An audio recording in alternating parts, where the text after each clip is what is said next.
No, okay. Por eso No, escuché, no. Good morning, everyone. We're about to start the 35th annual Spring ERP Symposium. Thank you for coming. Almost everybody here knows what the story is. Hi, Silvio. Nice to see you. So this is a culmination of this program.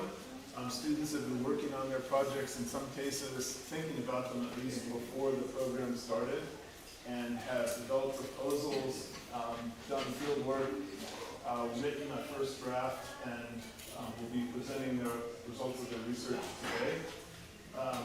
We have several sessions organized, and coffee and tea and snacks in between. Also lunch for those of you who wish to stay. So another little bit of logistics. The clock will actually start when the speaker begins to speak. We'll briefly say what your title is, and then give you some time reminders. So this would be, you have 5 minutes left, 5 of your 9 minutes. This is, you have 2 minutes left of your 9 minutes, and this means 0 left of the 9 minutes. Of course, you have a total of 12 minutes, 3 for questions. Everybody good on that? I will move this around to try to catch your attention. If you don't see it, you don't see it. Muy bien. So our first session are folks who decided to go to the fishing village of Guayaquil. The session is Life on the Coast and in the Sea. And our first speaker, Josie Han, will be talking about mangrove biology and conservation of mangroves.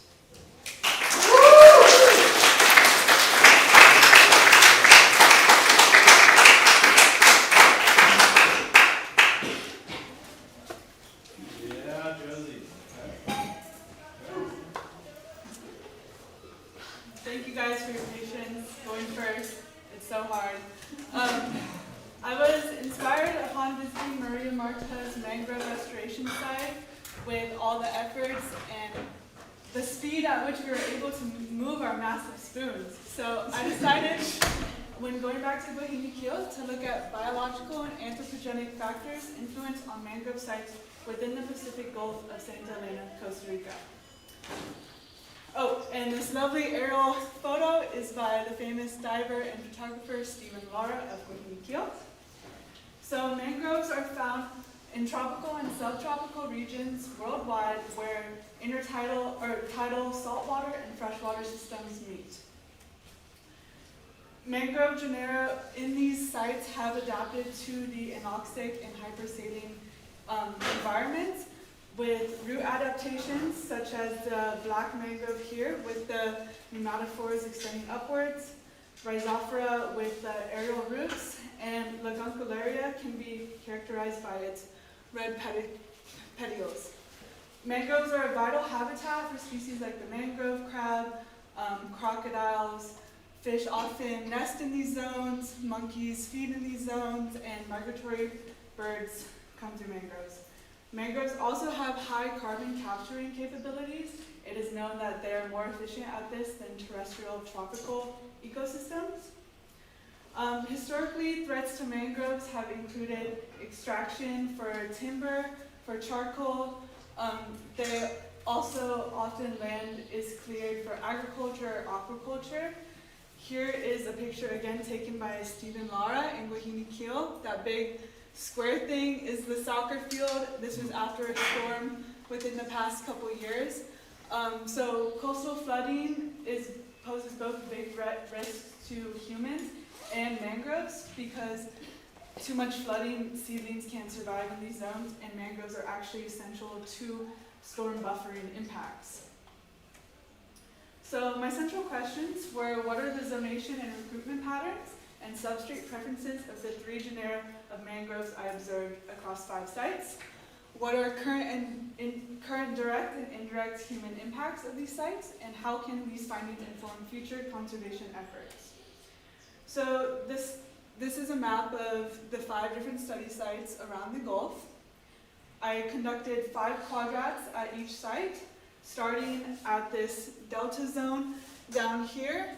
And for each quadrat, wherever I was standing on the path, I would measure 10 meters towards the water, 5 meters along that same line away from the water, and 5 meters perpendicular to that to create a quadrat of 75 square meters. And each quadrat was 1 minute walking distance from each other upstream. In each quadrat, I recorded both the adult and seedling mangroves I observed there and the amount of direct human impact I observed.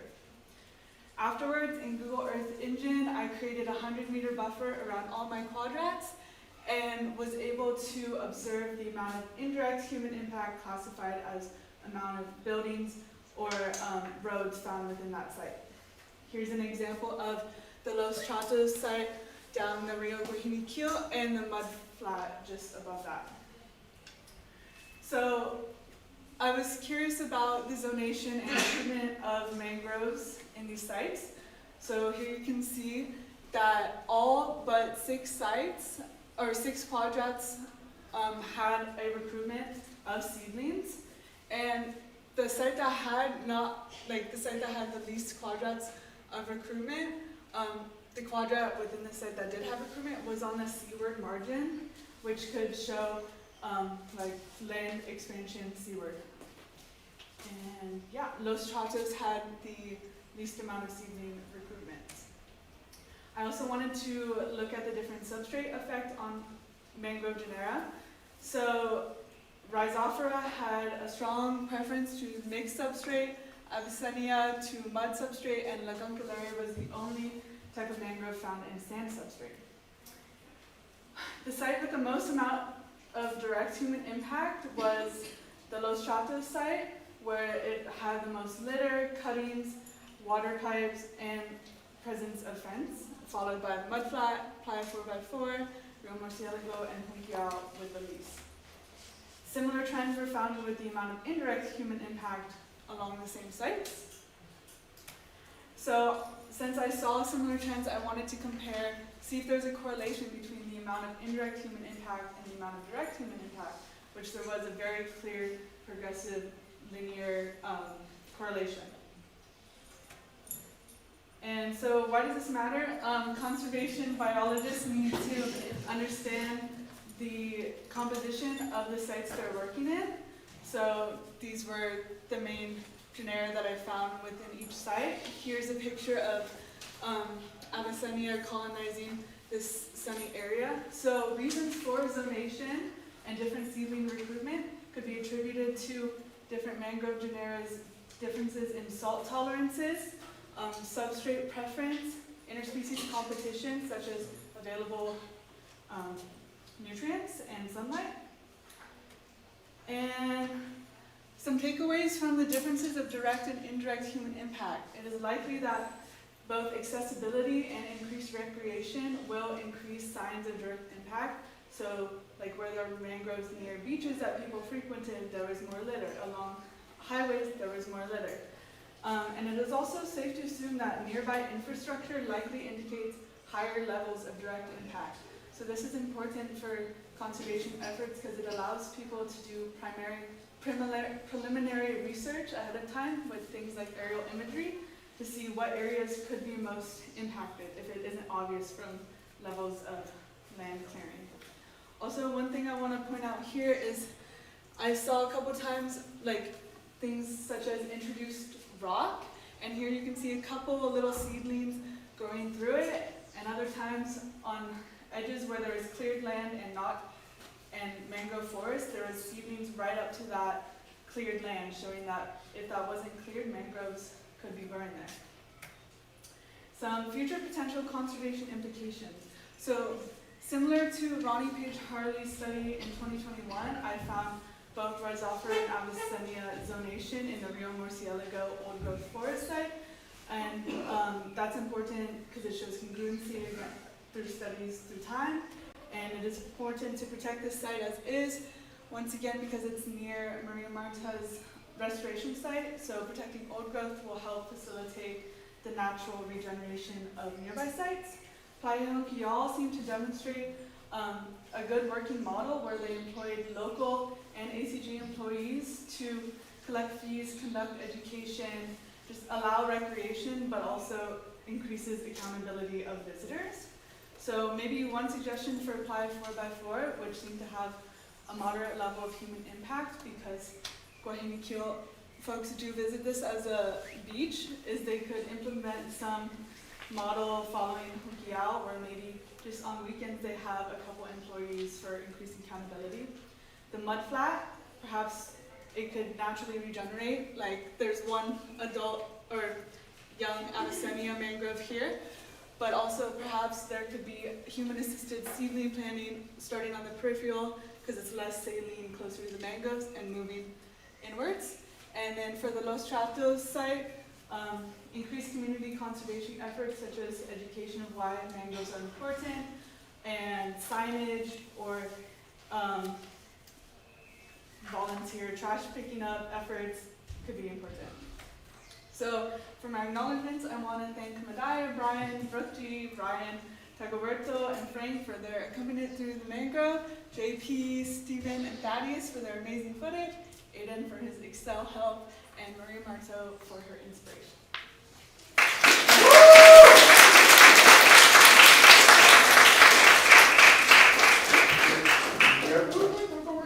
Oh yeah. We have time for several questions.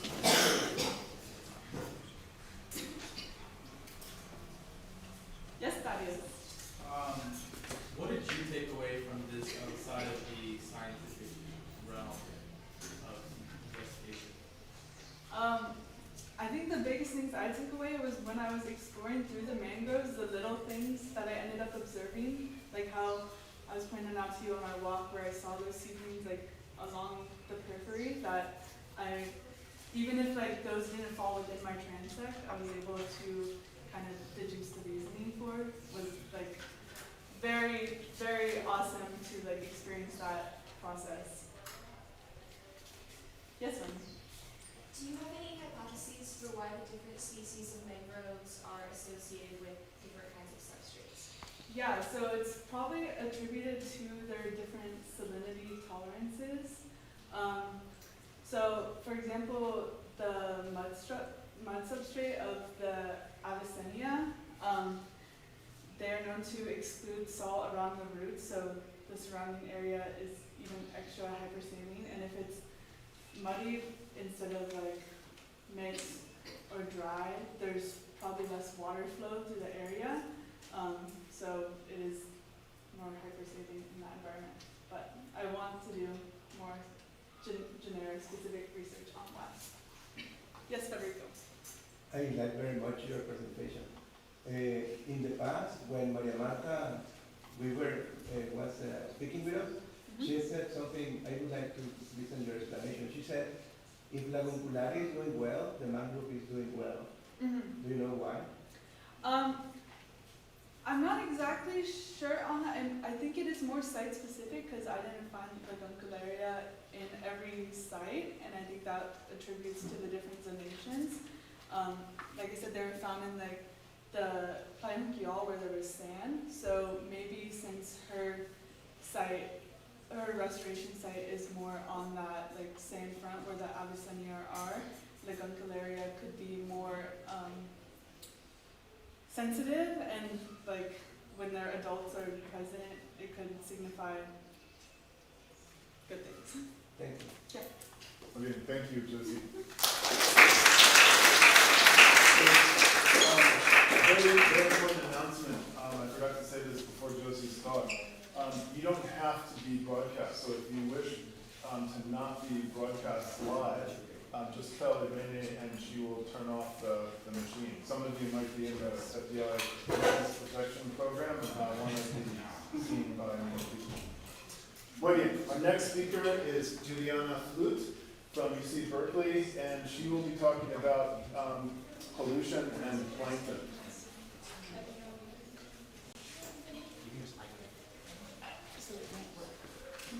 It might. I don't know if it might.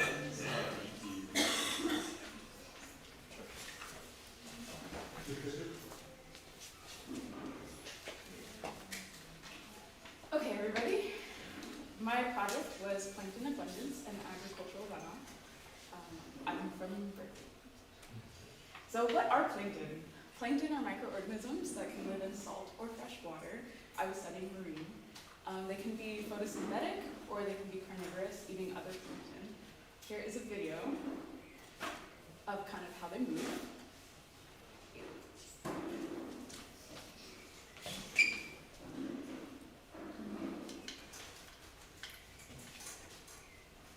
So you can see copepods. Oh, Oh, no.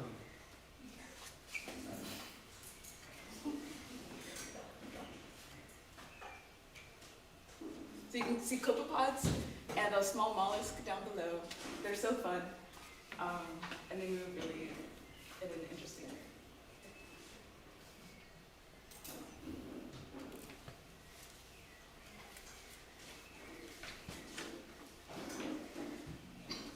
Okay, and so they're made up of two main groups: zooplankton, which are more animal-like, so they comprise of fish larvae, jellyfish larvae, other small protists like copepods, and also worms and nematodes and such. Phytoplankton are more plant-like. They have chloroplasts, so they can photosynthesize, and they're oftentimes much more small. And zooplankton eat phytoplankton. So why are they important? Phytoplankton produce almost 50% of all of Earth's oxygen. It's not only trees. So they absorb CO2 from the atmosphere, and they release methane and oxygen on top of their photosynthesis. This is great in balance. We have oxygen. However, when there are algal blooms, which are highly concentrated portions of the water with phytoplankton, this is really a bad thing because methane is 25 times more potent than carbon dioxide, and that's a lot of greenhouse gases. Some of these blooms are even visible from space, and that's also what a red tide is, if you guys have heard of a red tide. So what causes these blooms? Well, it's an abundance of nutrients, for one, sources of nitrogen, phosphorus, or silicone, and many other things. But these nutrients can come from ocean upwelling or rainwater runoff, or anthropogenic contaminations of sorts.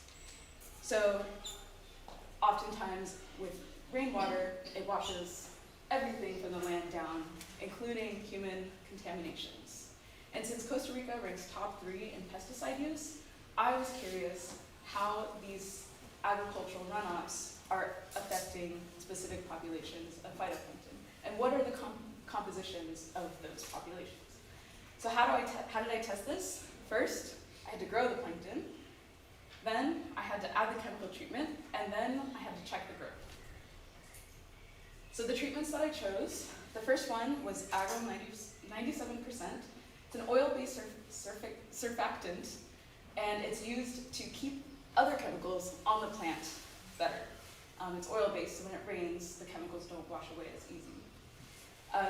The company claims to be biodegradable and biosafe, so I wanted to test, is this actually true? The second chemical I chose to test was Roundup. As you might know, Roundup is famous for increasing your chances of cancer by 41%. They've been sued worldwide, but the product continues to be sold in stores and continues to harm populations of farmers. Notice on the label, tóxica para peces y crustáceos, toxic for fish and crustaceans, plainly on the bottle. So I don't know why they're selling this, so I wanted to test this effect on plankton. The last treatment I chose was cow feces because it's a culmination of all the chemicals that are put on the field. How did I actually do this? So I grew them in bottles. The bottles had coverings so that fish and plankton couldn't get in and nothing could get out. They were tied on the side of the Mariculture project, which are modules containing farmed fish. Then I would sample and then look at them under a microscope after adding the treatment every day. So in the results, there are so many super cool things. In total, I counted 617 individuals over a span of 28 different morphospecies. This was the composition. So the zooplankton only made up 10% of the total population, whereas the phytoplankton, which are made of dinoflagellates and diatoms, those are two different kinds of phytoplankton, made up almost the rest. Other were just indistinguishable. we'll talk about potential reasons why the zooplankton are so small. These are the 5 most abundant species. Almost all of these are phytoplankton, as you can see by the chloroplast making them green, except for the navicula, which is actually a barnacle larvae. But this doesn't actually reflect what was happening because the navicula is a zooplankton. So this was the overall abundance of plankton found. As you can see, there's severe stunted growth in all of the chemical treatments. And keep in mind, this was a blind study, so I had no idea what samples were which until I actually plotted the graph. So, yeah. So this is my final result, and it shows each specific species and which treatment.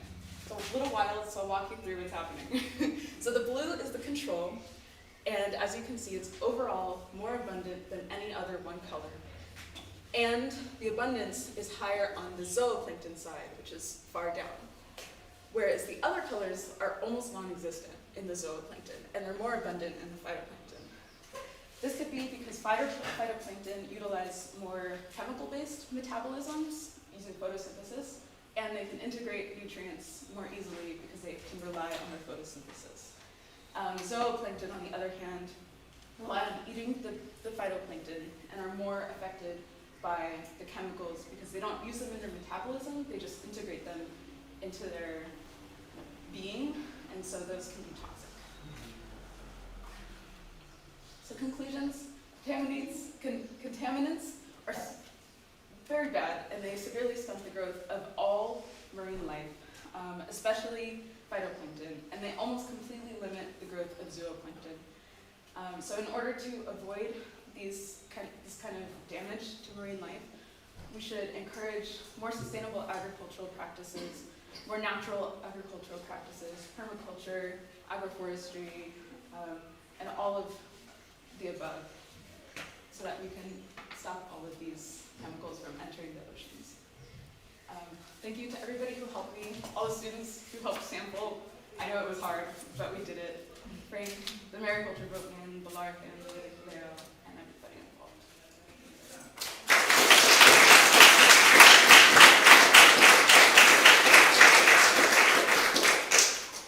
We have lots of time for questions.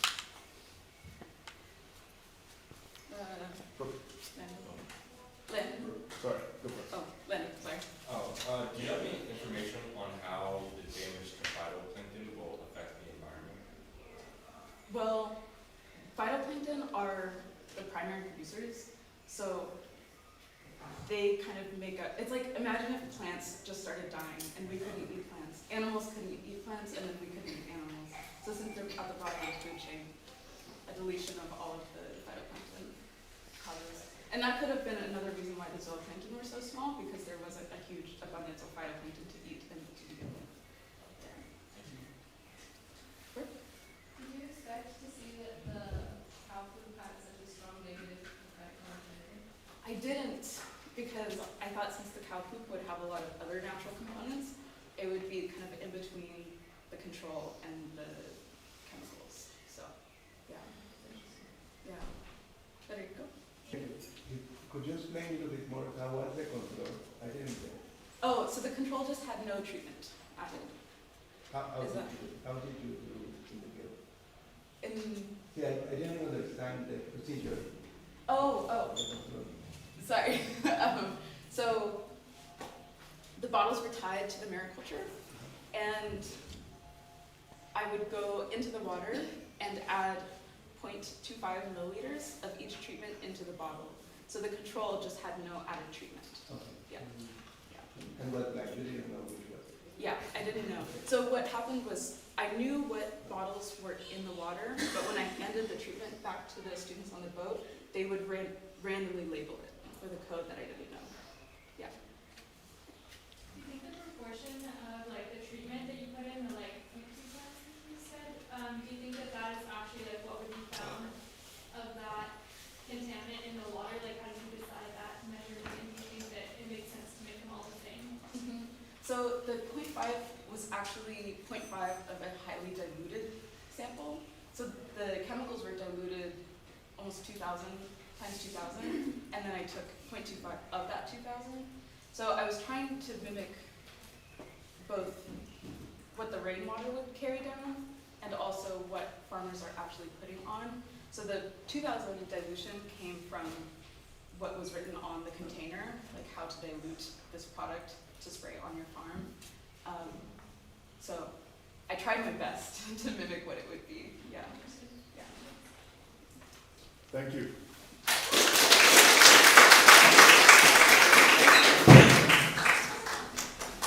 Our next speaker is Brianna Zapata from UC Santa Cruz, and she will be talking about something that probably almost everyone has experienced if you've been in the Pacific Ocean along the coast. And those are known as hilos de oro, which are a kind of stinging nidarian. Okay. Hello. So, yeah, I'm going to be talking about hilo de oro. There's not a lot behavioral research done on this species, so trying my best to come up with something. But okay, so we're starting off where we were like swimming and snorkeling and like spending a lot of time, and this is in the Costa Rica Thermal Dome, and yeah, so it's the North Equatorial Counter Current and the Costa Rica Coastal Current. So with the NECC transports the warm surface, and the Costa Rica Coastal Current brings the cool, nutrient-rich waters from the east. So this convergence creates an upwelling of deep, nutrient-rich waters, and this leads to the formation of a thermal dome. And so it acts as like a marine oasis, and there's a lot of biodiversity and attracts a diverse range of marine species. And this is important for my species because they're, we'll get to it, but the order is Symphonophoros, and they are deep water dwellers, and so it's important with the upwellings and everything for their nutrients and feeding patterns and all that important stuff. And in Costa Rica, the fishing industry is able to be as apparent as it is because of this, because there's so much marine diversity. There's the ACG with the conservation efforts to protect the marine water. And, yeah, so these are some pictures of Symphonophoros, and I don't know. Okay, it's a video, but it's fine. It's like just a jellyfish living up and down. So this species is the order of my species, and I don't think these are the hilo de oro specifically, because the hilo de so yeah, these are what we were able to see and get pictures of, and I know they're the same. This is like the overall order, so I thought it would be important to include, and they have a lot of the same characteristics, and yeah,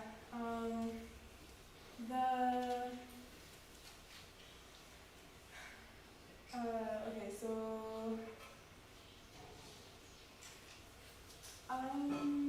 yeah, so we can talk about the Cello Phys appendiculata. This is what I think is the hilo de oro. And you can see in the middle there's like a little thread, which is like the gold thread. And with this, there is like a central,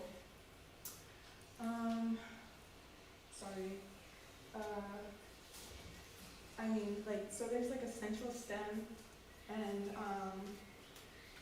it serves as like the main axis of like the colony, and that's like the colonistic behavior of this specific order is unique, and this is how they move and under the water, and with the wind currents and everything and the velocity, it's important to remember that they're just kind of like a buoyant species, and it's important to remind like the warming temperatures and with the abundance, because that's like how jellyfish kind of thrive. Yeah, they have like polyps, and they have like multiple different polyps, and it's more apparent here. You can see it on this stem and like all the different polyps. There's like the feeding and digestive, reproductive. Okay. And so my question was, are the Isla de Oro ubiquitous or localized at different sites observed? And so this is a map I created of like the different places we went to, and we had most data from El Hachal. You can see there's like concentrated amount of dots, and the mariculture on Playa Los Cocos. And with this graph, it's kind of insane. Might be one of the most insane things I've created. But like with the stars, that's El Hachal, and it doesn't really, let me just go back to this.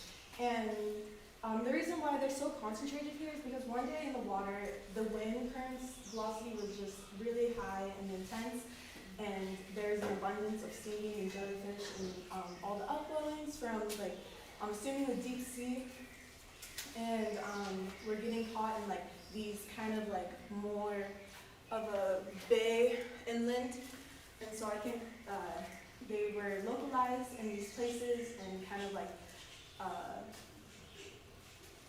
just stayed here and like kind of were like bobbing up and down and like kind of were pushed here from more oceanic water, and so yeah, that's that. So acknowledgements, thank you for all the snorkelers and people involved, and yeah, I really appreciate it. Leo, thank you so much. Yeah.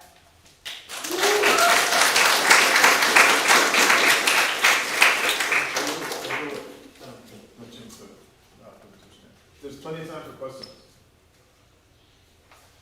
Yeah. How did you get the sting data? Is that like people snorkeling? Yeah, it would be like snorkeling, and then I would be like, did you get stung? Or it would be like, yeah. I'm like, how many times? Yeah, so that was that. And we had like a water clipboard, and I was able to like write it down right there. Yeah, and I got like person hours, so like I didn't include, but yeah, so like approximately how long we were in water for.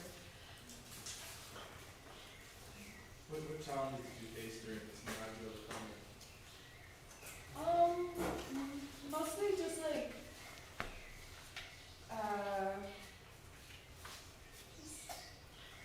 I don't know, like stuff people face and having to like just be your own person and move forward.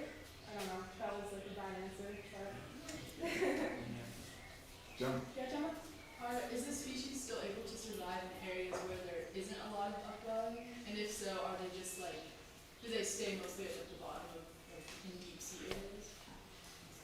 So my assumption is that yes, they're like pretty resilient in their adaptability to different waters, and so I think I'm not really sure what they do when they're not stinging. It's like vertical dial migration is like usually what like plankton and stuff like do during the day. Like they come up to the surface to like feed and stuff at night. That was my assumption, and then during the day like go to the bottom of the seafloor. But we didn't really experience that because we were being stung, and there's days where it was more than less. So yes. Thank you. Could I ask you to go back to your wonderful graph? This one? Yes, yes. Could you just spend a little more time on this and explain to us what's going on? Yeah. I have, thank you, Brooke, for helping me out with this graph too. But yeah, so this is like different days that we were at the sites, and these are the dates that we were there. And this is like the amount of steams, like from 0 to 20. And so this is like, we were, for these like black rectangles, we were at the mariculture site. And so this is like the amount. And there's just like one steam per person, but they're like pretty concentrated. Like on the 10th, like at El Pachal, we were being stung and,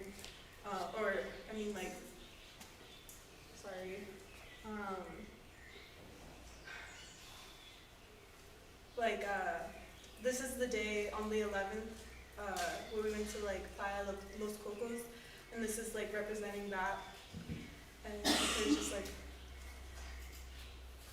a lot of jokes. I think more people have questions. Okay. Wait, so what are the different symbols? Are they different sites? Yes, they're different types. Oh, okay. So some days you guys went to multiple different sites? Mm-hmm. Yeah. Peter? Does each point represent the response of one person? Yeah. Okay, cool. Brooke had another. That was my question. Okay. Yeah, Brooke Lee? Do you happen to remember which day was the day where there were a bunch of jellyfish?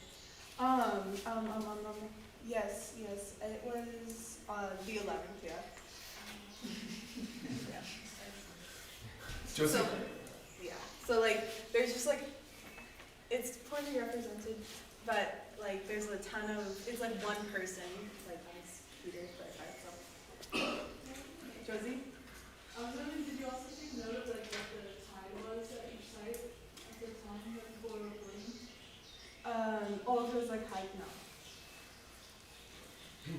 Mariana, so when you are in the forest, sometimes some people is more sweet and gets more tight, and other people is more bitter and not.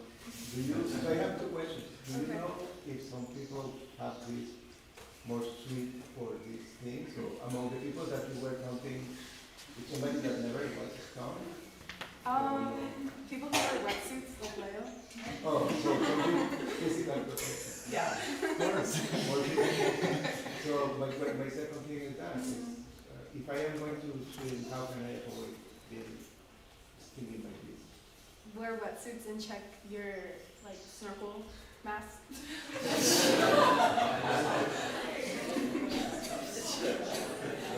Joanna, one more quick question. In answer to your question, how would you respond? Are they ubiquitous or localized?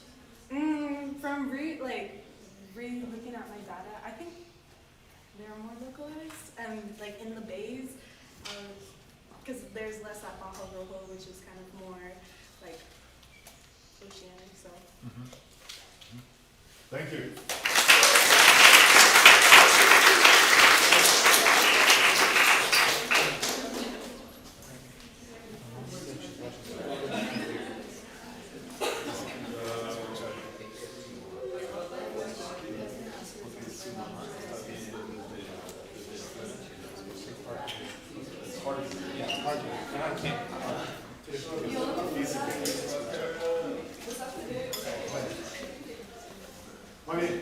Our next speaker is Raquel Enriquez from UC Santa Cruz, and she will be talking about calcifying turf algae.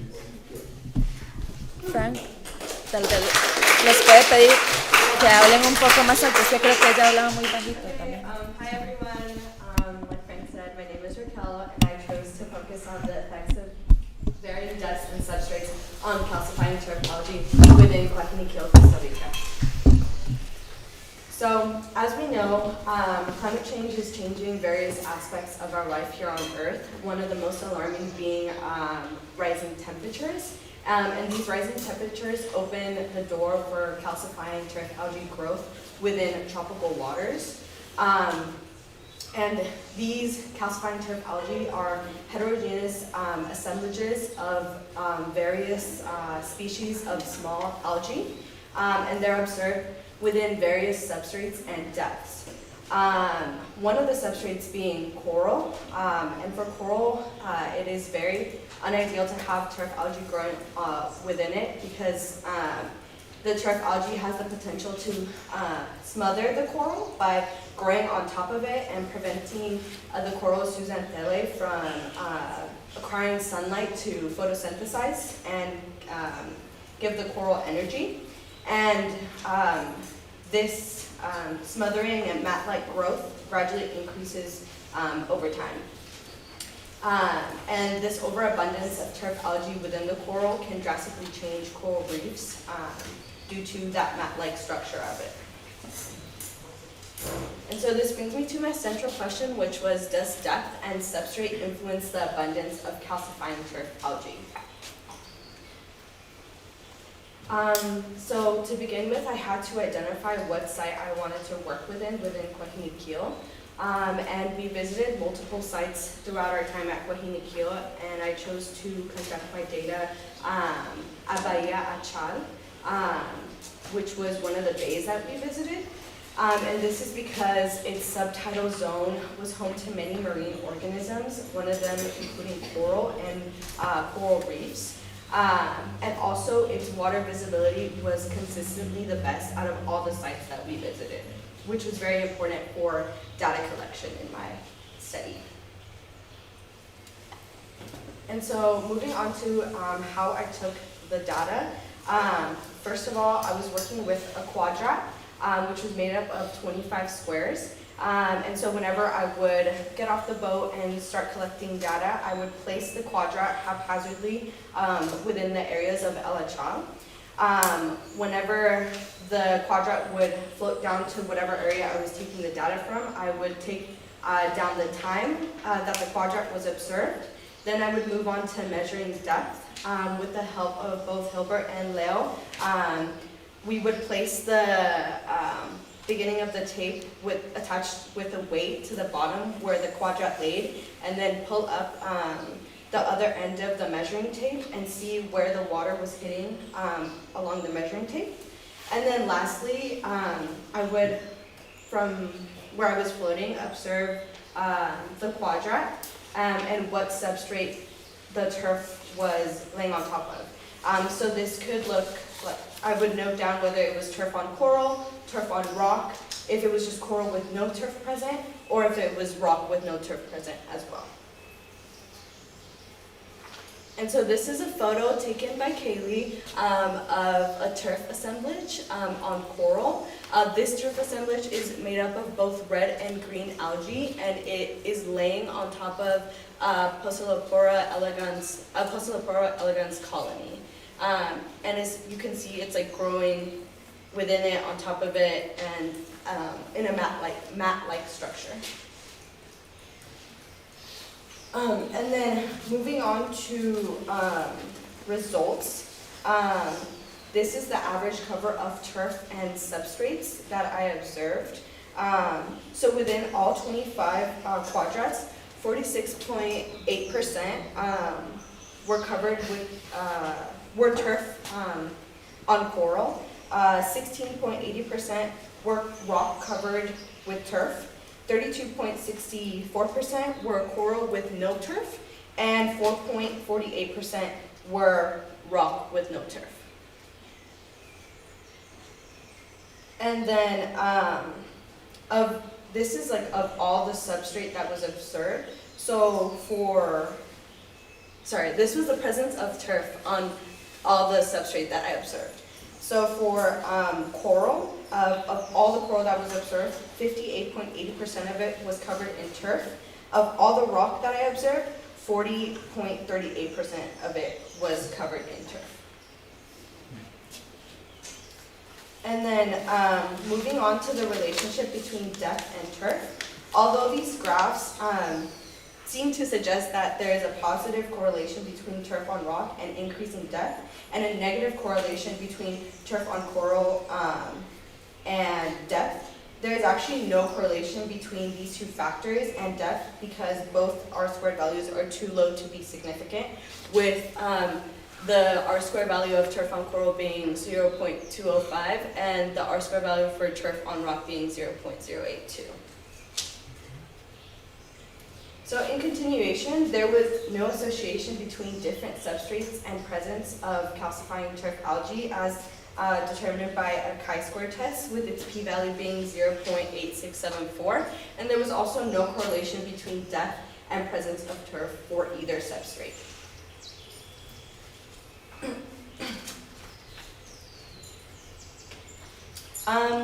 So again, just to restate what I was doing in Coahuila, I compared the growth of calcifying turf algae assemblages on Placellopora elegans and rock within different depths of Elachal. And what my study told me was that their calcifying turf algae grows on both coral and rock with no preference, and also that calcifying turf algae is growing at various depths at Elachal, which could mean that it does not have upper and lower limits like other sessile marine organisms. And this could be dangerous for coral colonies because it could start to grow within all parts of the coral colonies, no matter the depth. And as temperature continues to rise, this can become a greater issue as turf thrives in these warmer conditions while coral does not. And this can mean that it can outcompete the aspects of native marine ecosystems and affect many other factors of life in Coahuila, because as coral reef cover declines, so would biodiversity in the area, and this would mean that people who make their living off of these coral reefs within Coahuila would no longer be able to do that as successfully. And I just want to give a huge thank you to the Vega Espinosa family for hosting me during my time in Coahuila and providing me with so much love, joy, and support during my time, and also to Hilbert, Frank, Steven, minor junior, Anibal, minor senior, and Leo for their help during my time in Coahuila, both on and off the boat. I literally couldn't have done it without them. And also to Naomi for her help during the process of completing this project, Cindy for identifying some of the turf that I was looking at, and also the people of Coahuila for allowing all of us to conduct our research within their home and being so lovely and welcoming.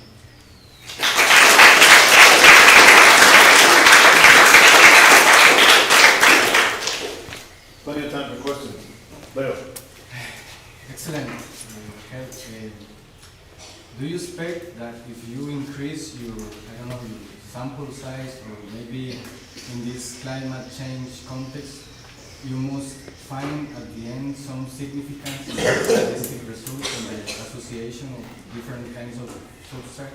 I mean, if in the calcification of the coral in the beds of coral could make that this turf get in an increase in the future because of all of these conditions, because I really understood that there is not a significance statistically speaking, but we can show a tendency, and maybe if you have more data about the results can change a little bit. What do you think about that? Yeah, I do believe that if I was able to collect more data from various sites, that maybe the results would be a little bit more conclusive in terms of that. But yeah, unfortunately, I only took data from that one site, but I do think that there could be a correlation between those two factors if more data was taken. Sylvia. Are there any other types of organisms that depend on or are associated with calcifying algae? I don't think, or not that I studied.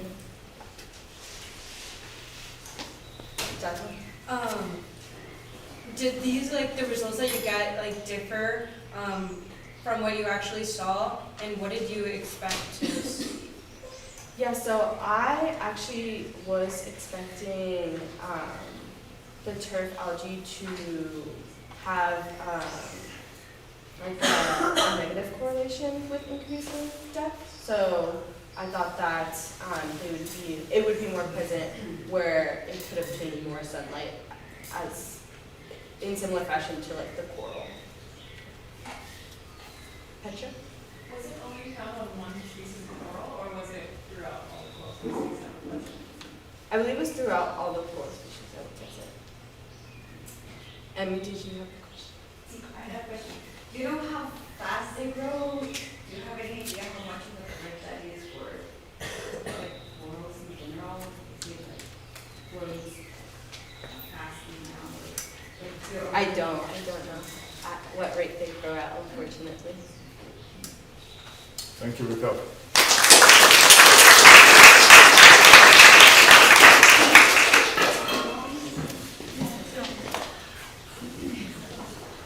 Our next speaker is Ian Reese from UC San Diego, and he will be talking about biofluorescence and coral.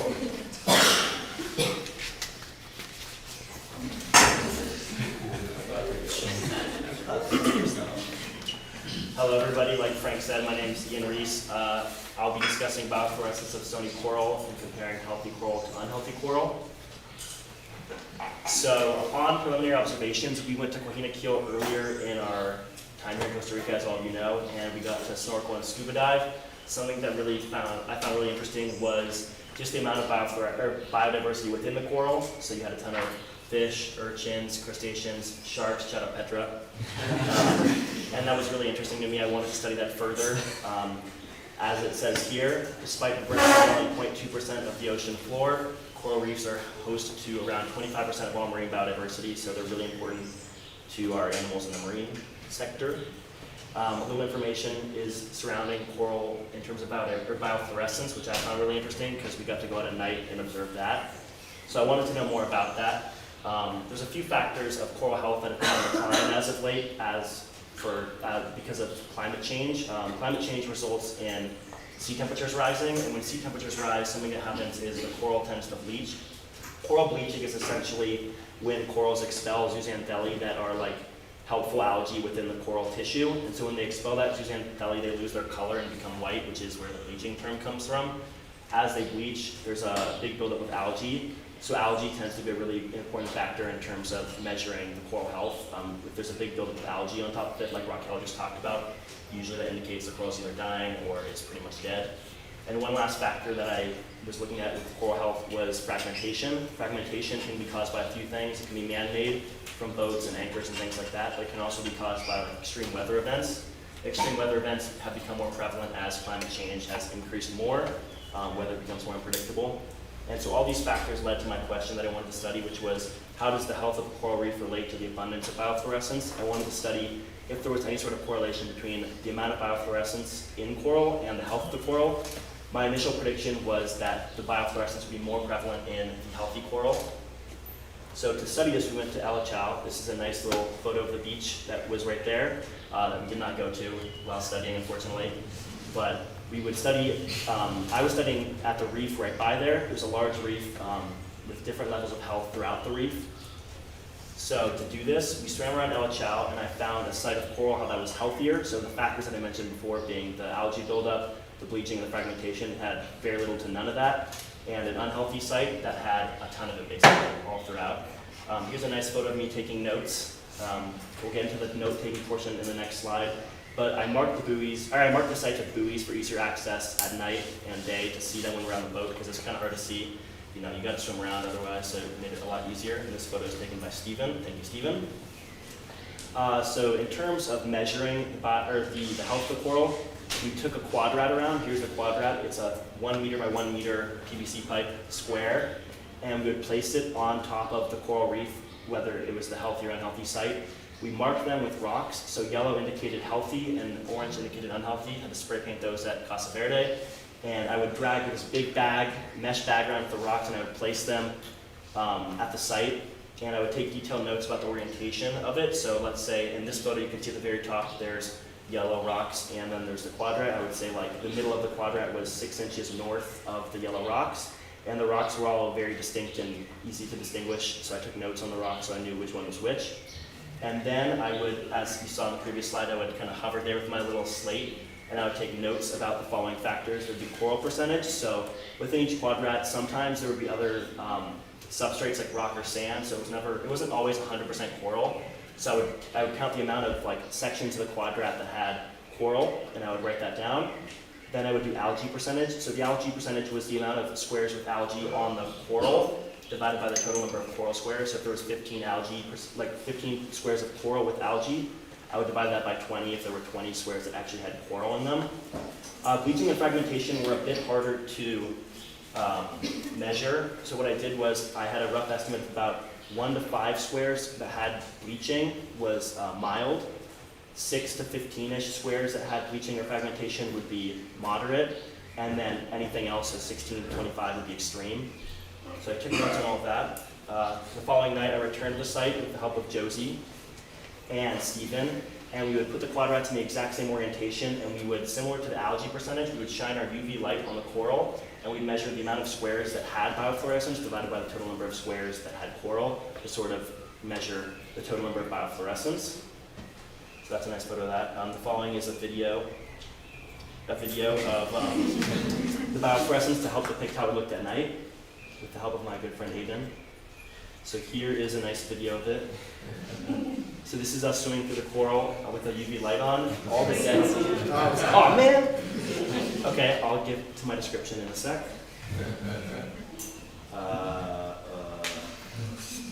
Okay, here's a nice video.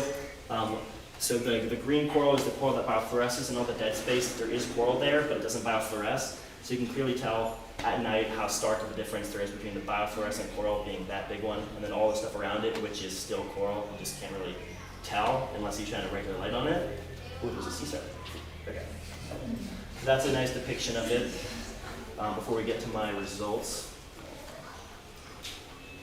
Boom, boom, boom, boom, boom, boom, boom. So, here are a couple tests I ran. I ran a t-test and a Spearman-Rose test, which kind of measure the correlation between the two factors. For the t-test, it said that there was no strong correlation, but the p-value was 0.118, which is very close to being a strong correlation, so I felt it was very important to include. And the Spearman-Rose test found that there was a weak correlation between the health of the coral and biofluorescence, leaning towards the unhealthy coral. So this is sort of how I put all my results into a table in order to better represent it. And the scaling at the bottom, which is really important, I'll get into that as well. Essentially, with the help of Frank, we wanted to figure out a way to quantify my data better, because mild, moderate, and extreme is not exactly quantifiable. And so what we did was we put the health of the coral out of 9, 9 being the baseline, perfect health, and we made each factor being algae percentage, fragmentation, and bleaching out of 3, so combine that for 9. A 1 to 33% algae buildup was a 1, 34 to 66 was a 2, and then the rest being 67 to 100% was a 3. For fragmentation and bleaching, mild was a 1, moderate was a 2, and extreme was a 3.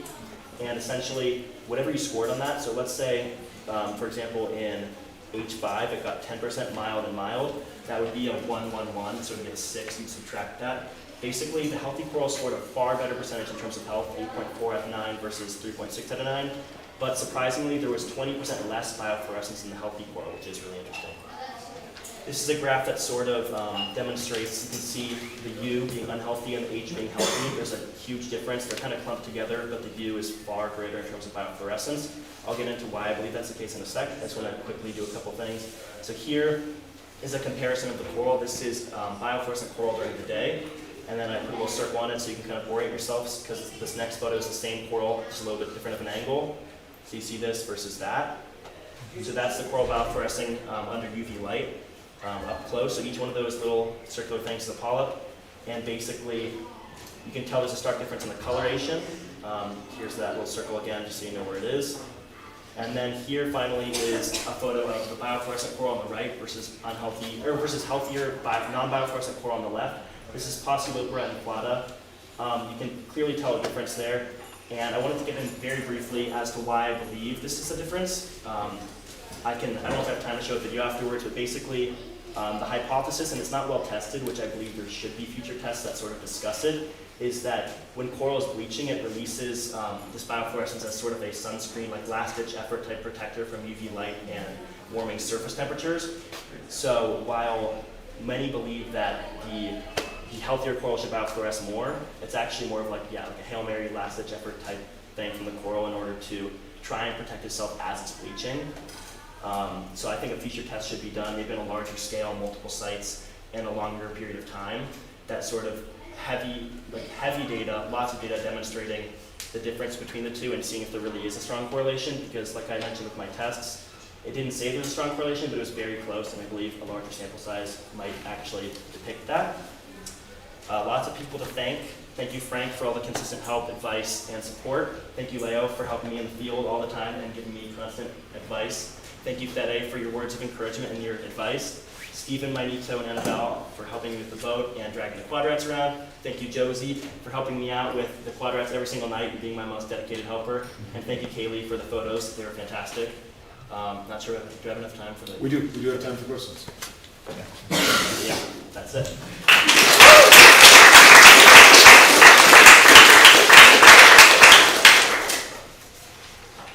That's Sophia. What mechanism causes bioluminescence? Is it like this is on Kelly, or is it something? Yeah, as it's expelling the Suzanne Valley, that's what it occurs. Karen? If you were to repeat this and have more study sites for a longer period of time, are there any other variables of data you'd like to collect, or like types of data you weren't able to collect in the time frame you had? Not particularly. I think I would like to better quantify the fragmentation and the bleaching, because that was something we kind of struggled with for a while, and it made doing the project a little bit difficult at the time. So I think getting a better idea of how I want to quantify my data beforehand would be pretty important and something I want to change. Elsie?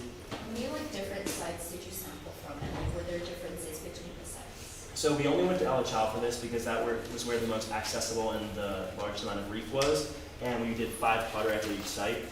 So we went throughout a healthy portion and an unhealthy portion, and we put 5 different quadrats. So 10 total. Brooke, do you want to ask? I was just going to ask if you were trying to watch the video. It's like... No, we don't. We could do it during the break, though. Yeah, okay. Thank you again.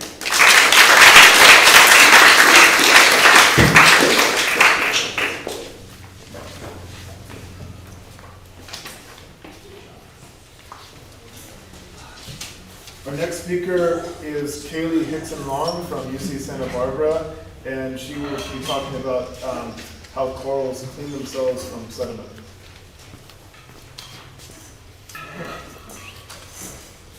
Good morning, everyone. My name is Kaylee Hickson-Long, and today I'm presenting the research I conducted in Kahini Keel on the influence of current on sediment ejection efficiency in healthy versus unhealthy coral. So I'm going to give a little bit of background on a couple different aspects of coral here. So sediment in the water column blocks sunlight from getting to benthic organisms. Those are organisms that live on the ocean floor.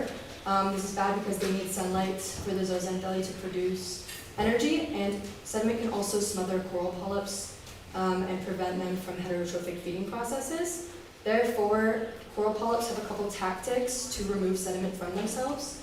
These are tentacle movement, mucus entrapment, ciliary action, and hydrostatic inflation. The two I address the most are tentacle movement, which are using their tentacles to physically pass sediment to each other to remove them, and hydrostatic inflation, which is the expansion of tissue to create a slope to remove sediment. So background on coral and zooxanthellae. So zooxanthellae and coral have a mutualistic relationship. Zooxanthellae live inside the coral polyps, and they're a type of algae that perform photosynthesis and create energy for the coral. Corals are made of colonies of genetically identical coral polyps, and they have a mouth in the middle. They get 50% of their energy from zooxanthellae, but the rest of their energy they get from heterotrophic feeding on plankton that's in the water column. So a little bit of background on coral bleaching. I'm sure everyone's familiar with this term, but it's actually caused by increased water temperature and sometimes acidity in the water.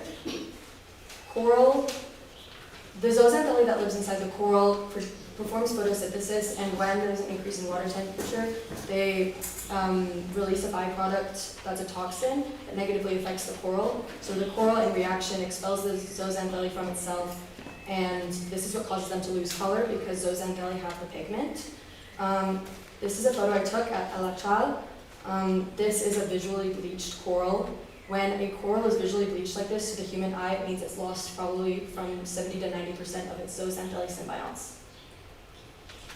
How does current affect sedimentation? So current deposits and removes sediment. Sediment includes sand, silt, small pieces of shell, and coarse sediment is more natural, and coral have been proven to interact with it in an easier fashion. However, fine sediment is caused through anthropogenic activity like dredging. It's a siltier, stickier sort of texture. This leads me to my question, how much does current strength affect the sedimentation ejection rates of visually healthy versus visually bleached coral? So to analyze this, I did testing at El Achal in Guajiniquil Bay. I would dive down to an area of coral, both healthy and bleached at different times, and I would place the Olympus TG6 camera, which was able to get these really high quality videos of sediment landing on coral, and I would record videos that I would analyze later on land, and then my study organism was the Posilophora elegans.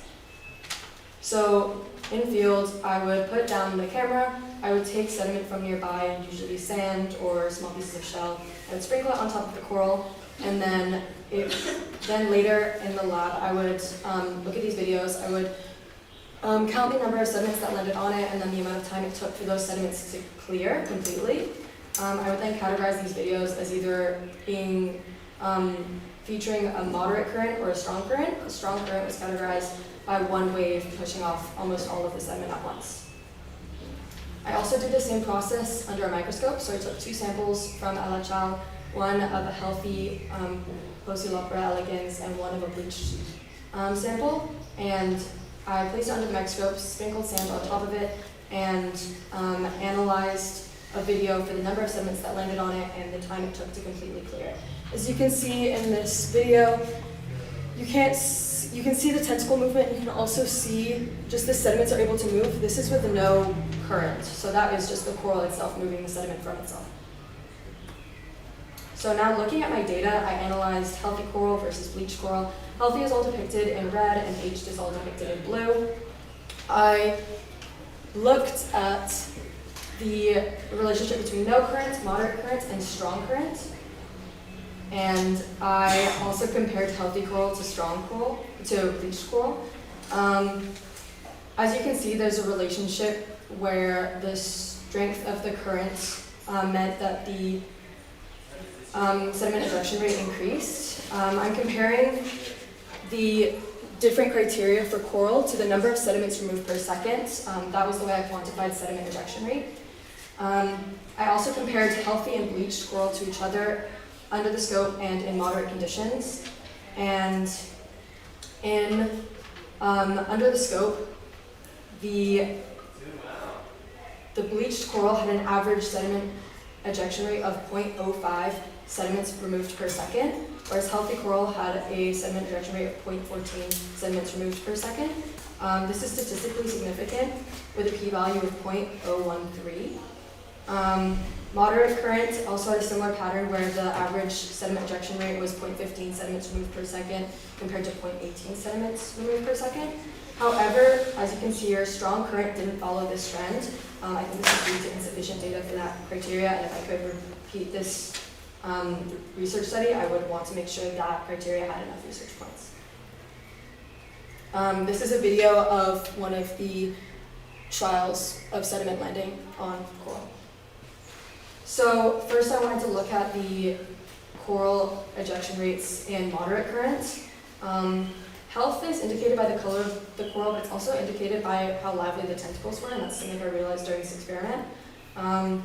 As you can see here, this is a bleached sample, and the tentacles aren't particularly out, they're not lively, and they were very easy for sediment to be washed away by the current compared to healthy coral, which it looks very healthy, but sediment could get stuck inside of it much easier. I think that's one reason that in this case, sediment was washed away faster. And then this is a video of a bleached coral under the microscope. As you can see, there's not a lot of tentacle movement, and you can see sediments being pushed off by, there could be a couple different reasons. I think maybe hydrostatic inflation. My main hypothesis for why this is occurring is because bleached coral rely heavily on heterotrophic feeding, whereas healthy coral don't as much. So I think they have more urgency to clear sediment off of themselves and make sure their mouths, which are in the center of the polyp, are exposed so they can conduct that heterotrophic feeding process. So the significance of this study is that ocean temperatures are increasing continually, and bleaching events are becoming more common and more severe. Bleaching causes low health and weakness in corals, but usually isn't the direct cause of death. So I wanted to look at what could be a potential significant cause of mortality in coral as time goes on. A lot of the time, disease can wipe through an entire coral colony and kill them, especially if they're already weakened from bleaching.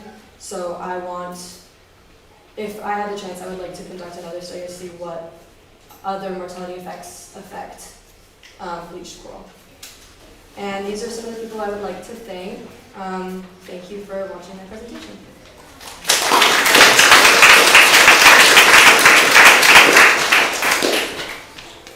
Definitely time for questions. Josie.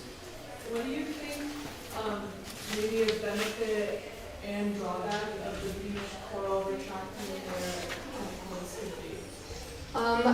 I think in this case, it appeared that it meant the sediment could wash off of them faster.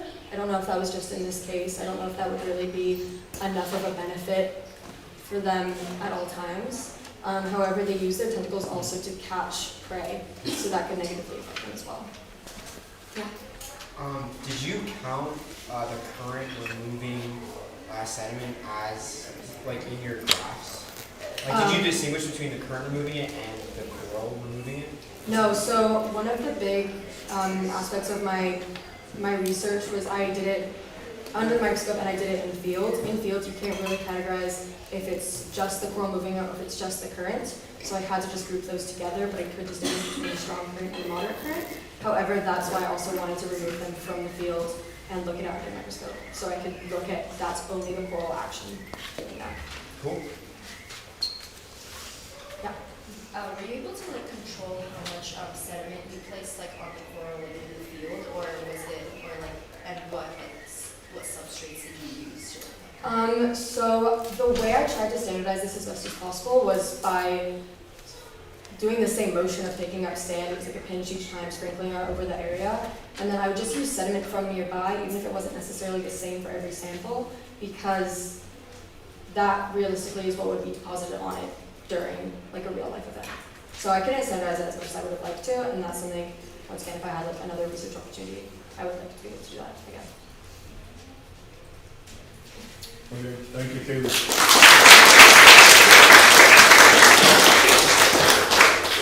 That was really awesome. Thank you, everyone. Also, thank you to Aiden for helping with technical things. So we're going to take about a 11, 12-minute break. There's coffee, tea, and other things.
Que se ve bien, pero no sé para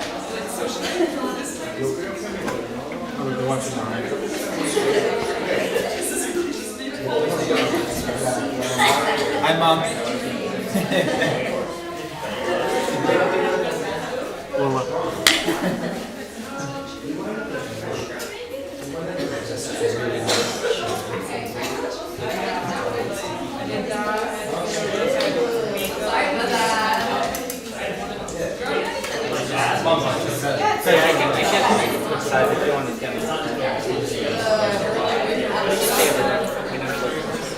Hi guys. Before I introduce myself for the rest of you, I'm Leo Chacon. I'm very glad to be here with you in this ending process or your learning journey. And this is the beginning of the second part of the symposium, which has for name the biology of echinoderms and fish. And the first speakers are Thaddeus Mamo from UC Santa Cruz and Ryan Moon from UC Los Angeles.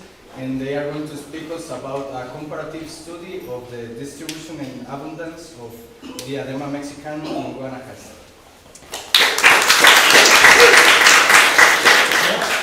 Well, so what we decided to study was needle sea urchin abundance and distribution patterns compared to 2009 in Guanacaste, Costa Rica.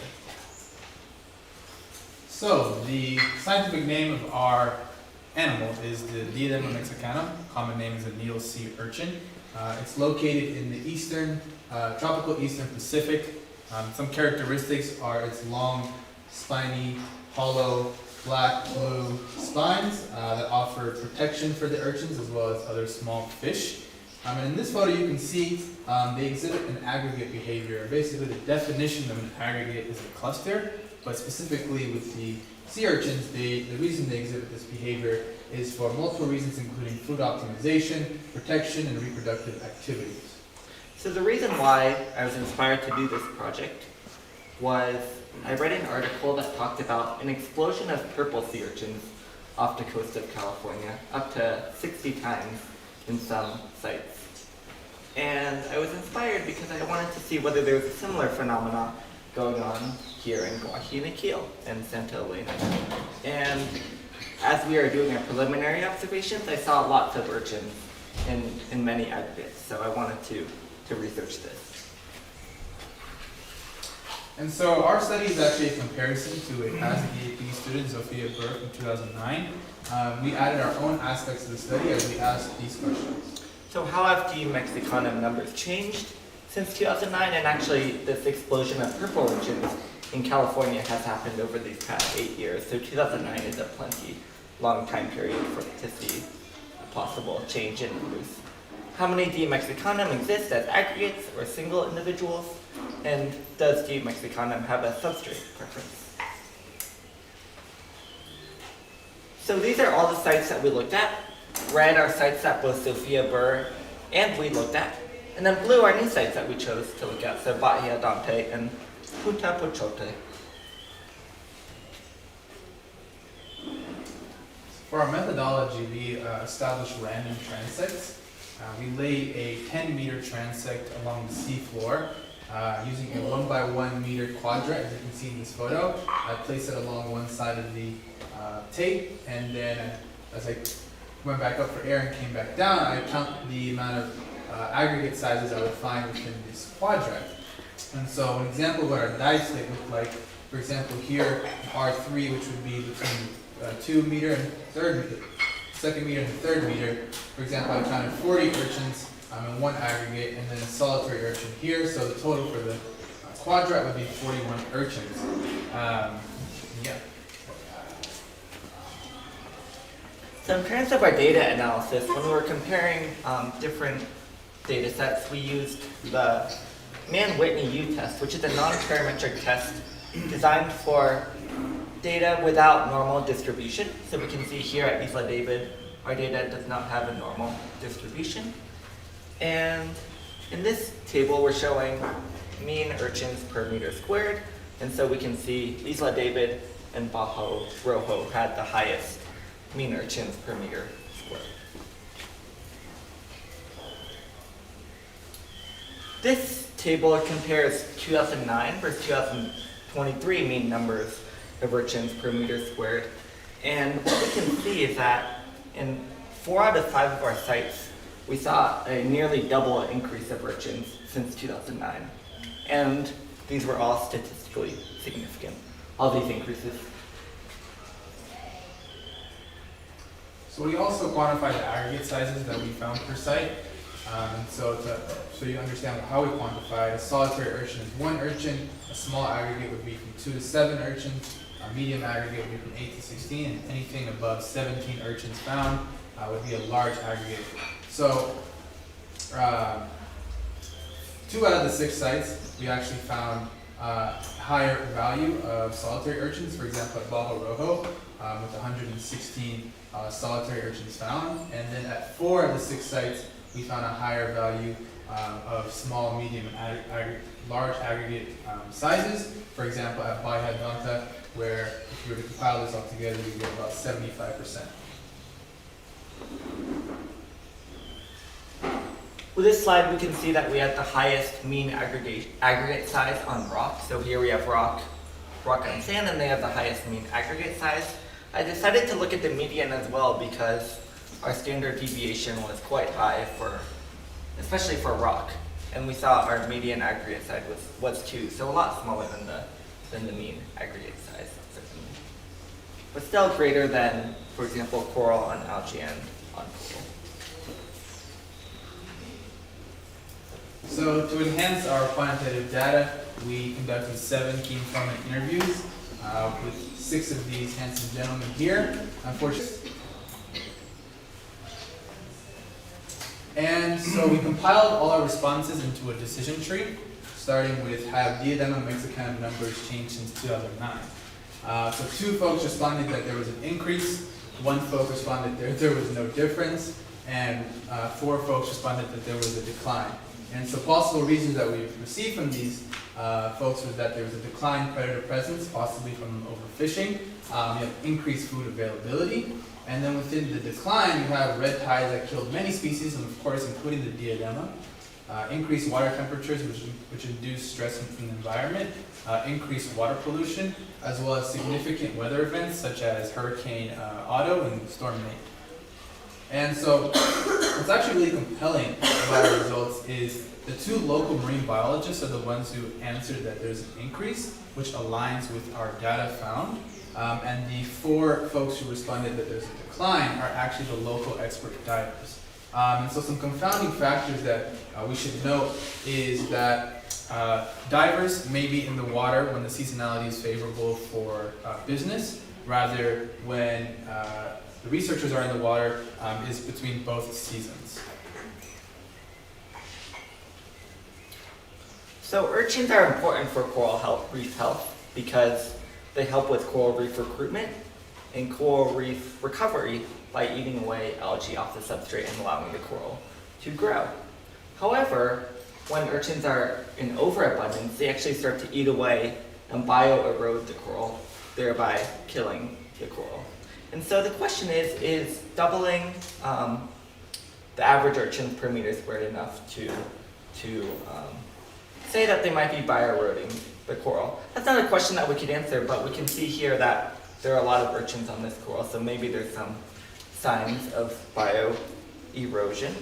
And actually, Alvarado and co-workers in 2012 found that an increase in urchins led to a big decrease in live coral percentage. And so some other confounding factors that we should note is that our study was done in spring compared to the study that was done in fall 2009. Seasonality was very strong during our study, so these animals are actually heavily affected by the season. And that I also could have just counted the urchins when they were moving from aggregate to aggregate or from substrate to substrate. Yeah, and another thing to note is the reason why we suspect urchin aggregation was highest on the rocks is because urchins prefer rocks for food optimization, and it's easier for these urchins to move on rocks rather than these uneven coral reefs. So for further research, we recommend continue to monitor these urchin levels in future years in the tropical Eastern Pacific, as well as to track live coral cover percentage to make sure that the coral is staying, is healthy. Thank you.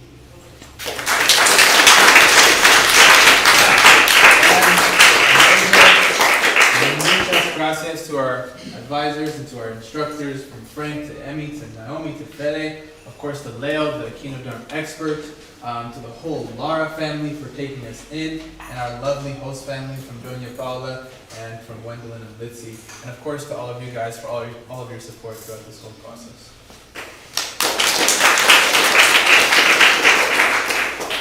Questions? Casey?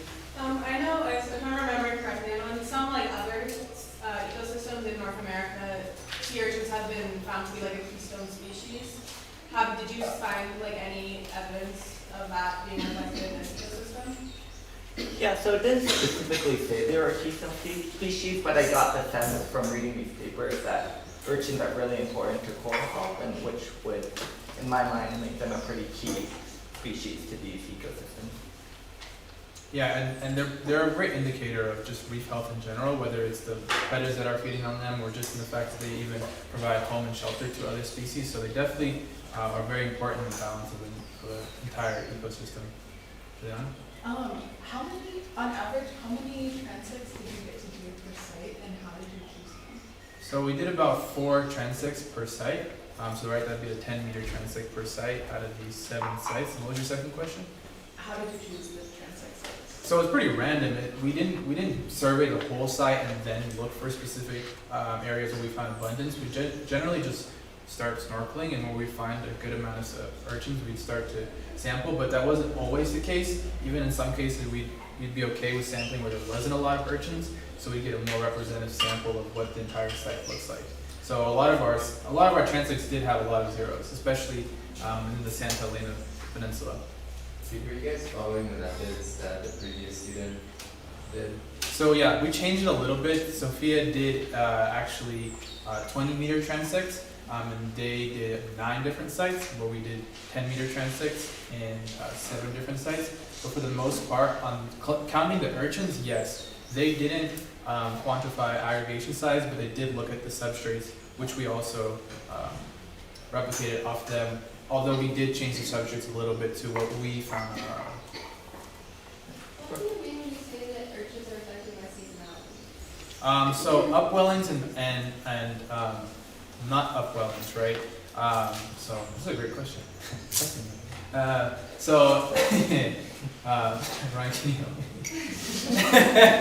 I just learned about this. So yeah, I need some help. Well, I guess what I would say is there's different breeding times for these urchins. The water gets, like in the rainy season versus the not rainy season, there might be more nutrients in the water in the rainy season, which could influence maybe the number of urchins that are able to survive in certain substrates. But that's a great question, and I think we'd like to do more exploration of that question. It would also affect like the water temperatures, being like warmer water versus colder waters. Yeah. Thank you. John. In the places where you observed that there were fewer like aggregate clusters of urchins, did you like anecdotally observe that there were less rocks? Because I know you guys found in your data that they prefer to aggregate on rocks. So you said in the ones that when we found smaller ones, like smaller aggregates? Yeah. We tended to find the smaller aggregates within the rocky substrates. And there's a couple of reasons why we thought why. So like as you can see here, we have the mean is higher within the rock substrates. Reasons why was because of the fact that there could be more food available on these rocky substrates, where they find more food. It's also possible that it is an exposed surface. So what we found is that like the difference between a rocky substrate that's flat and a rocky substrate that has crevices and holes, you can't really quantify, so they're considered just a rocky substrate. So I actually found a lot of small juveniles within the crevices and holes. And so since the crevice is so small, and usually we just find one urchin within that. So that's like, for example, Baharova, there was like all this volcanic rock with the crevices and holes, which is where I found them looking for protection within these rocky substrates because it's so exposed. Good up. Thank you so much, guys. Next speaker is Brooke Barton. They're going to tell us about what dictates movement of echinoderms in the tropical and Pacific. From UC Los Angeles.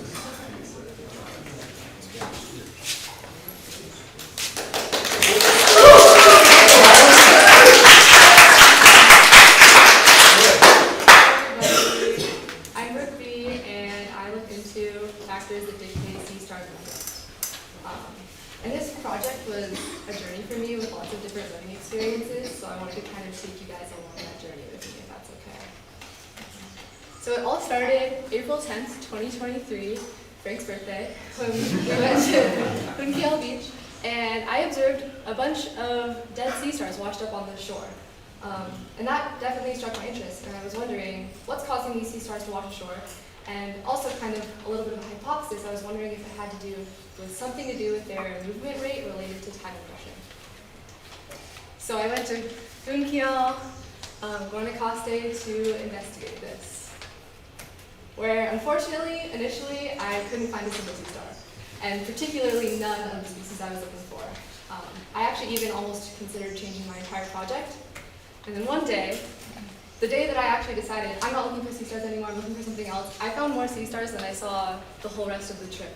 And my good friend Jason handed me this chocolate chip sea star that I got a good picture of. Shout out Jason.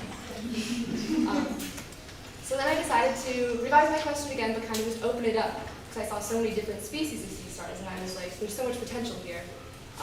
So I kind of made it more general and just refocused it on sea stars, back to my original plan, which is a little bit tweaked. So now I've decided to look into what factors influence the movement of sea stars in general, and specifically, how do they respond to environmental differences? The initial way that I started to look into this was, my initial methodology was I would locate an individual, place rocks in an X and Y direction, kind of to make an axis, and then measure the distance in X and Y with a measuring tape at 5-minute intervals, and then look into their rate of movement that way, and then also record depth, time, and I was initially intending to measure temperature, but it didn't end up happening. Eventually, actually pretty soon into that data collection method, I noticed that the data I was getting wasn't as refined as I wanted it to be, and a lot of sea stars weren't moving super fast. And I was wondering, I was recording a lot of times no movement at all, and I was wondering, what if there's like slight movement that I'm just not picking up with my eye? So then, I crafted this device, which is a stool from Casa Verde. I ended up taping measuring tape into my X and Y axis in place, put dive weights on it, and then I fastened a GoPro at the top of the stool. And then that's a water bottle used as a buoy to locate it, which I ended up not using all the time, but I feel like it didn't really affect the functionality. And then the idea was to place it on top of a sea star, record, and then see its rate of movement that way. So here he is in action. And while some of the footage looked like this is real time, not sped up. That's how fast that's moving if you're looking at that. This is it's called a Panamic cushion star, Fantastic Kamingi. Wait for it to move. See how far it moved in just those few seconds? A lot of it looked like this, where you just really can't tell where it's looping. And this would be a whole 30-minute interval. This is a chocolate chip star. So that led to my first conclusion, is that the rate of movement varied drastically between species. And that also complicated things in terms of a cross-species comparison. So these are the 3 species that I observed. Vitaria unifacialis is like the blue sea stars that Jason also studied. The Neordelia armata is the chocolate chip star, and then the Pentastor Kamingi is the Panamic cushion star. And that's their raw average movement over the interval in centimeters per minute. In order to compare all of the data from all of the species, I decided to normalize my data. So this is a normalization formula. Basically what it does is it puts all of my data points on a scale of 0 to 1, and it's a proportion of the range of all of the data points. Because if you go back here, some of the species have a range from 0 to 2, and some are barely above, like not even to 0.1. So this makes it much more easily comparable. Next, I went into comparing the rate of movement to my other variables that I measured. So these are graphs of movement versus depth and time. The lines are just auto-generated by the statistics formula or statistics program trying to find some sort of relationship, but really there wasn't much here. It's kind of just randomly scattered. And also you might notice those outliers at the top, which seemed to stick out to me too. It makes sense that there would be such a range from 0 to 1 because that was the formula I put it into, but the distribution doesn't quite seem evenly distributed. And we'll come back to that. Next, I looked into the substrate that the sea stars were on, and I found them, which was not something that I initially intended to study, but I kind of noticed this relationship anecdotally as I was collecting my data. So I started recording where they were. Initially started as like on sand, on a rock, in between rocks, on gravel, under coral, things like that. And then I kind of noticed this pattern and I was able to condense that into either exposed versus hidden. So exposed being exposed on flat sand, gravel, hidden in between rocks, like wedged in between rocks under coral. And here I just compared the distributions of those data, or all of those data points normalized, so on a 0 to 1 scale. And the distributions are obviously visually pretty different between how fast / far the sea stars moved over the interval between exposed and hidden sea stars. I went ahead and ran a t-test on that too, and got a p-value of 0.0397. Which is already fairly significant, and that's a two-tailed t-test, so just looking for any difference in the mean, aside from random error. And my sample size here is 17. Upon closer inspection, as I mentioned, I changed my methodology at some point. It was definitely a learning experience. One sea star I moved, I didn't move the rest of them. That felt like an uneven treatment. One I kind of noticed I was poking while I was measuring it with the measuring tape. I had some camera errors. So I kind of went ahead and marked these. On the left is effectively just the figure that was on the last slide, but with each of the data points individually instead of the box and whisker plot. And on the right is not normalized data, but divided up by species. So it's still, there's no error because of that. The open circles are the ones I did by hand. The closed circles are the ones I did with cameras. The red are the ones that are physically disturbed, so that's these two here and those two there. And then the blue here and here are my camera errors. I kind of noticed that some of the ones that I did initially by hand seemed like outliers. So just because I was curious, I went ahead and took them out. And I felt like this, the distribution, at least for the exposed side, looked much more normal to me and just more evenly distributed between the minimum and maximum. Here that is plotted as the box and whisker plot in the same format. Just more condensed data and all with the same methodology, kind of more refined because it's all taken by a camera. I went ahead and ran another t-test and I got a p-value of 0.017, so even more significant, which makes sense because it's more refined. Some anecdotal findings that I had, aside from just what the numbers say. The physically disturbed individuals moved more than others. So that one sea star that I picked up and moved to another place moved more than 40 centimeters within a 30-minute interval, which was unlike all the rest. That's why that was such an interval, or such an outlier. I didn't seem to appreciate that. Some individuals appeared to be disturbed by my camera setup. I noticed one of those Pentastor Kamingi stars that moved really fast. I placed my camera over it, recorded. It wasn't moving for a moment, and then it started moving shortly after, and there was a little outline of like algae buildup below it, almost looking like it hadn't moved and then did move because of the camera on top of it. That seemed to be suggestive of some sort of visual threat perception, I thought, like they were somehow aware despite not having been physically touched. And also that being hidden seems to impact their visual threat perception, because the sea stars that were wedged in between rocks, or not as open, didn't respond to the camera in the same way. Compared to other literature, there has been findings, especially more recently there's been research on the eye structures that sea stars have. So most sea stars have eyes in the ends of their arms and have been documented to form some sort of low quality images and even to use that for wayfinding. There was a study in 2014 that removed or displaced sea stars from their habitat and saw that when the ends of their arms weren't covered, they moved back to the habitat, and when they were, they could not. And a bunch of other documentation of that, including in 2 of the species that I studied. So I think that maybe could contribute to what I've observed. And then I would like to thank pretty much everyone involved, all of the people in the field, helping me in the field, all of my advisors, and all of you guys. It wouldn't be possible without you.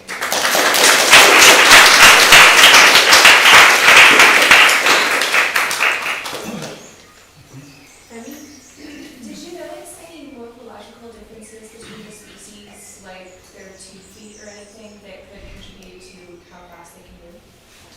Definitely, let me go back. Definitely physically, a few of the species looked very different. Like this chocolate chip star, all of them had like much shorter appendages, and kind of more like webbing almost. The Pentaster Kumingi, for reference, they were about like this big, much bigger than a hand. And then, let me find the other species. Oh, and then this was the other species, kind of in there, with like the much longer and skinnier arms and appendages. So I definitely think that could have played a role in just how fast they were physically able to move. Jamie? Do you know if the different species have different like defense mechanisms or like feeding mechanisms that could like influence their mobility? Yeah. I'm not entirely sure on the feeding mechanisms, but I believe that all of them feed in similar ways, with the mouth in the center of the starfish, and their stomach comes out and engulfs their prey. Most sea stars are actually carnivorous as well, which is interesting. And then the chocolate chip stars have kind of spines. The cushion stars also have like smaller spines on them, kind of brighter colors. So I think it does vary in different ways. Josie?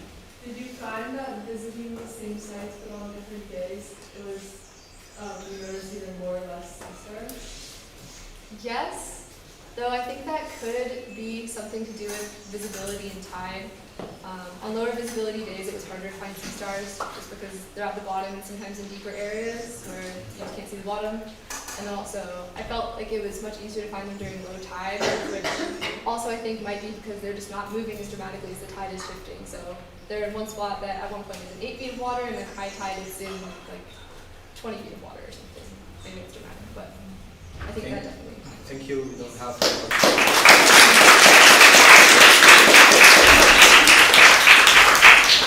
Thank you. Next speaker is Jason Ferrand, and he is going to talk to us about if are blue stars, the strip blue stars, Captaria unifacialis, actively associated or not with sea urchins. So yeah, I'm going to be talking about sea stars and sea urchins, 2 things that we've already heard a little bit about. So I came to this question a couple months ago when we were at Kohini Keel for the first time, if you guys can remember that far back. When we were I was scuba diving at Baja Rojo, I was noticing that along the wall there that we were scuba diving along, there was a lot of sea stars and sea urchins in the same area. And so I thought to myself, oh, they might be having some sort of mutualism or something might be going on. And so then I decided to do some preliminary research, and I found that often sea stars prey on sea urchins. That was the only interaction that I could see any our previous documentation on.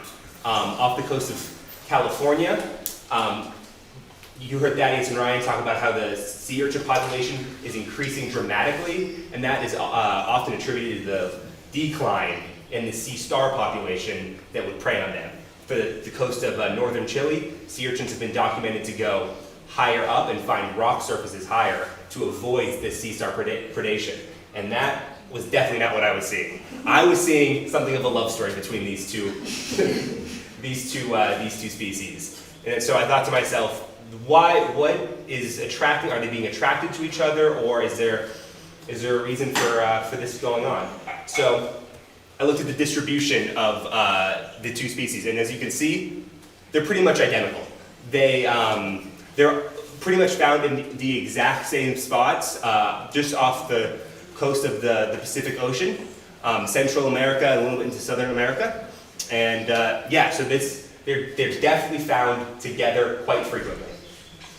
And so to test my hypothesis, or actually, sorry, before we start about my hypothesis, let's talk a little bit about the natural history and morphology of the blue sea star here. We heard a little bit about it already from Brooke, but they have eyes at the end of each of their 5 arms that help them with home finding and getting back to where they perceive as a safe place or something along those lines. Their homes. This was found by a student, Erica Weed, in 2016 here at EAP, as well as in other sea star species by Graham and Nielsen in 2014. And they're also less spiny and more fleshy than other sea stars and a lot smaller. So they often have more predators and things like that. They have less predator protection on their body than other sea stars have. So to test my hypothesis that sea stars were actively searching for these sea urchins, I decided I need to do a census of all the sea stars I found. So I went to LHL and I counted every single blue sea star that I found with the help of all the wonderful students at Quahini Keel. Anytime they would see a blue sea star, they'd yell, "Jason, over here!" And I'd go swim over.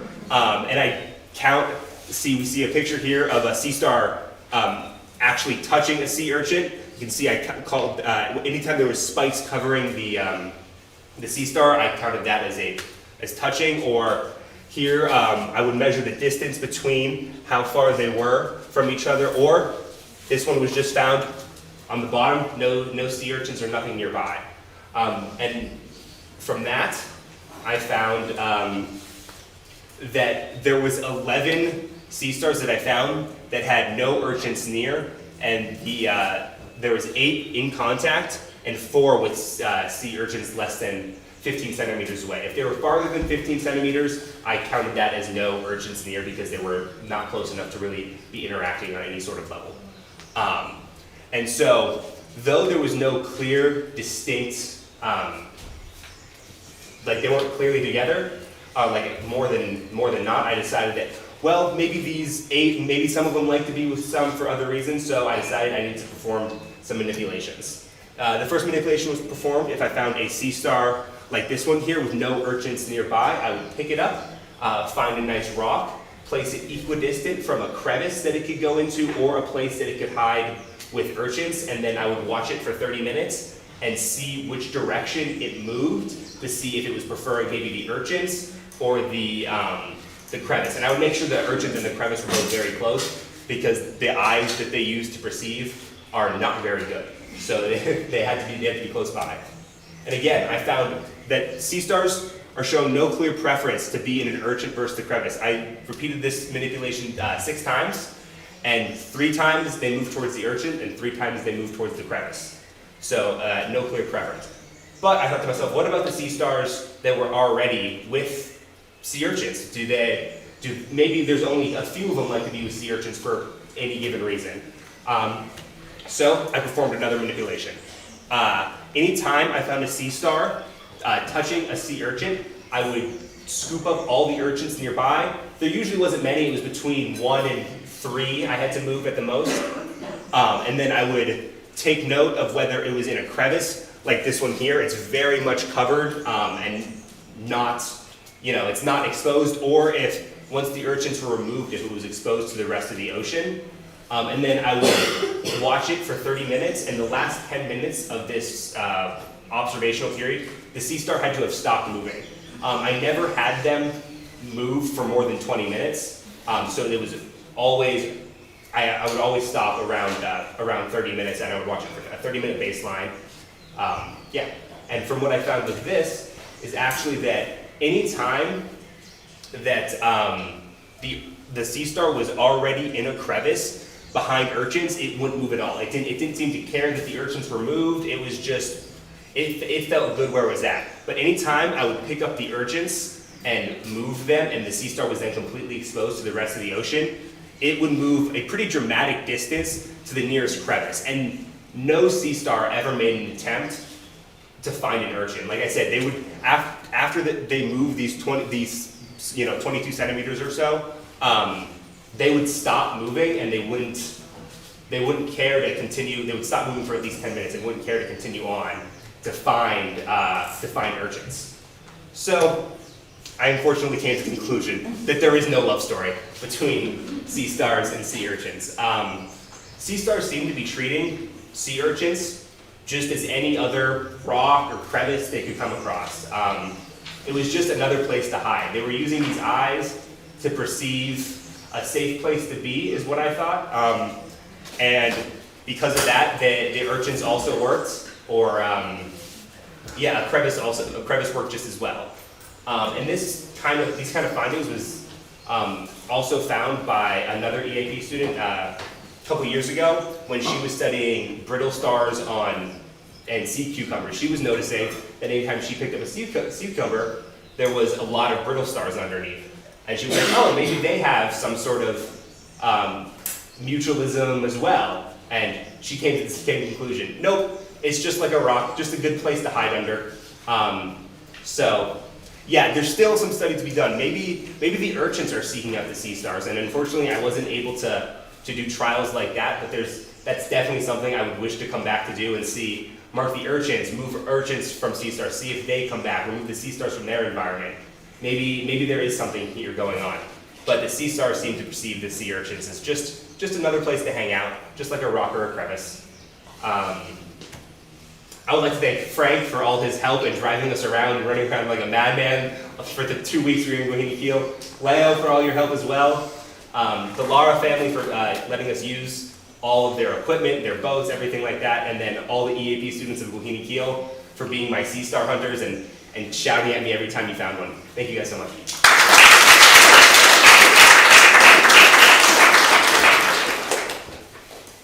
Casey. In the trials, when there was a pair of a sea star and urchin, and you removed the urchins, how far would you move them? Like, would they still be in the vicinity? So usually there was also urchins within the same vicinity. I would remove the ones that were only touching 40 centimeters away, just kind of toss them to the other side of the rock. Would you say like the urchins that were still nearby were more or less like equidistant as like the crevices that the sea stars? Yeah, definitely there was, I would never remove urchins and then they would have no urchins to go to. It wasn't like I was only giving them the option to go to a crevice. Usually a crevice was nearer, like they could bolt to the crevice and then maybe if they wanted to leave the crevice and go farther around to find an urchin or something, but none of them made that effort. Once they got to the crevice, they were like, okay, this is cool, I'm good here. Julia? How did you rule out the hypothesis that they were near the urchins for food and just going into the crevice, because the crevice is safety, versus food? Yeah, kind of. So, the feeding behavior, I didn't see that. Considering that in northern Chile, urchins have been documented moving away from sea stars and things like that, I figured that if they were going to be found together, such close proximity, over 50% of the time, that they're probably, and they're both nocturnal creatures, so if they're like hanging out during the day where that's their rest period, they're trying to relax and not be eaten, the urchins would have likely moved or something. They wouldn't be just hanging out near their predators. Okay? What were the backpacks for originally? My backpacks. Yeah, so originally I was going to put backpacks on them. I tied little beads to the sea stars. I was going to try to run a longer distance, or a longer time period, and not just 30 minutes. I was going to remove urchins and watch a sea star over a course of a day, because I figured that would really give me a full scope of what that sea star is doing in a day, but unfortunately, I could not find my sea stars with backpacks on, so I had to readjust a little bit. Ooh. Yeah. I know you're saying that the sea stars can eat the sea urchins. Is there any way that the sea urchins can be harmful to the sea stars? So actually, yeah, that's been documented as well. that they would. No, yeah. Thank you, Leo. Not for this species, but that has been documented in urchins. They would cluster up around the sea star and attack it, but not in either of these species. No.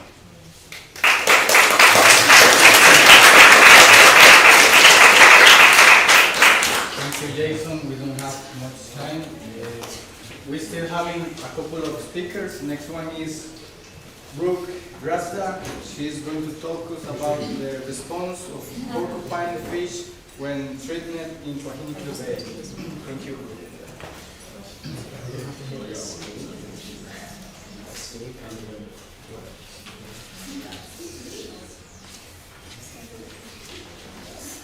Hello everybody. My study was on porcupine fish and their responses when threatened in Coajinicchio. So the two species I was looking at were Diodon holosanthus and Diodon hystrix. They're both in the family Diodontidae, which is in the order Tetraodontiformes. They're different than pufferfish, although they are in the same order. These rayfin fish, they have more broad heads, as you can see. They don't have a toxin when they puff, unlike pufferfish, so this allowed me to study them more easily.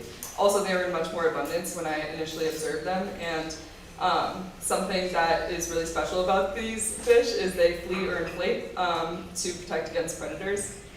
And they can actually inflate 3 times their initial body size when they imbibe water.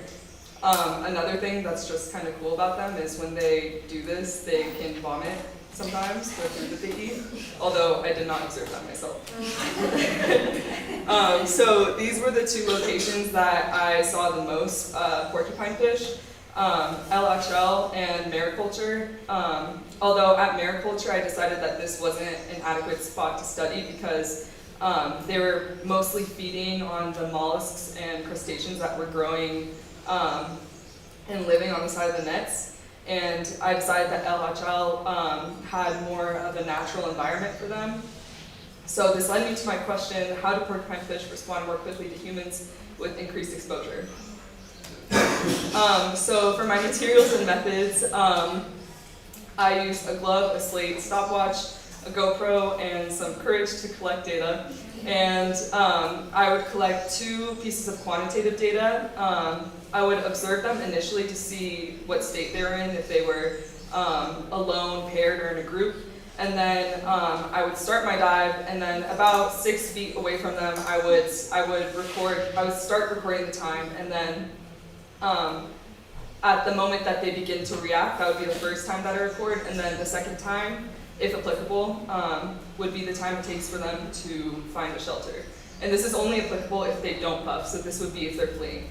And I had 41 individuals. And here is a video of one of the freckled porcupine fish.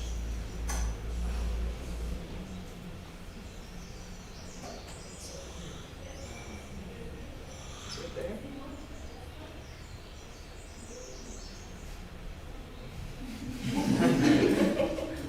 So that's when I would stop the second time. That's at LHL.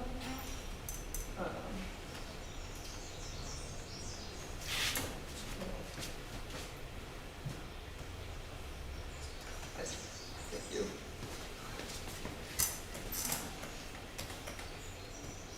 So these are my results. I measured it at both day and night, and as you can see here, it's pretty insignificant, the differences it took to find shelter.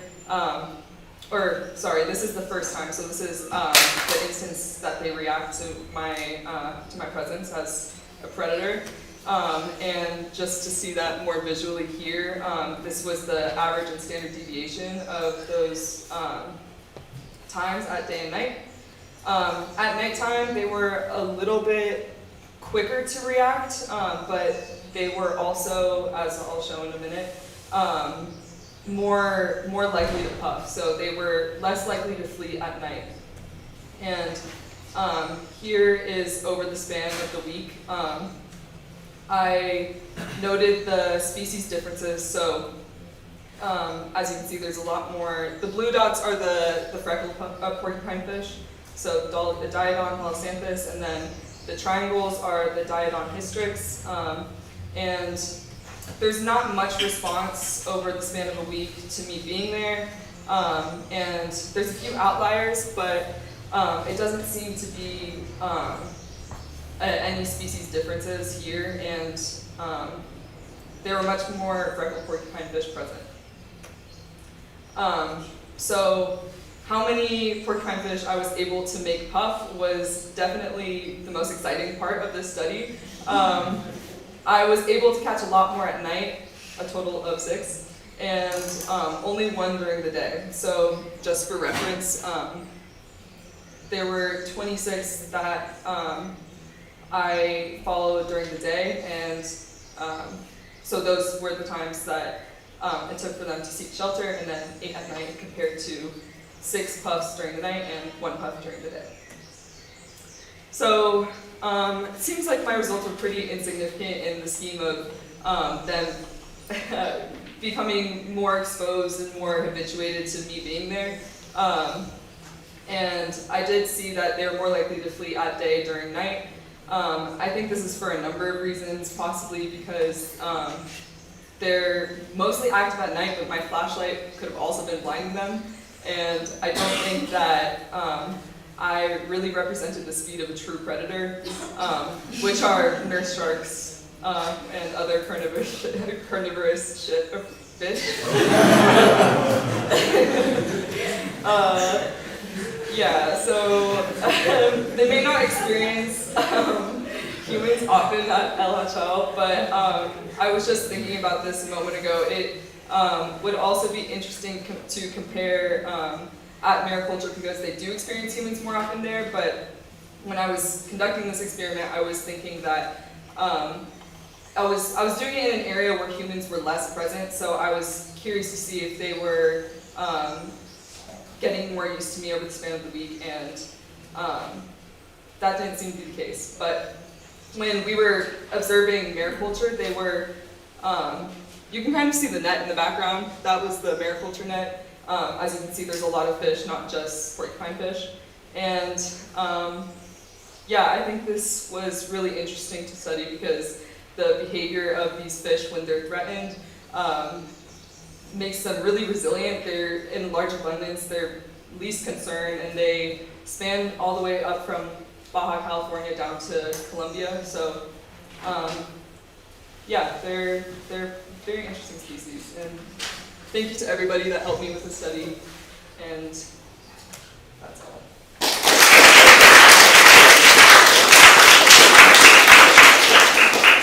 Is it possible that you kind of maybe mentioned the fact that you saw them something more at night, so the fact that they couldn't see, like it was dark, but then you said you also put a flashlight, like. They could see during, like at night, but I think it's because it was dark and then I had a flashlight that they maybe were less, yeah, they were less likely to, there was no pressure gradient in the water that they could detect, at least from my observations. But yeah, it was also the tides were affecting it too, so when we went at night and it was lower tide, I could just reach down and grab it basically. Yeah. Did you go to like the same site too, like, because how did you know that it was like the same like fish that you were like to see if like they would be more habituated, or was it just like? It was the same site. Yeah. So can they not swim effectively when they're puffed? Yeah, so that's one of the things that they, that's kind of like a risk for them, which is maybe why they flee more often during the day, is they move a lot slower. And yeah, the energy it takes for them to puff up, it takes about like 10 seconds for them to like fully puff because they do it in increments. So they're not able to flee. It's usually like a last resort effort to survive. Frank? Could you, did you turn off your presentation, or can you show it again? Can you go back to the graph? Yeah, that one? Yeah. So, I mean, it's not super clear, but what do you think might be some of the explanations for what looks like a shift, at least from day 1 to, let's say, day 6. Day 6 is a little tricky because of those two that are up in the 40-50 range. Well, the outliers could have been affected by the tide as well. If it was higher tide, then it would take longer for me to swim and chase them and dive down, although I tried to standardize that as much as I could. Yeah, initially I was thinking it would be a species difference, but when I went back and looked at my data, it didn't seem to be the case. So I'm not totally sure. So that includes daytime and nighttime trials? Yes. Yes. Because that would be another potentially interesting thing to do, is separate them. Because if, for example, on day 1, the ones above the line are day or night, and the opposite ones, like going straight across, also above the line, but the opposite time, it might help you interpret those data. Just a thought, yeah. We still have any time? No, any more questions? I'm back. You know if the carnivorous fish are they more common or more active during the night or during the day? Well, just for the example of nurse sharks, it seemed that we found one at night. Leo found one when we were helping Kaylee with hers, and then we didn't see very much during the day. So I'm not totally sure about their activity, but I think Petra can tell you a little bit more about that.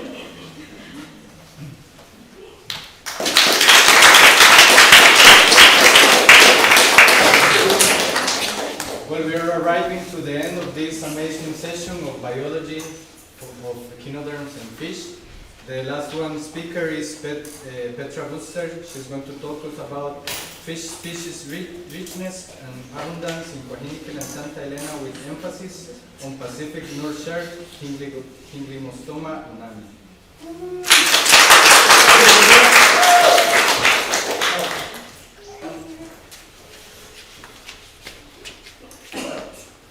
Hello everyone, I'm Petra and I go to UC Santa Cruz, and I did my project on fish species richness and abundance within Coajiniquil and Santa Elena, with special emphasis on specific nurse sharks. Alright, so introduction.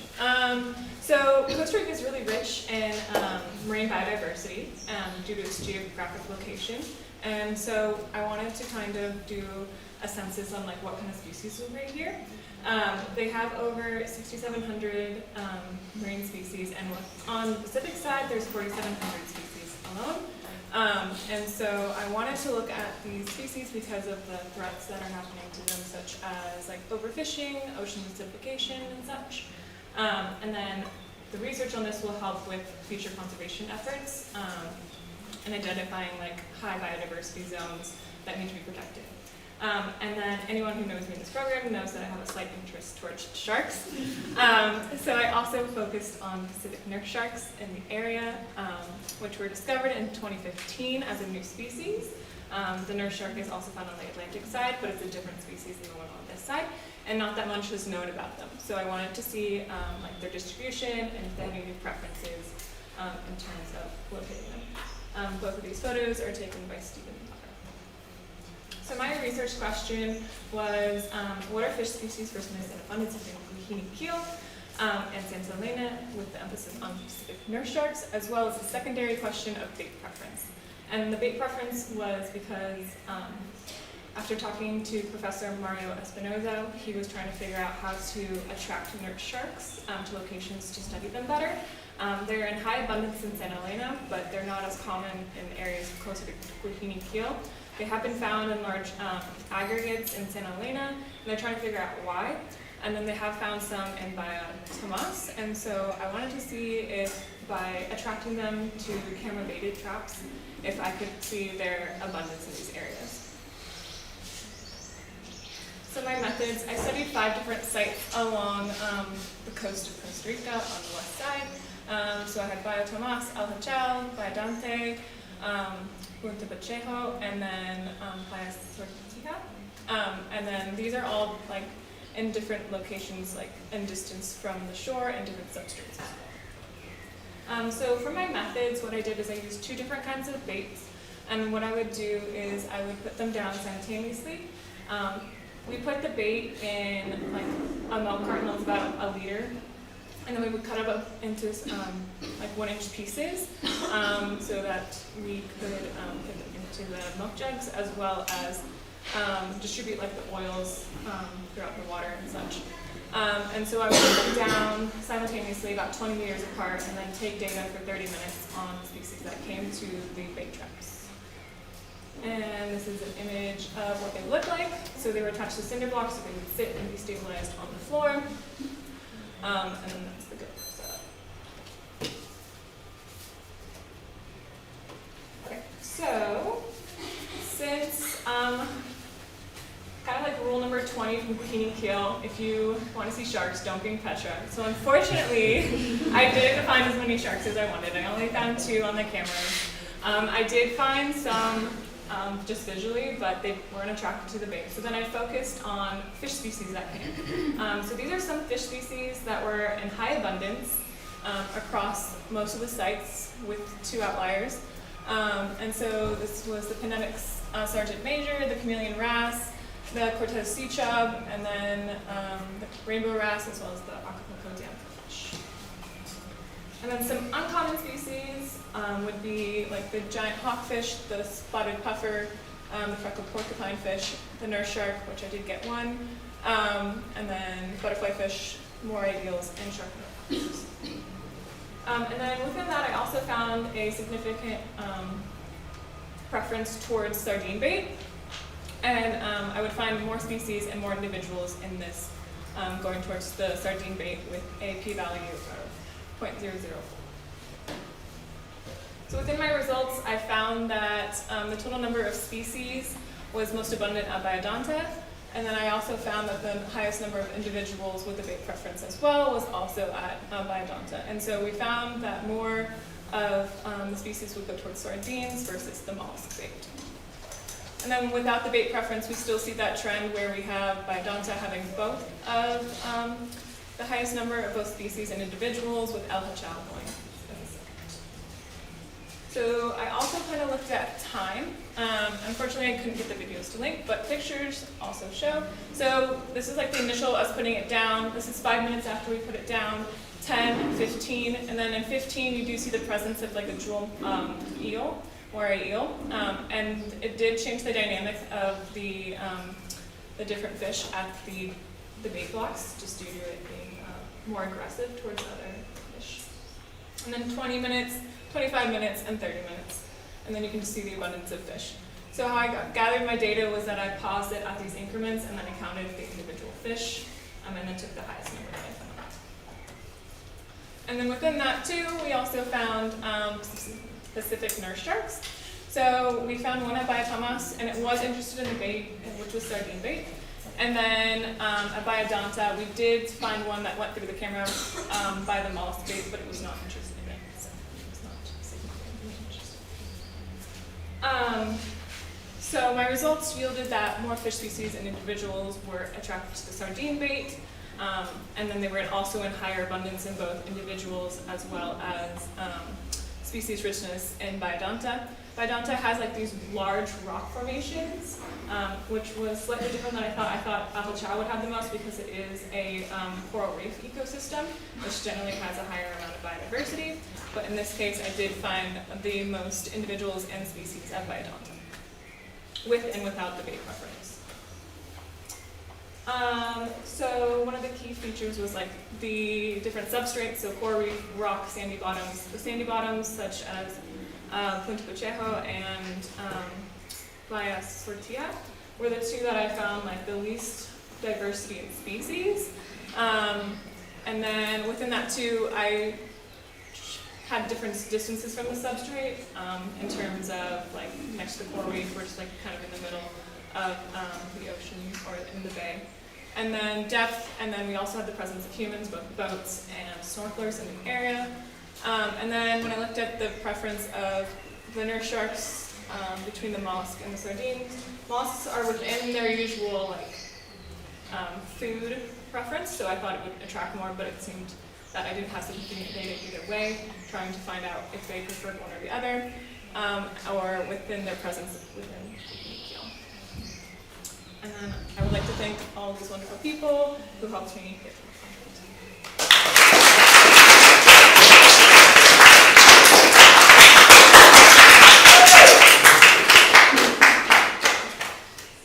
If you could include another bait item, what would it be?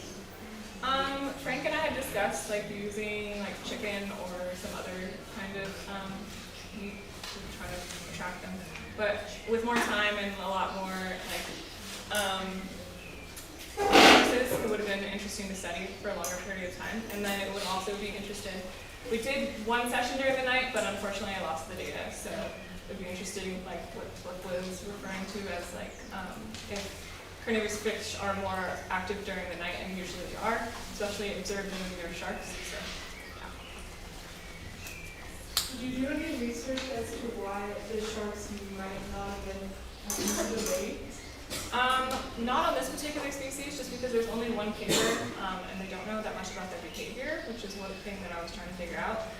There was the presence of us being there, and I think that might have played a factor. And then again, maybe being in the day.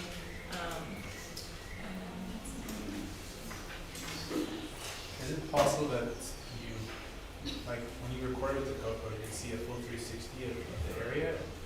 Or did? No, that was something I was thinking about as well, because you only see like one direction, so you don't know what's going on.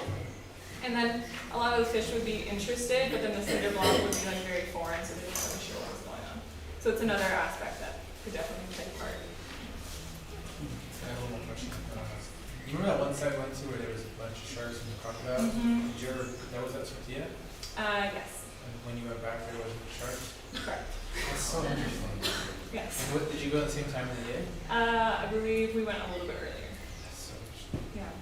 But the local knowledge tells us that they kind of migrate up and down that coast. So they might have just not been there on the way. But we saw a very low amount of them.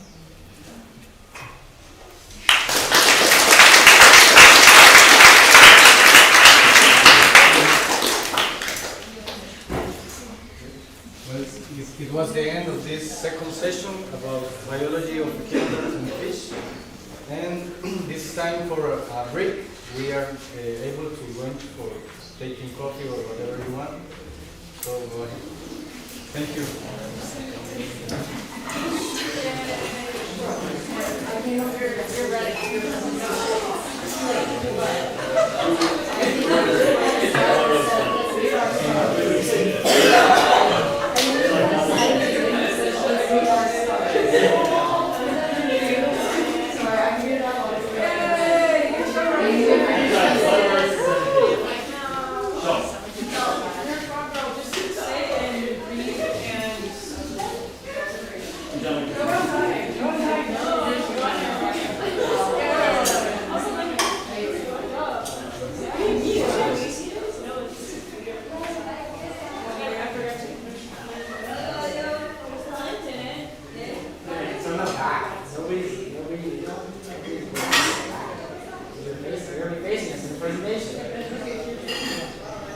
Yeah, it's gonna look so good on the live stream too.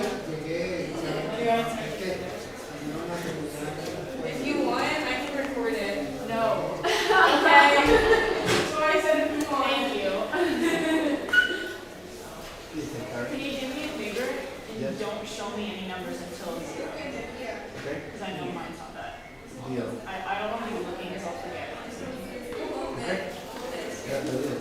Where are the numbers? I will show you all the numbers. Le puse los nombres. Leí tú.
That's like cloudy with a chance of Frog,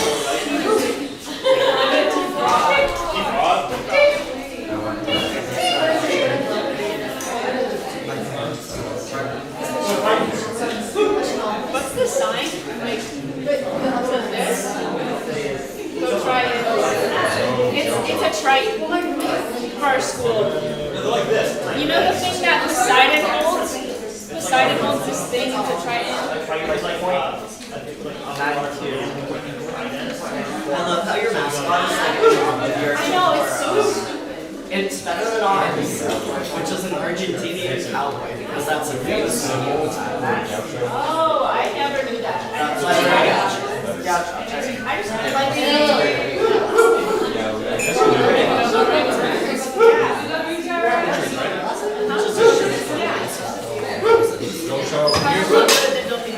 Here's good?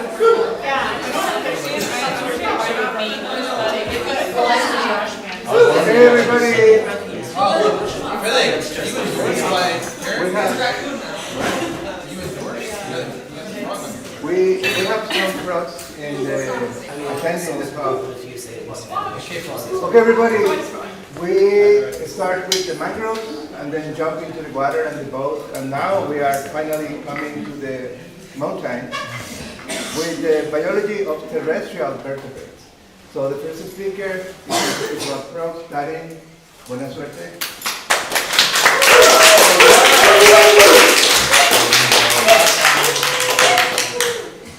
Hi everyone, my name is Taryn Cornell and I'm a student at UC San Diego, and the title of my project is Aneurin Distribution and Richness in a Tropical Montane Forest in Monteverde, Costa Rica, an updated survey.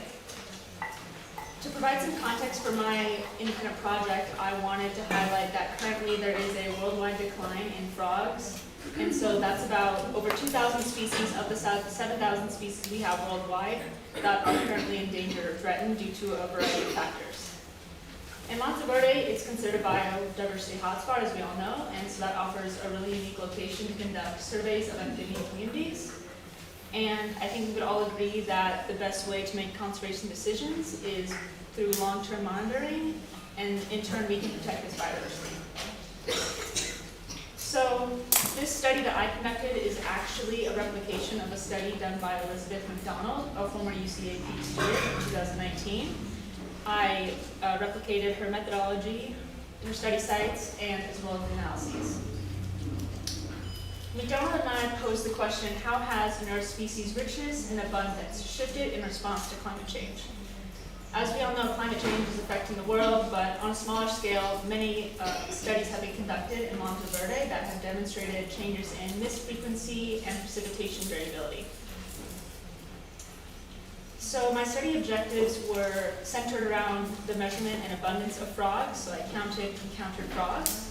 Also frog distributions, which meant I took note of where I encountered them at what elevation, and also an evaluation of precipitation data from 2019, when the original study was conducted, and 2023, and then the years in between. My methods were my methods are a traditional way of measuring amphibian surveys. It's audio and visual encounter surveys, so that means whenever I saw a frog, I would take a picture of it, and whenever I heard a frog, I took an audio recording of it. My data consisted of images, altitude, GPS coordinates, and other notes.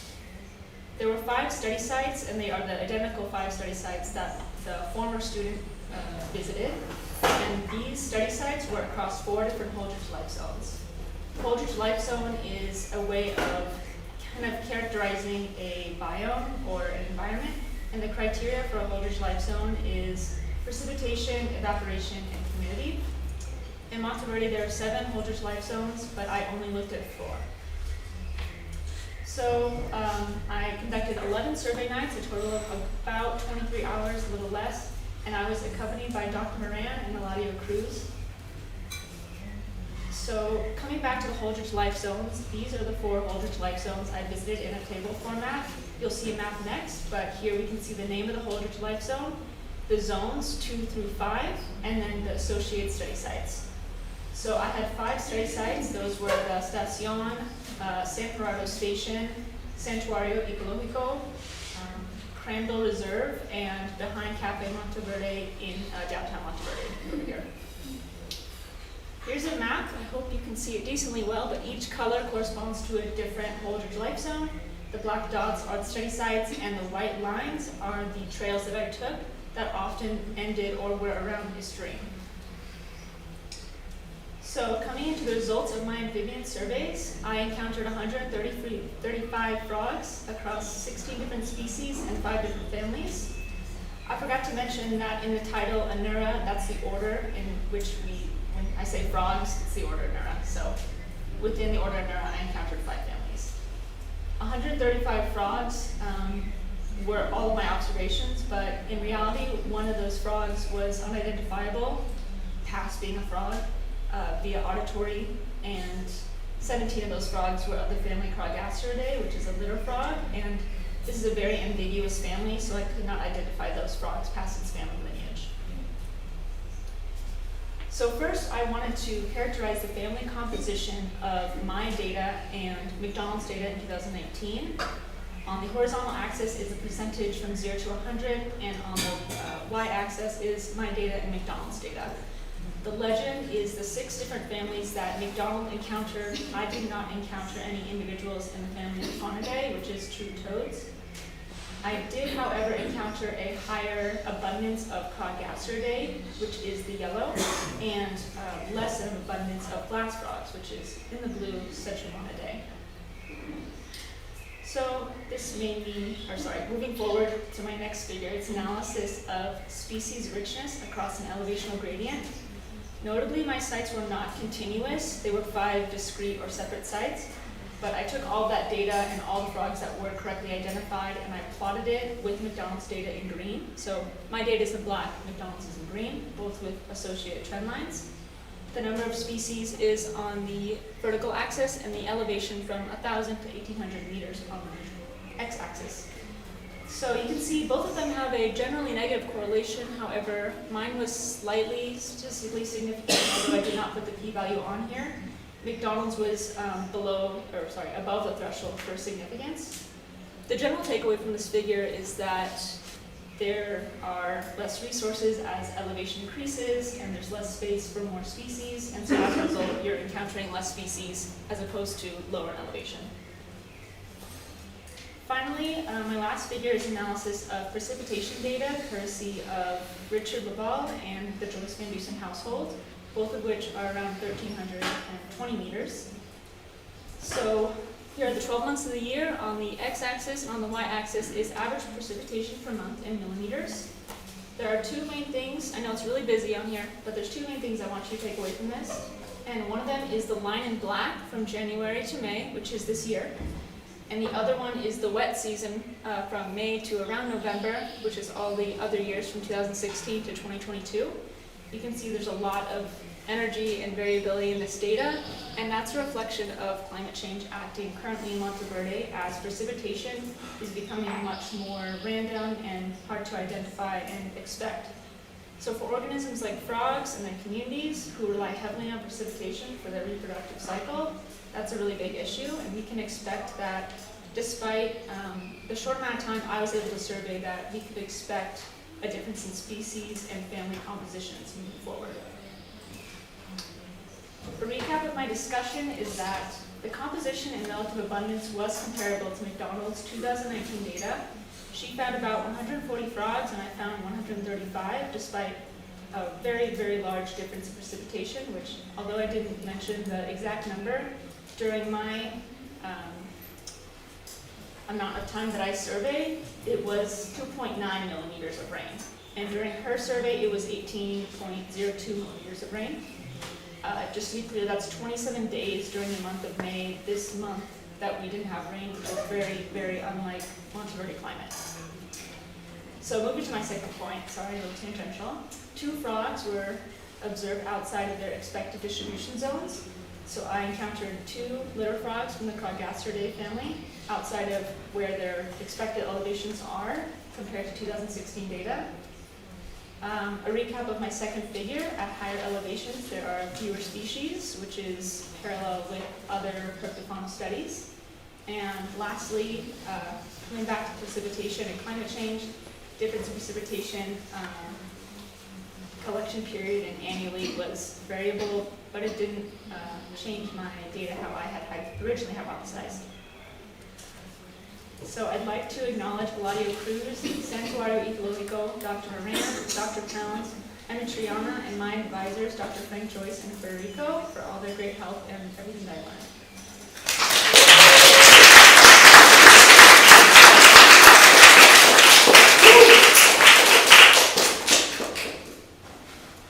Can you talk us about this shift in the distribution of microgastrin, I think?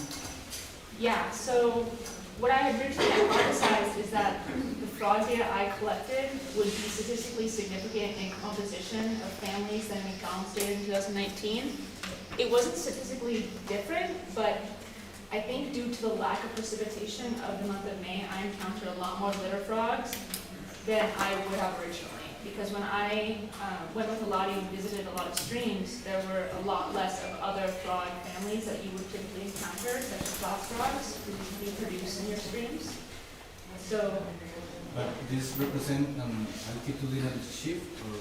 This does not represent an altitudinal shift. So this is all the families, and it doesn't, there's no difference between the families in this chart. I didn't do an analysis actually, which would be really interesting to see. I just want to know, maybe I misunderstood something, but I heard that you say that there were two microgastrini which were beyond the expected distribution zones.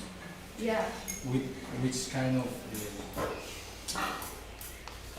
amplitude they had? I did not do an analysis of that. But yeah, it was two individuals. Crowgaster, Branch 40, and Crowgaster said areas. Thank you. Sorry. That's amazing. Do you know if McDonald's spent the same amount of time surveying that you did?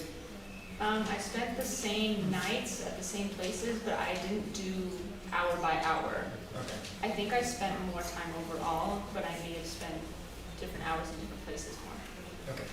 There is a question from the Universo. Did you separate your frog survey by species? If so, from your data, what species was the highest population? It's the highest population. I am able to look at that data, but I don't have it available in front of me right now. So basically what you're asking is which family had the highest abundance, correct? It would definitely be Crowgaster family. The secondary one might also be Ranidae, which is true frogs, and those were encountered a lot at the Santuario at man-made ponds where they reproduced and lived. So that could have also skewed abundance data. Were the two frogs that you have outside of the range found at higher or lower elevations than Oh, I did just remember that. I think that was the answer to your question as well. It was higher. It was at the top of the station principal trail around 1,700 or 1,800 meters. Okay, very last question. Maya? Maya? Do you happen to have any ideas about why the composition would be different other than precipitation?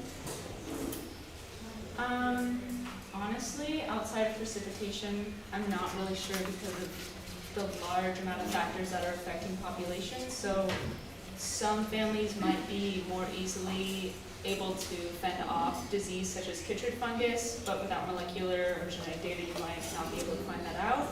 And then also some, for example, litter frogs could be better generalists. So when you have like man-made ponds, like hotels and things, you could have species of frogs that are able to work with that, and some species that can't. Thank you, Karen.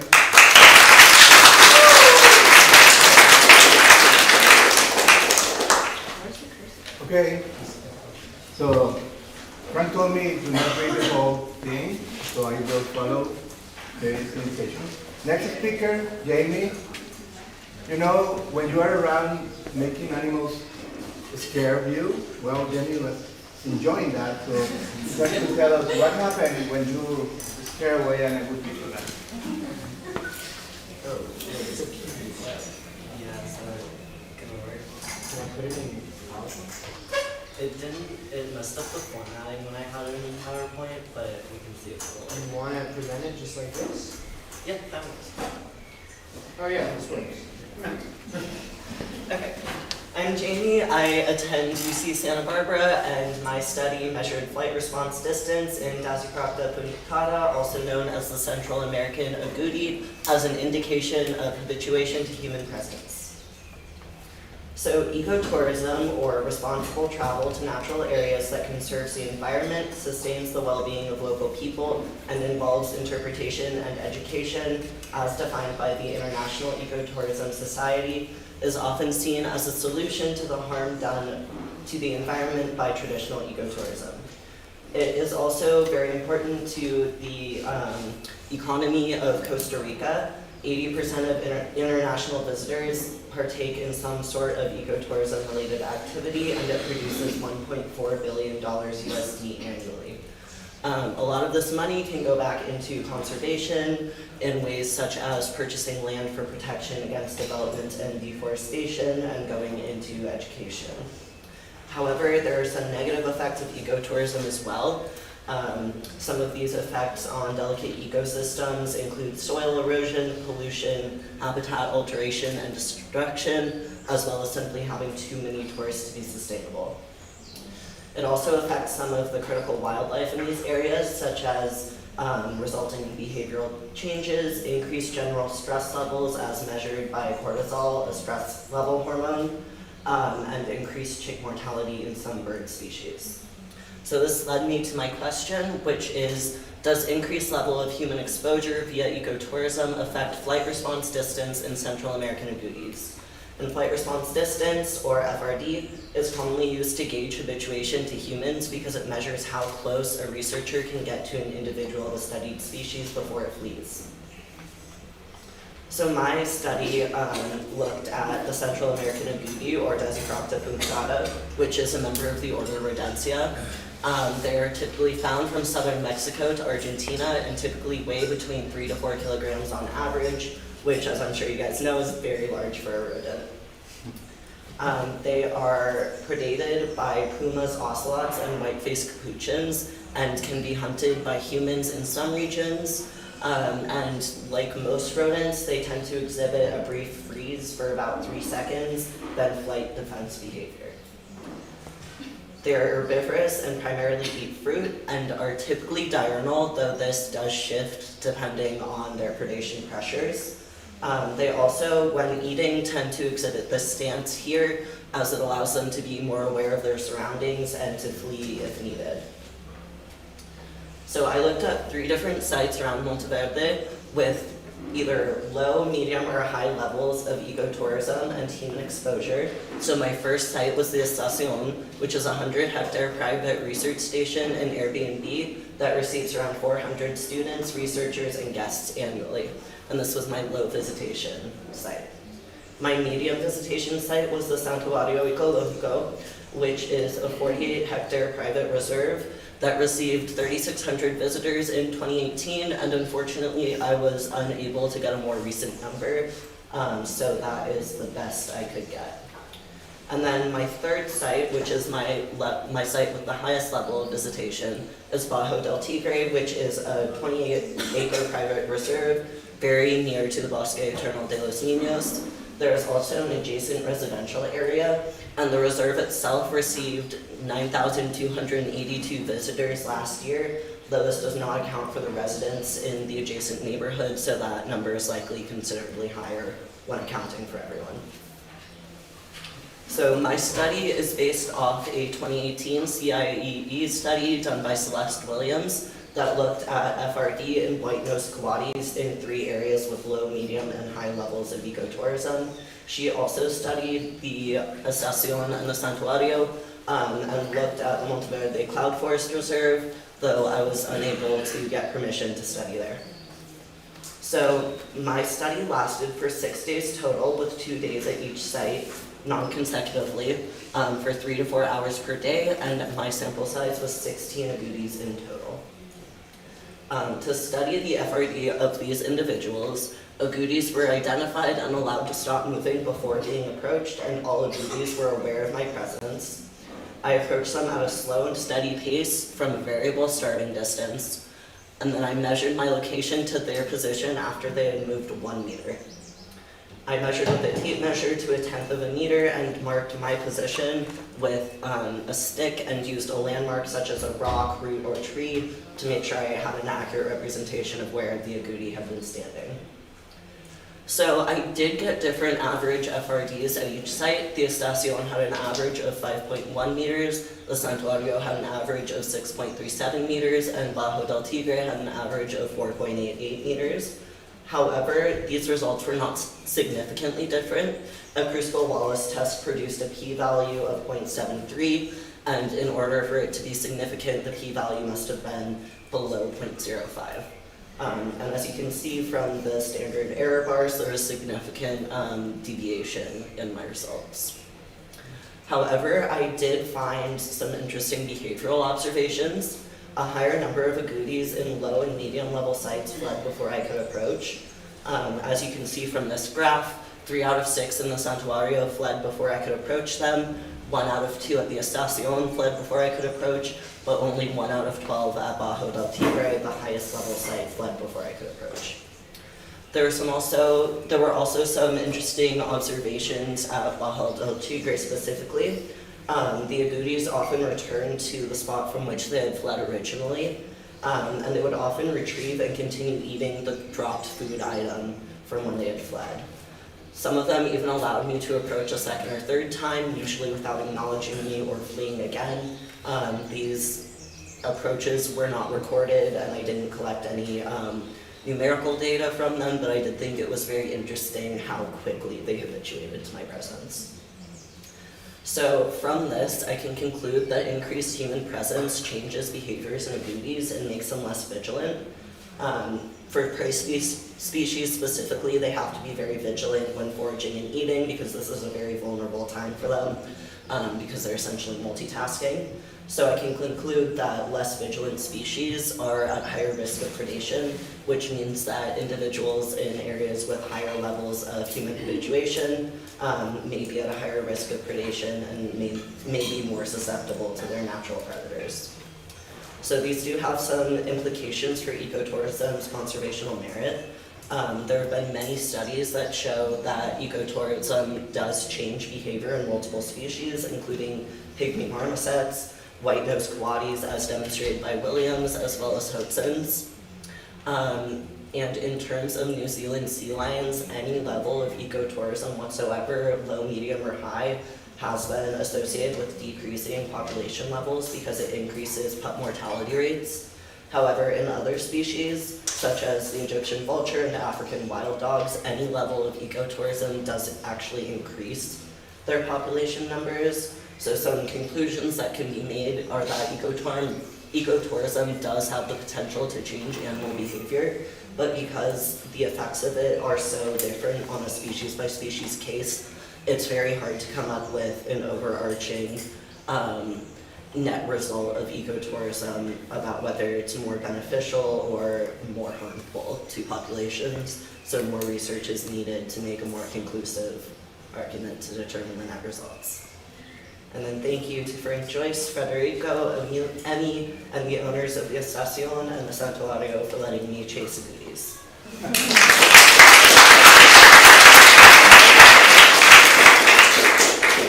Yeah. Do you think if you used a site that had even like lower human traffic than the Estacion, you would see like different results? I think so. It's hard to say just because I could only find 2 agoutis at the station, so it was kind of hard to compare those results to the results from my other locations. But I do think that 400 is a fairly high number for that to be considered a low level. So I would be interested to see what could come of that. Jason? We talked a while ago. You said you also did this at Frank's house because he likes to feed his agoutis? Yeah, so Frank's house is one of the areas in Bajo del Tigre that I observed. I didn't actually go into the reserve. I mostly stayed around the residential areas, just walking up and down the streets, because I did witness a lot of people around there. So it did seem like there was a high number of people without actually going into the reserve itself. Casey?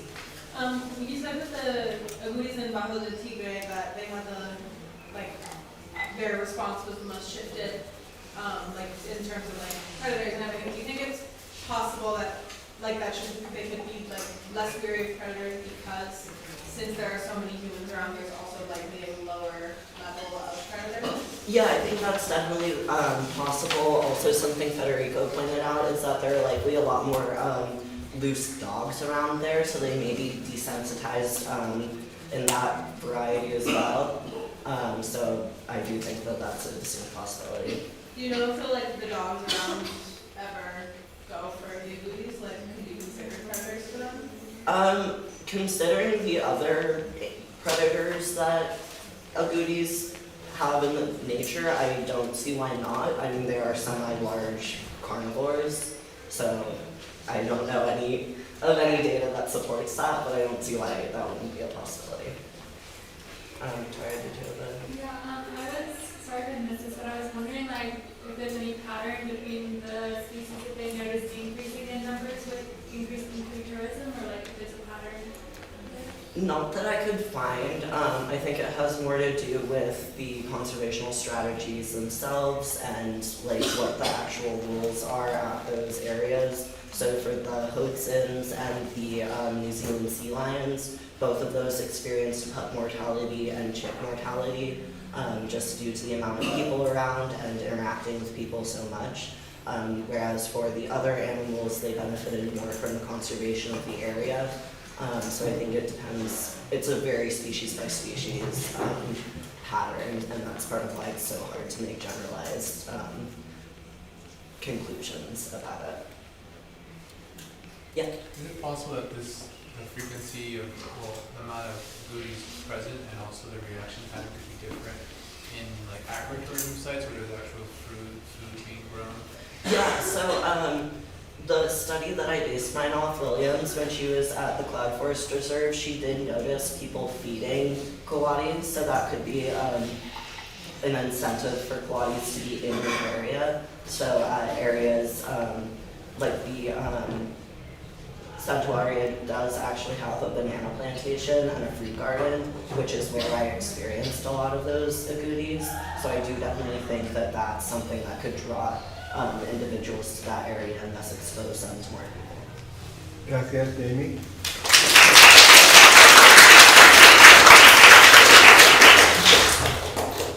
Okay, thank you, Aidan, for all your help. This symposium is going on thanks to you.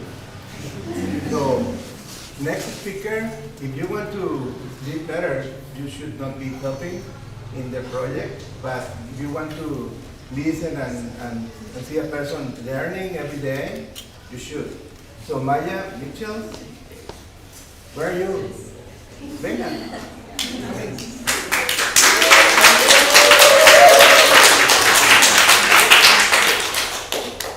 Maya Mitchell is going to speak about her project. Thank you. Thanks, Greg. So my project is exploring and speculating on the presence of antibiotic-resistant bacteria in Monteverde bats. So for a moment, I'd like you to imagine that you are a bacterium and you live on a cow. You're not necessarily bad for that cow, as we often associate bacteria to be pathogenic and causing disease. Oftentimes they can be helpful for the cow, like those that live in the cow's rumen and help it digest cellulose and eat grass. But there are also harmful bacteria that will live on the cow, like those that cause bovine mastitis. Mastitis is an infection that is caused often by a Staphylococcus aureus, a bacterium that causes inflammation of the udder. So there are trillions of bacteria on our bodies, and any particular bacterium can be helpful or harmful depending on a number of things, including what the bacteria is capable of, who they're infecting, and how vulnerable that person is. And there's another factor to consider to all of this, which is how antibiotic resistant is the pathogen. So when a farmer wants to treat their cow for mastitis, or if you want to get rid of an infection of the strep throat, you're probably going to take antibiotics. And whether it's intended or not, it's probably not intended. It's probably going to foster antibiotic-resistant bacteria developing within your system.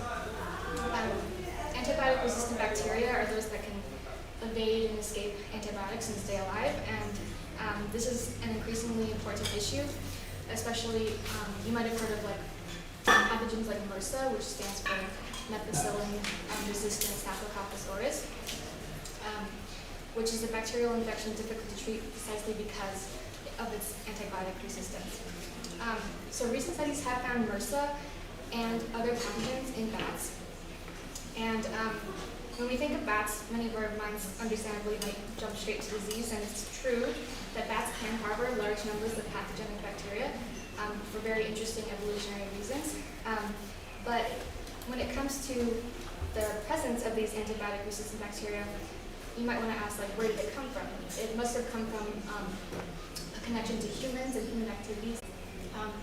So it could spread through waterways, as a previous study on birds has found, or it could, like, I hypothesized that maybe a vampire bat would bite a cow, and then it would be exposed to any antibiotics that a farmer might have treated that cow with.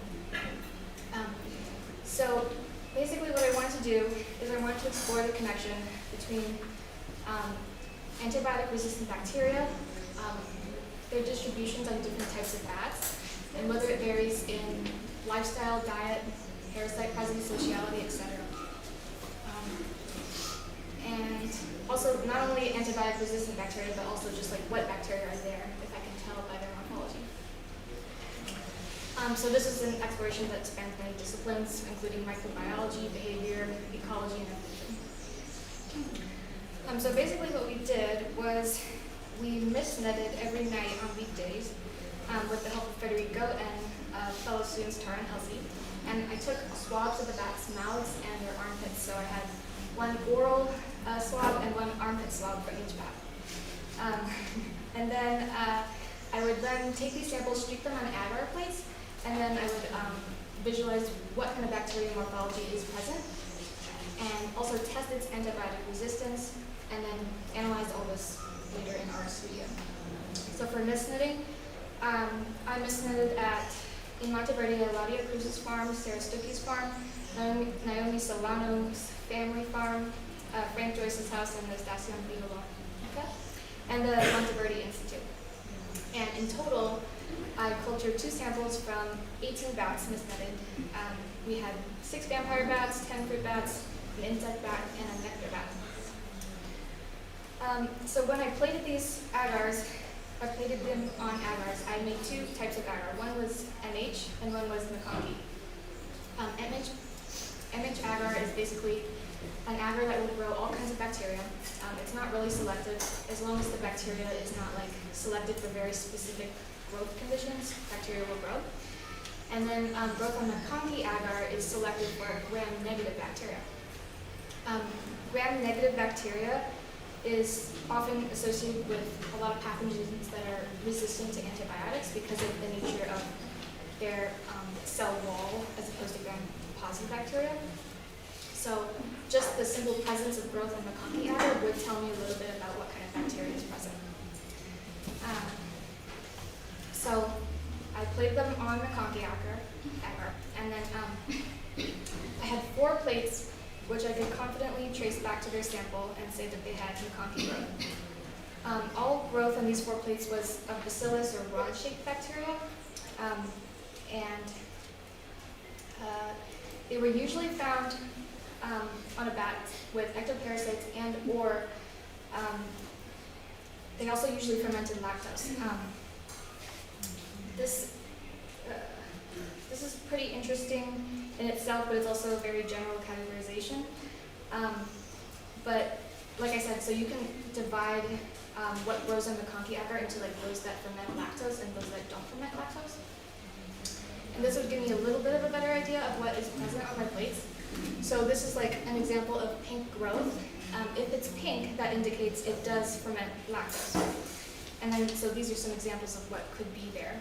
I don't think I have time to go into all of them. But this is like a typical morphology. It's like that I saw. It's often rod-shaped bacillus bacteria.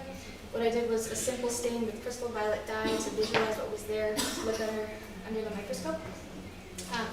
Other morphologies I saw were solitary bacillus, which is rod-shaped in palisade formation, diplobacillus, spirillum, streptobacillus, and what I believe to be staphylococcus.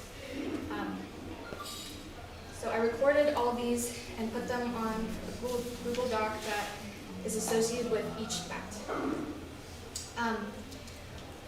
One interesting finding that I found was there was only one sample that had staphylococcus, or at least what I believe to be staphylococcus morphology. And this was a vampire bat that was misnetted at Eladio Cruz's farm. It's a vampire bat, and it came from the mountain. Staphylococcus is the morphology of Staphylococcus aureus, which is the pathogen responsible for MRSA outbreaks and a lot of bovine mastitis cases. Although morphology alone does not tell you like exactly what's there, these are just all speculations. So for my antibiotic resistance test, I use mastodite, which is often given to cows who have mastitis. It's very general and it contains like 3 antibiotics. It contains penicillin, neomycin, and streptomycin. So I went through several trials in which I put a dab of antibiotic on the filter paper disc that I had, and it didn't work at first. I had lots of trials. I'll kind of skip over that, but eventually I found a way. Like I tested with my own mouth and with another plate that I used and put it on the agar, and it worked because you can see this is the circle of inhibition around the filter paper disc, and that's because the antibiotic is spreading out of the filter paper disc so that it's killing the bacteria around there. So a larger circle around the disc would indicate that the bacteria is more susceptible to the antibiotic because it's killing more of the bacteria.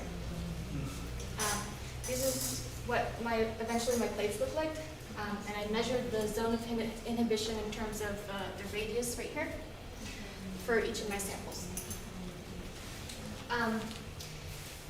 When I did my data analysis, I ran ANOVA and ANOVA to determine if there was a relationship between bat location, presence of ectoparasites, presence of endoparasites, and the type of bat, which encompasses both the diet and lifestyle. And the radius of the zone of inhibition that you saw earlier was like my D-dependent variable.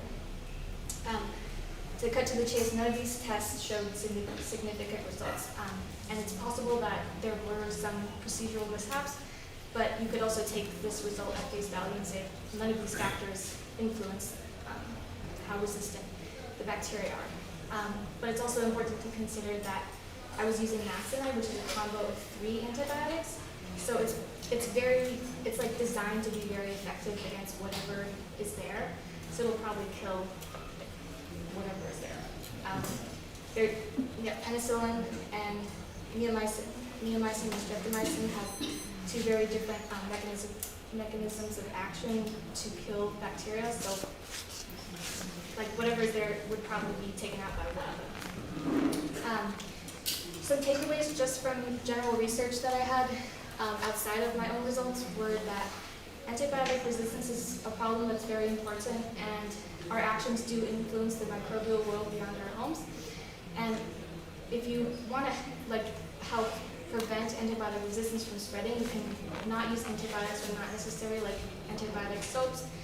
And in general, it would be a good idea to consider bats as disease vectors within a larger ecological context that's connected to ourselves.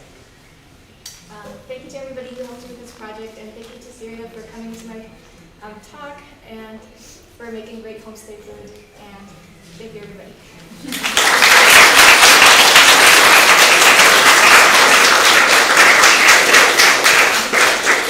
We're still having 1 minute for questions.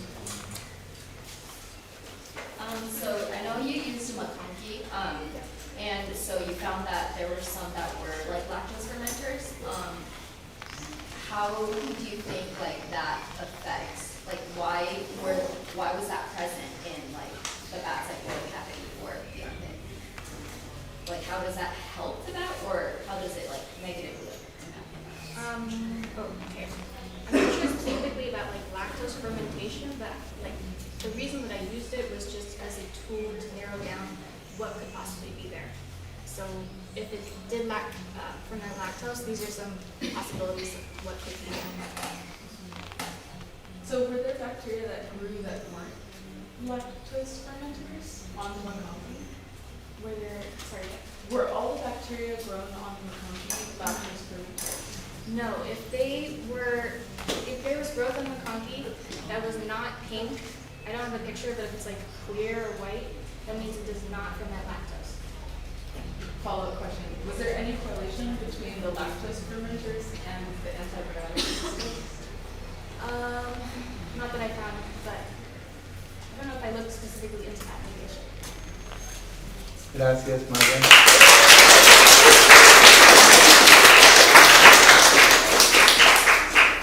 Frank? Seguimos. Okay, so, thank you. Next speaker, Maya Robe from Santa Cruz. She also works with bats and is going to speak about what is going on with bats in the farm. Bienvenida, Maya. Tana? Sorry. My sister's name is Maya. My sister's name is Maya, so it's funny. Okay, my name is Chara Roby, and I did my project on the ecological services of bats on Monteverde, Costa Rican farms. So bats are considered a keystone species, meaning that they have disproportionately large impacts on their environments, and this is due to their role in controlling insect populations, dispersing seeds, and pollinating plants. Despite the important services that bats have to offer, they're often viewed negatively by the public and by farmers due to the image of the vampire bat, which bites livestock and is responsible for disease spread. The negative connotation that people have with bats often hinders conservation efforts on their behalf. But as you can see, there's many more types of bats than just the common vampire bat. So I wanted to look into this further and ask the question, what are the ecological roles of bats on farms in Monteverde, Costa Rica? This table here shows my hypothesis of what the helpful and harmful aspects of each bat type would be to farmland. So starting off at the top here with insect bats, I suspected that they would be helpful for pest control. Insect bats are cited as one of the most overlooked and economically beneficial animals due to their role in controlling insect populations. On the other side of this, I could see how insect bats could be harmful because they could consume pollinators that are important for farm crops. Going into fruit bats, I thought they could be helpful to farmland since they disperse seeds. This could increase product yield on farms if they're dispersing seeds of plants that the farmers want to sell. And it could also just increase general biodiversity, which is important on farmland for multiple reasons. First of all, it can increase the number of pollinators found on farms. It additionally can increase soil health. And finally, farmers can oftentimes receive compensation from organizations like Bandera Azul in Costa Rica for demonstrated biodiversity. So having a large number of plants growing on their farm can actually give them monetary compensation. The downside to fruit bats is they could eat some of the fruits that the farmers are trying to sell and decrease product yield. As for nectar bats, they could be helpful by pollinating farm crops, and vampire bats could be harmful by biting cattle, which can decrease the amount of milk that they produce and can also cause the spread of disease. So for my study, I misnetted both on and off of farms over 10 nights. As you can see in the map, the green indicates that it was a farm we misnetted on, and the purplish pink color indicates that it was not a farm that we were misnetting on. And as you can see from this image, all of our sites were pretty close together, which allowed me to control for factors like altitude and precipitation. I defined farms as being somewhere that had livestock, usually cattle, and had an open grassy area. And then farms, indicated in purple, were completely forested areas. So with my misnetting, what I was looking at was the bat species that were present both on and off of farms. I thought it was important to incorporate the off of farms aspect, since this would allow me to tell what bats were present even if they weren't on farms and do a comparison. I also looked at their feces. I collected these by putting them in a cloth bag for 5 to 10 minutes and waiting for them to poop.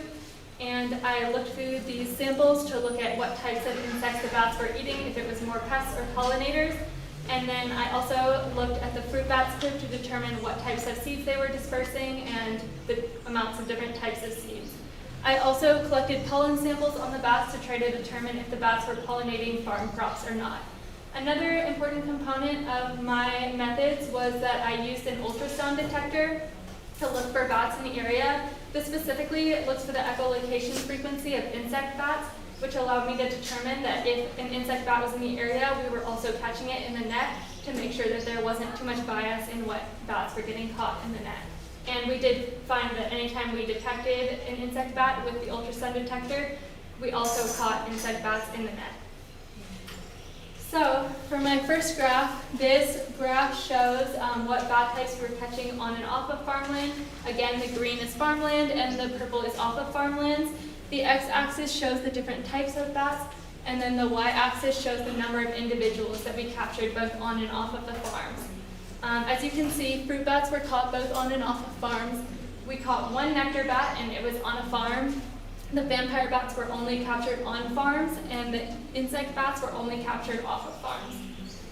So to walk through each of these different bat types, we caught only vampire bats on farms, which may indicate that they're feeding primarily off of livestock.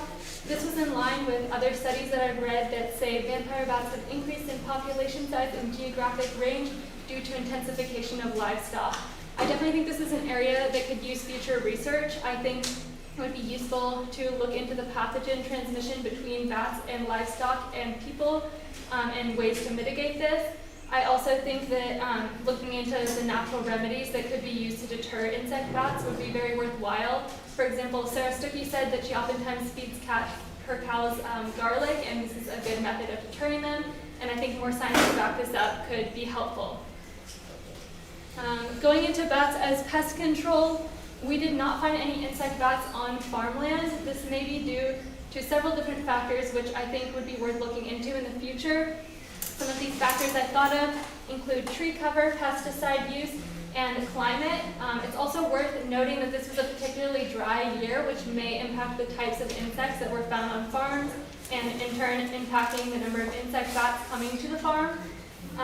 So although we did not find any insect bats on farms, I still wanted to look through the poop and try to determine if they were eating more pests or pollinators, so that if insect bats were found on the farm, we'd be able to determine if this would be a positive or a negative thing.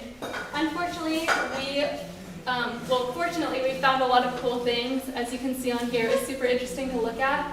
But we were not able to identify the insects to family, so we couldn't determine if they were more pests or pollinators, since in one insect order there can be both helpful and harmful insects.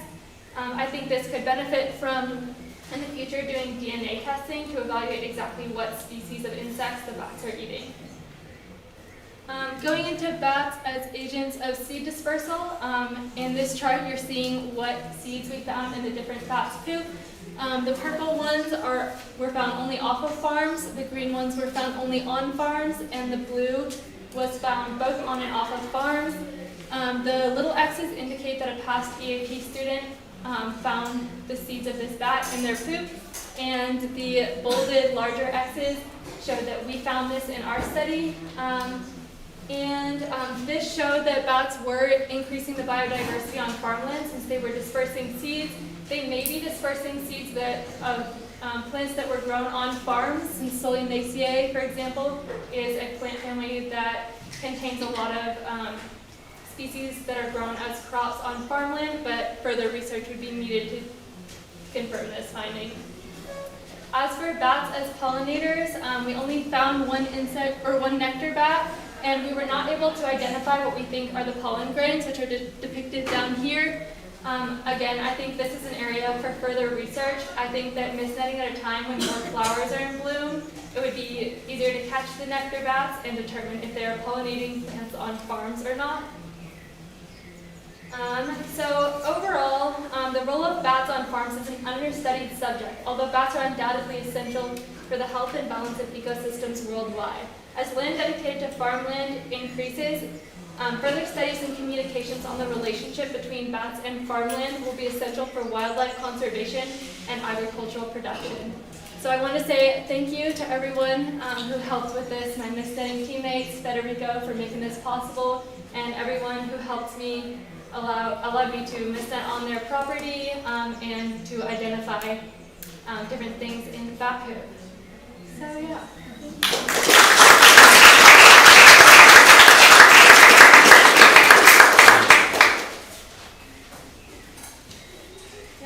Other than feeding them garlic, do you know any other like preventative measures that farmers use to prevent vampire bats? I know that a lot of them will catch the vampire bats, and then there's like a some type of substrate they'll put on them that they'll carry back to their like roosting spot, and they'll lick off each other, and it's poisonous, and it will kill them.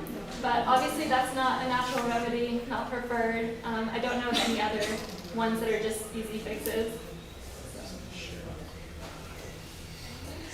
Yeah? Do you know the primary natural predators of vampire bats? I am not sure about that. Yeah? Do you happen to know how vampire bats can cause like a decrease in milk production on the cattle? I'm not sure about that either. I know there was a past EAP study on like whether or not it decreased the milk production, but I'm not sure about why. I guess it's just general decrease in fitness of the cattle, but I'm not sure. All good questions. Thank you, Tara.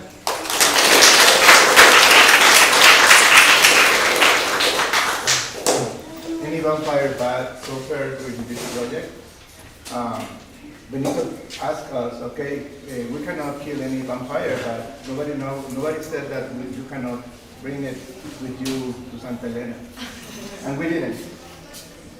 Okay, so keep on doing with bats. Next speaker, LCD from UC Los Angeles, is going to speak about parasitism in bats. So please don't scratch. Hi, so I'll be talking about parasitism in bats. And parasitism is an association between two organisms in which one benefits, usually by relying on the host for survival, and the other is harmed. Bats are typically hosts for many of parasites. For example, they're hosts to ectoparasites, which can be seen over here, which is a picture of a bat fly that is typically found on many bat species. And they're also hosts to endoparasites, which are parasites found inside of the host. And this is an example of a protozoa, which is can be typically found in the bloodstream of many bats. And so the diversity and the abundance of parasites is really heavily dependent on multitudes of different factors. For example, it's dependent on climate and the average the temperature that they can survive in. And based on this chart, you can see that in 1901, the annual mean temperature has significantly increased since 1901, and here's 2021. And this just kind of shows that with climate change, like the annual temperature has increased significantly, which can change the parasite's reproduction cycle, as they typically reproduce in warmer temperatures. However, many studies have shown that insects are decreasing rapidly due to the changes in climate, as they are unable to adapt to the ever-changing temperatures. In addition, precipitation is another important factor that can also influence the reproduction cycle of many parasites. And as you can see here, this is May, and May usually has a higher amount of precipitation, but as many of you know, precipitation this year has been very low until like the past few days. And so I wanted to study the differences in the presence of ectoparasites and hemoparasites, which is parasites found in blood, specifically found on bats in Monteverde, Costa Rica, in comparing November 2012 to May of 2023. A past EAP student, Leslie Davidson, had conducted this study in November of 2012, so I was interested in looking at the difference in parasitism in bats. And so in order to conduct my study, I misnetted on a variety of different locations, many of which overlapped with Leslie Davidson's, and whenever we caught a bat, I measured the length and the weight in order to identify the species. And if there were the presence of any ectoparasites, I would use a small Eppendorf with alcohol to put the parasite in to be further analyzed with a dissecting scope to identify the species. And to identify the hemoparasites, I would use a sterile insulin syringe to make a small prick on the bat's foot and make a blood smear that could be further analyzed using a compound scope. And so I found that we caught a total of 35 individuals and 12 different species, and 7 of the species had overlapped with Leslie Davidson's study in 2012. And however, there were quite a few variations. For example, I caught significantly more. I caught Desmodus rotundus, which is the common vampire bat, and was a species that she in fact did not catch. And instead, she caught a significant number of Hylonicterus underwoodi, or the underwood's long-tongued bat, in which I did not catch, and the differences may be due to differences in location, as I sampled on more farms than she did, and she sampled at the Hummingbird Gallery, which had many feeders to attract many of the underwood's long-tongued bats. And out of my 35 bats that I caught, 37% of them had parasites, and 17% of which were hemoparasites, and 23% were ectoparasites. And it is interesting to note because Davidson, in fact, did not find the presence of any hemoparasites. However, I found the presence of Babesia, which is usually typically transmitted by ticks. The tick larvae ingest the parasite, and the parasite would remain dormant until it molts and transfers spores to its host. And they typically reproduce in spring, which is a potential reason as to why Davidson did not find the presence of any hemoparasites in her study, because the parasite would have likely significantly reduced the livelihood of the bats that they infect. And I also found the presence of Bartonella, which is also typically spread by ticks and mosquitoes, and they colonize endothelial cells and then release into the bloodstream and infect the erythrocytes.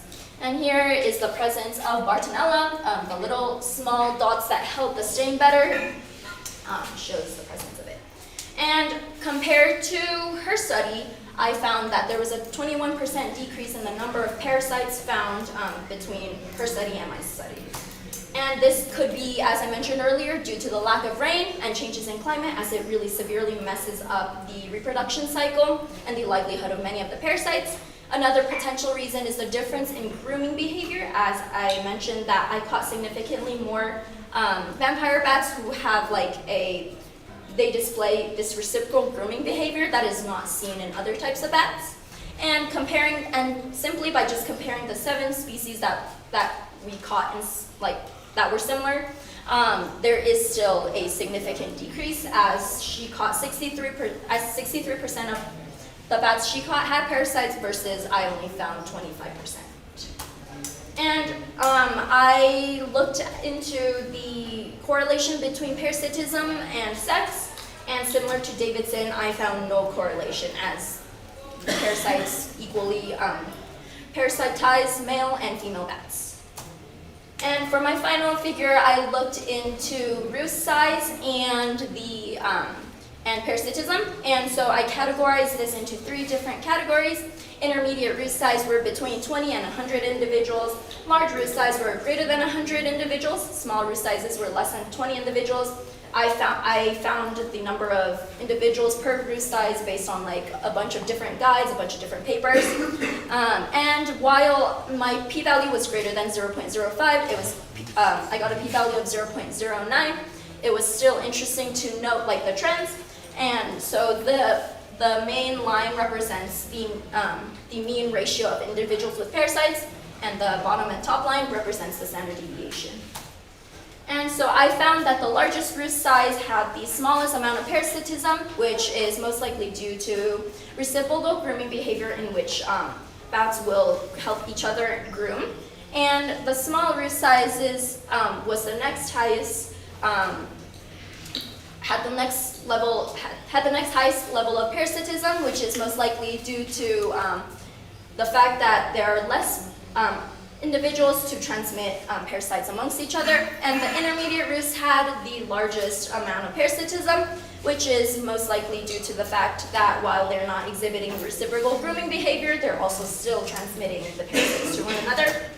And so some future research would include analyzing all endoparasites. I specifically focus on hemoparasites, but there are parasites found in the GI tract, and such as cestodes and nematodes that could be further studied. And another important one is to include all other bat species, as they have very variable grooming behaviors.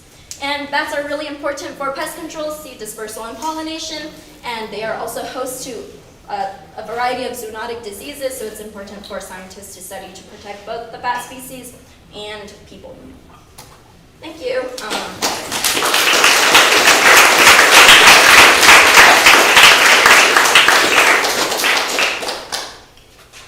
Do you think like kind of year and life cycle has something to do with the number of species? Like if the bats are younger when you're studying them, then maybe like they haven't had as much time to get parasites. That is also a factor that is because not only did Leslie Davidson study like over 10 years ago, she also studied in November, which is also probably very variable, and yes, most likely the bat life cycle also has something to do with it. Roosting in a group? Yes. What was your favorite bat? My favorite bat? We have a picture of it here somewhere. The little insectivorous bat.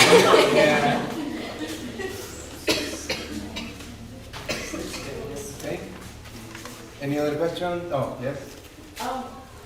What other factors other than grooming behavior do you think could contribute to the spread of the parasites? Since there was no correlation. I mean, I think the biggest one is most likely grooming behavior, but like probably the location of which they set up their roosts, the roost and like the habitat they live in can also like play a big factor. For example, if they live like closer to water, in which many parasites reproduce, there's probably an increase in parasites. How harmful are these parasites to the bat when they look at a lot of different parasites? Like, are they deadly or are they just They can do both. Ectoparasites are usually not as harmful, that's why you can typically find more ectoparasites, just because like the bats are not like they can still fly around and like they can still be caught in the mist nets. But like there's some hemoparasites, for example, like there's some hemoparasites that can spread zoonotic diseases to people and can harm the bats themselves. Something that has been changing in the actual time is the approach to bats in hand. And in the past, was common to blow with air a lot. So maybe that method changed because we stopped doing that. So now it's more challenging. Elsie was trying with a tweezer, and the parasites are very fast. So I think that also could be a factor in that. Little bit lower parasites, but some bats are very clean anyway. Gracias, Elsie.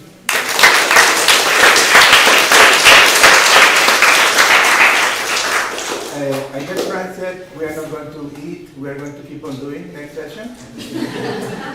So sorry to tell you, we are at the end of this number 3 section, and we're going to have a break for lunch. And everybody is welcome to eat and drink, maintain hidratados, and see you later.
change in presence.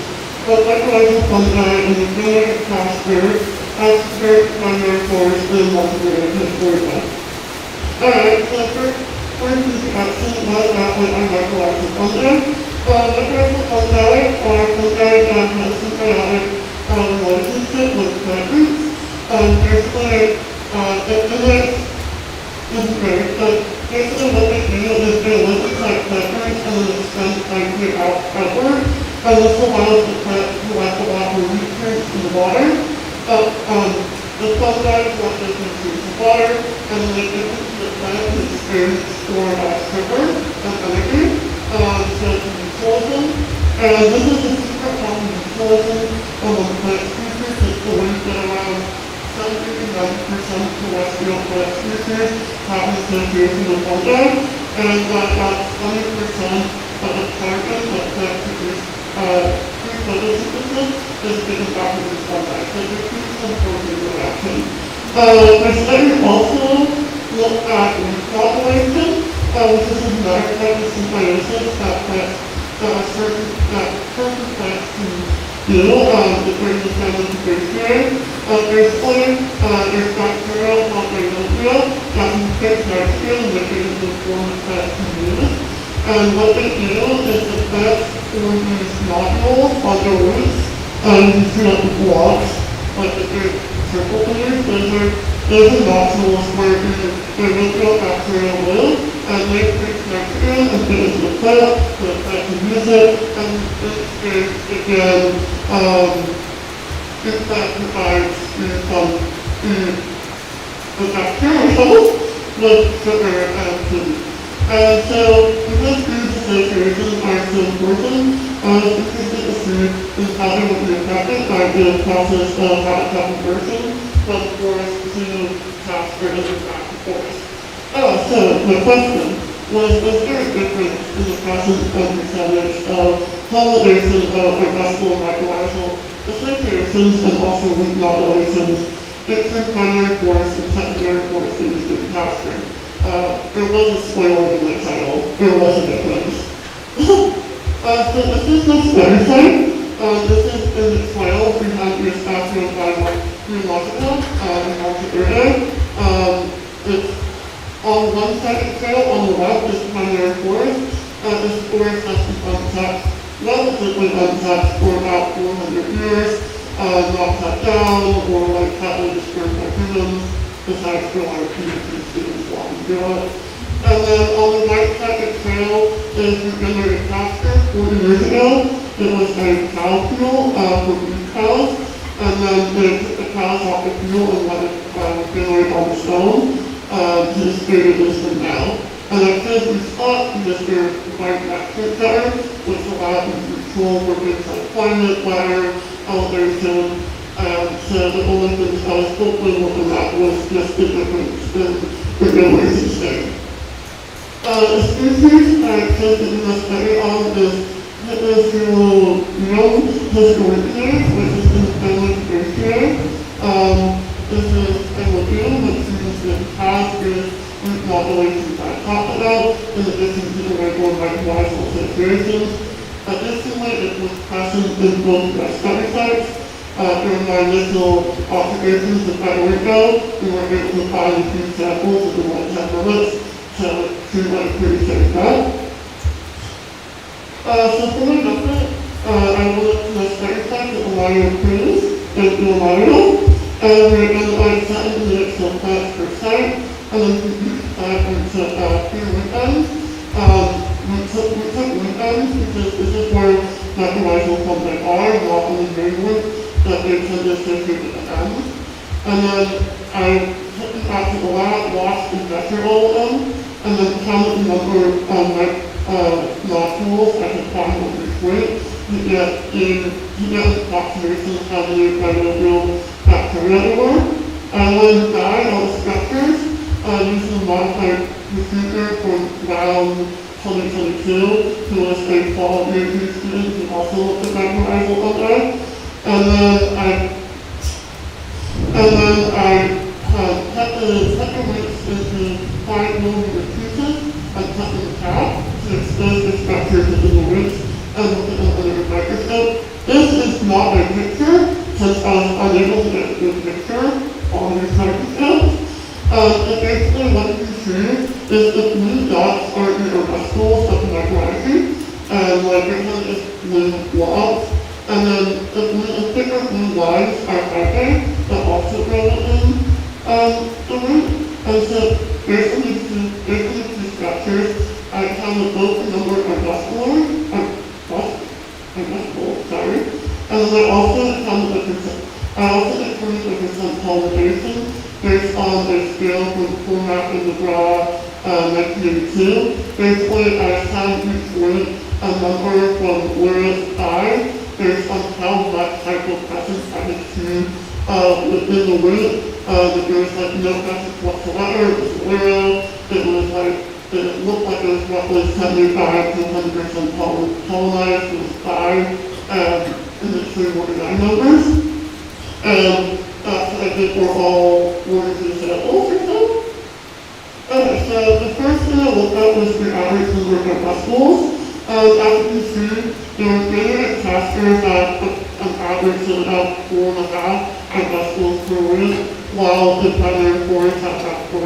However, this number was not statistically significant with a p-value of 0.255. And additionally, there was some severe especially in the generated tester, there was a big variation in the numbers I got. I got like one week, I got like 4 corpuscles.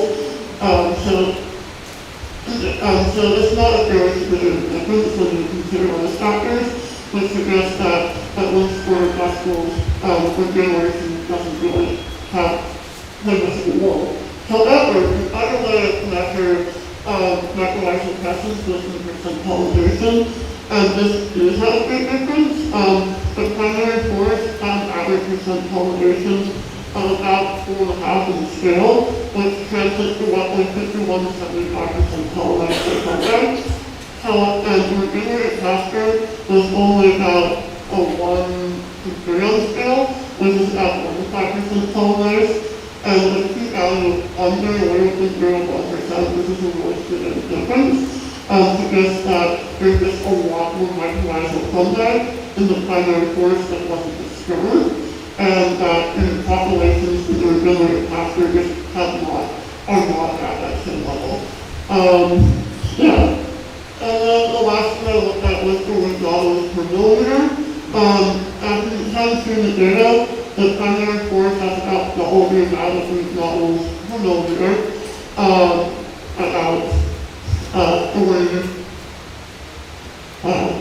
Those are long numbers. Anyways, as you can see, don't look at the numbers at the bottom. I just realized they were wrong ones.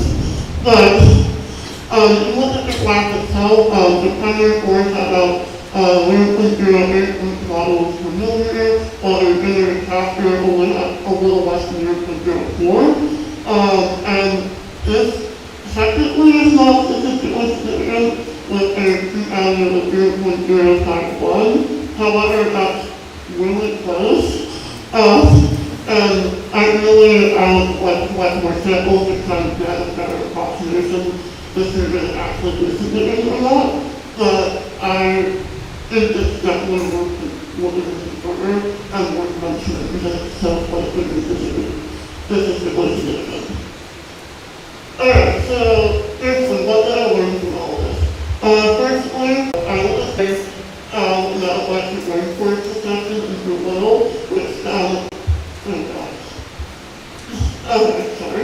which found there's actually more microbial in early successional stages. And then I looked at another one that's in the Amazon rainforest that found there was no difference, which means that either I just did something really well or there's more going on. I looked at the current studies that looked at the quality of tropical soil and found that low quality soils have less microbial fungi, and it's possible that the conversion of pasture degrades the quality of soil, meaning that even after the structure generated, it isn't able to get the same level of microbial fungi. And I also found the possible conclusion with modulation. There's a study also done in Brazil that Mexican speaking bacteria also provide mostly nitrogen for early forest development, should not have those Mexican speaking bacteria could be harmful for forest regeneration in the long term. But there's more work to be done. Yeah, and then thank you to everyone who helped me on this project, and especially the PCO Area, who helped me find all my samples, and without them, I would probably still be lost in the woods.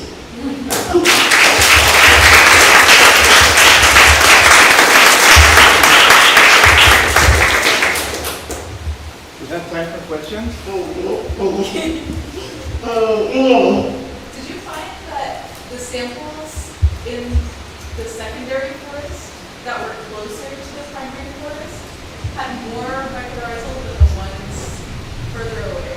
I did not see that, and I see that is a really interesting to look at, but I did not actually look at like the locations that were to the primary and secondary. Research that possibly. Yeah. I don't know if you said this, but how did you specifically guide what mycorrhizal fungi? Basically, it's like a step process that I took over time. But you watch them, you put them in like potassium hydrochloride for like 8 minutes and throw them in a hot water bath. You rinse them again, you put them in like a green dye stage for 3 minutes in a hot water bath. Universe does not want to know. And then you rinse them again, and then you fix them in like a big 1% vinegar solution. Yeah.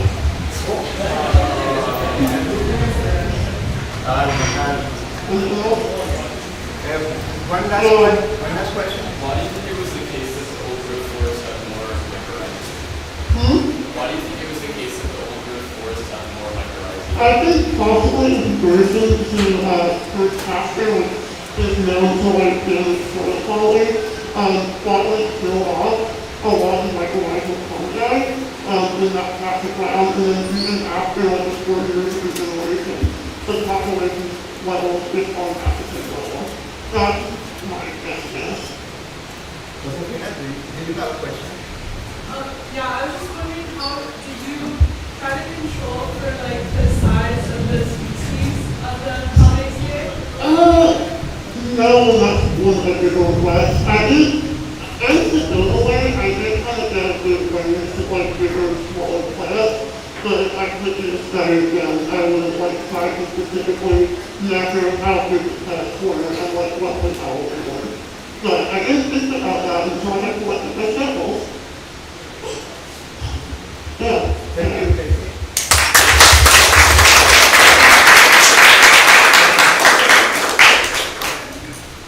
Okay. Next speaker from UC Santa Cruz, Remy, is going to tell us about crazy general cross and elevation and gradient. Welcome.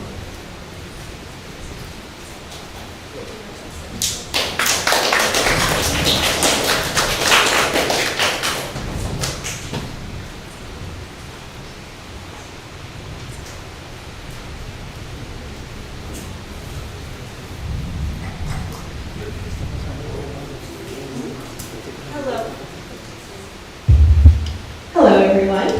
My name is Remy Zukushka. I'm from the University of California at Santa Cruz, and my project pertains to the water use efficiency of Aeraceae genera across an elevational gradient. In the process of photosynthesis, water, carbon dioxide, and sunlight are converted into sugars and oxygen. It's important to consider how plants access carbon dioxide, and they do so through pores called stomata. These stomata are on the underside of the leaf, and when they open to allow in carbon dioxide, they release water, and this process is called transpiration. Transpiration rates and stomatal densities often have a positive relationship to each other.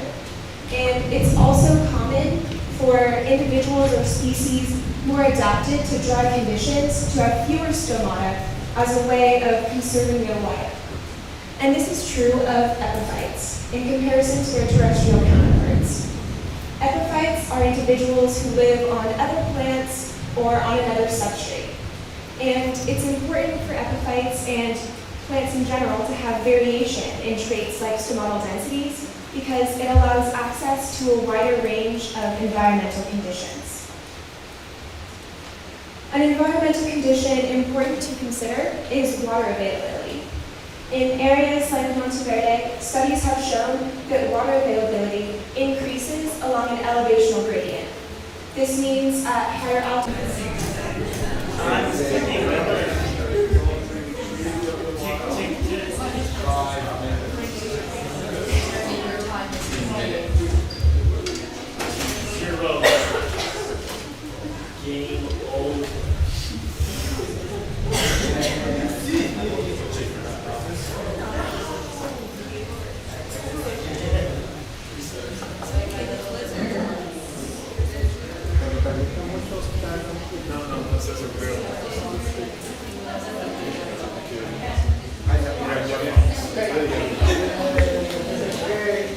We're back.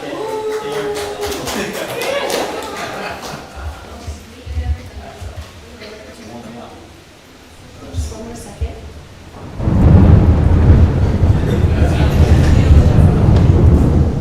Okay, I appreciate your patience. As I was saying, this means that at higher elevations, water is more available. However, with climate change altering precipitation patterns, water availability is subject to change. And the following study was conducted after an exceptionally long dry period and dry season. My question was if transpiration rates and stomatal densities of Araceae epiphytes change along an elevational gradient, and further, are individuals at lower elevations exposed to greater amounts of water stress? I hypothesized that the transpiration rates and stomatal densities would increase with elevation, and that lower elevations would be exposed to greater water stress. The genera used in this study are Monstera and Philodendron. So in order to observe this, I used a photometer method. And what that means is I collected epiphytes from a variety of different elevations, starting at around 1,515 meters going to 1,775 meters. I would collect an epiphyte off a tree with 4 to 5 leaves on it and immediately submerge it in water. I would carry it to the lab and I would cut the base of the petiole while it's still submerged in water. I put them in beakers as so, and they would have a bit of oil at the top of the meniscus in order to prevent evaporation. I would weigh these beakers, leave them overnight, and weigh them again the next morning. The difference in mass divided by the time that they were left would indicate the rate of transpiration. After I collected my transpiration data, I observed stomatal densities. I used clear nail polish to take a peel of the stomata from the abaxal side of the leaf, and I examined them under a microscope.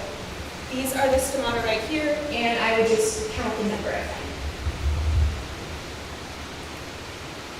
What I observed in Monstera is that transpiration rates along an elevational gradient were highly variable and didn't show a very clear pattern. But this is interesting because stomatal densities were incredibly consistent. What this tells us is that it's very likely Monstera is using stomatal conductances rather than densities in order to regulate water use.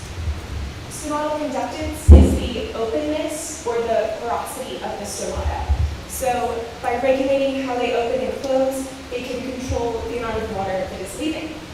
And this means that Monstera are likely more plastic and are likely able to tolerate a larger range of environmental conditions. My data for Philodendron illustrated a parabolic shape in transpiration rates and an inverse parabola in stomatal densities. And there's a couple ways to interpret this, but the first one is that these two variables have an inverse relationship. So what that means is if we look at around 1,650 meters in elevation, that's where transpiration is the highest. But that's where stomatal density is the lowest. So how does that make sense? Well, if we consider residual transpiration, we might be able to see a pattern here. Residual transpiration is transpiration that occurs not through the stomata, but directly through the epidermis of the leaf, or petiole. And residual transpiration is often indicative of water stress. So if we interpret this in terms of residual transpiration, intermediate elevations would be the ones experiencing the highest amount of water stress. We also can view residual transpiration directly through the relationship of stomatal density and transpiration rates. We can see a very strong negative relationship between these variables, and that indicates that all individuals to some degree are likely experiencing residual transpiration and therefore water stress. We also can see in this graph that monstera, the first circle, are typically having lower stomatal densities and higher transpiration rates than philodendron. Another interpretation for our philodendron data is if we look at it in comparison to what our hypothesis is. So I predicted a positive linear relationship with elevation. Clearly that's not what we see, but it is possible that at high elevations there has been a recent decrease in transpiration rates and stomatal densities. And this could be due to a number of factors. It could be that at higher elevations there's more heat and the dryness of climate change is felt more intensely. It could be competition between individuals that are lowering the transpiration rates. Similar pattern could be interpreted with stomatal densities. As I mentioned earlier, stomatal densities in lower numbers can help conserve water. So it could be a response of individuals at high elevations to have lower stomatal densities and be more efficient in drier conditions. To answer our question, transpiration rates and stomatal densities do change over an elevational gradient, but not in the positive linear fashion that I have predicted. And it would actually be intermediate and high elevations that are likely most exposed to water stress. And this would actually make sense because at high elevations, individuals are probably less equipped to handle water stress and probably don't have physiological mechanisms that individuals at lower elevations might have if they're regularly exposed to drier conditions or longer dry periods.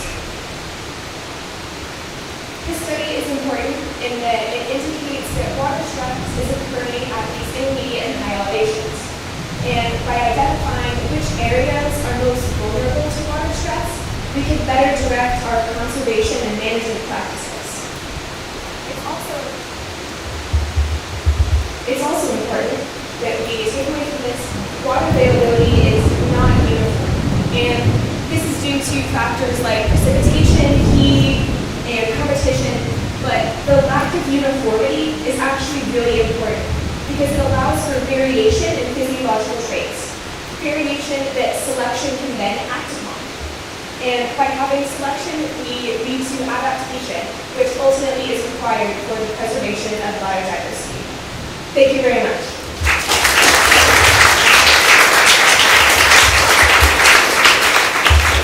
I would also like to thank these people specifically.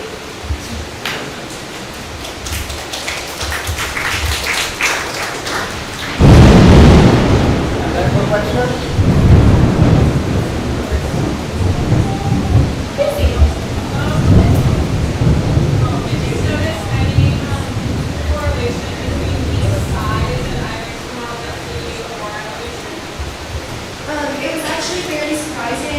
Because most of the specimen I have collected were all very similar in size, so I didn't see a whole lot of variation in leaf size in general. Justin? If you were to do this again with another variable, what would you choose to look at? Oh, that's a really good question. If I could include other variables in this study, I would definitely want to include stomatal conductance and water retention. Ryan? How about the transpiration rate when it's affected by 20 milliliters off of the thing? That is a possibility, but the way that we mitigate for that is by doing everything underwater. So when you do cut a plant, the water in the xylem recedes, but if you do that underwater, that doesn't happen. So by keeping the cuts completely underwater, we can mitigate any changes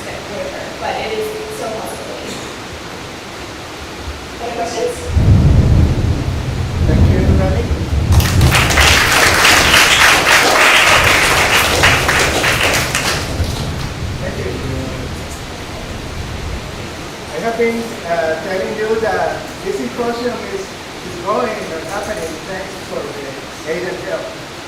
So, it's actually our next speaker from UC San Diego. We're going to speak about the mechanistic leaf folding unit reducing category. So, let's go.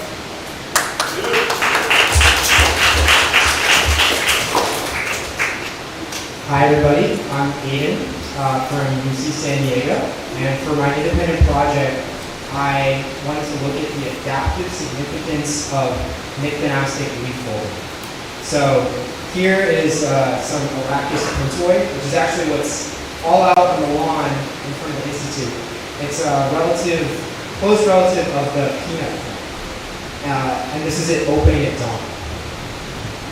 So we'll quickly go over what myctenicity is. It's actually a surprisingly common phenomenon in the plant kingdom. There are more than 27 plant families with individual species that display myctenicity, and it has evolved independently many times. This is a picture of a Fabaceae plant close to the station at day and at night. The ways that myctenicity is expressed varies widely. Sometimes flowers will close up, sometimes leaves will just droop down, and sometimes leaves will completely fold up. And for my study, I wanted to specifically look at leaves that were folding up. So the big question is, why do plants do this? Why do they move at night? They have specialized pollionized systems, and they're presumably using some energy to move. So three main hypotheses the scientists have for this are improving temperature regulation. It has been shown in cold areas that folding up of leaves at night can make it harder for plants to freeze. It's less of an issue here in the tropics.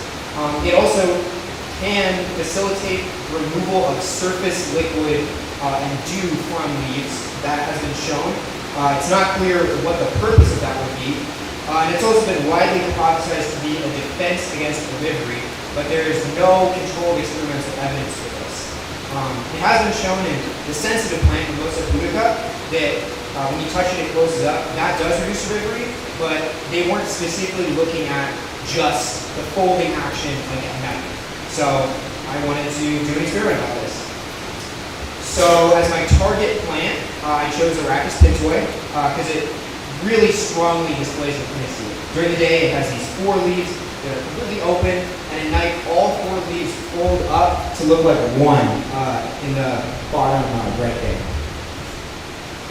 And it's important to note that leaf folding is not a trait that's limited to myctenicity.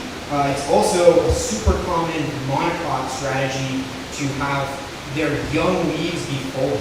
And 22 of the 39 monocrop families in lowland tropical rainforests have species that have their young leaves come up folding. And that is also hypothesized to be a herbivory defense, but there is no experimental evidence showing that this leaf folding actually does reduce herbivory. So my question was, does leaf folding reduce herbivory in a laboratory preference experiment?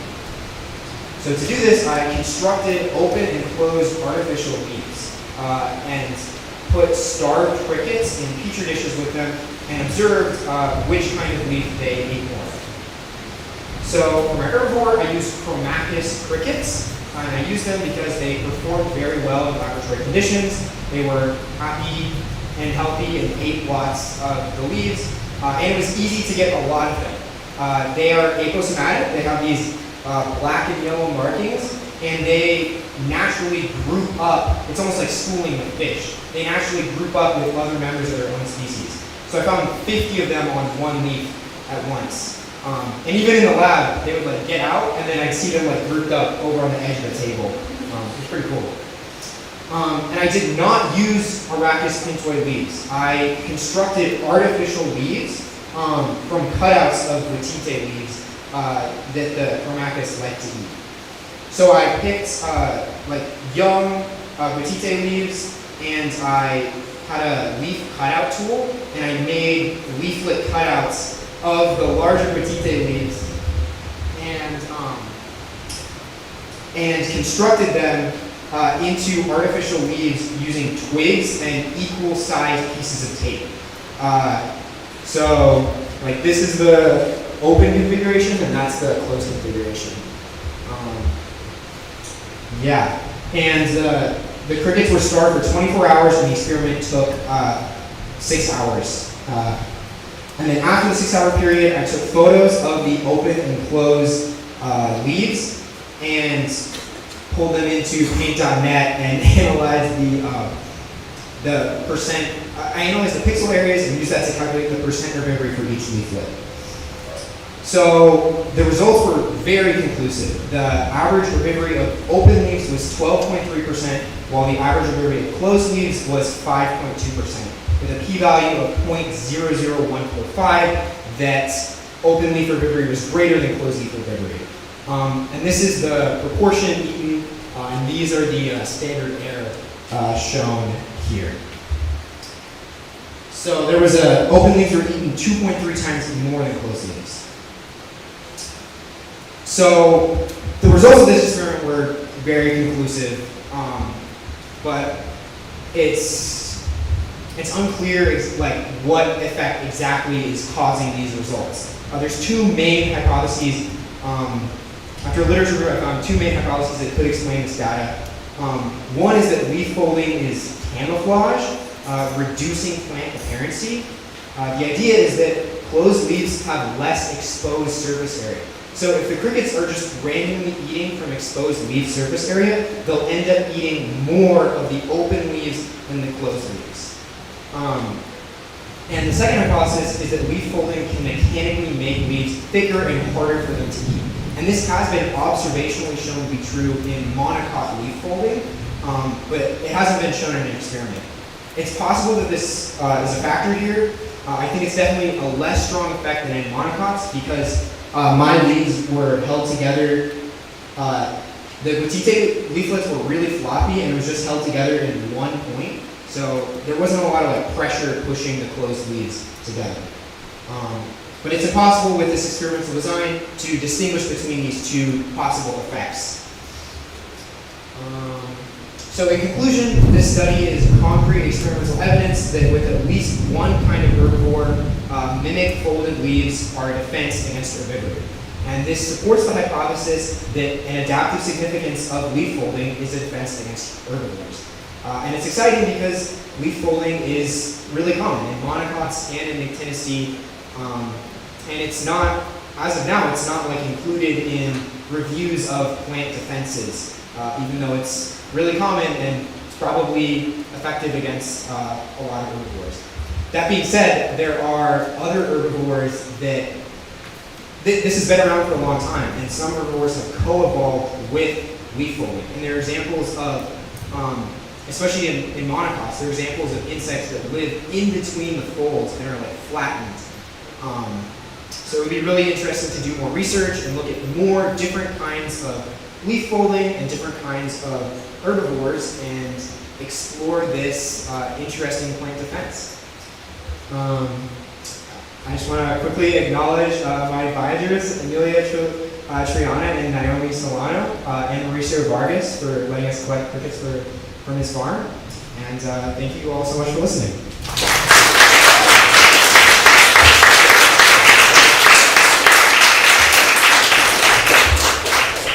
Time for questions.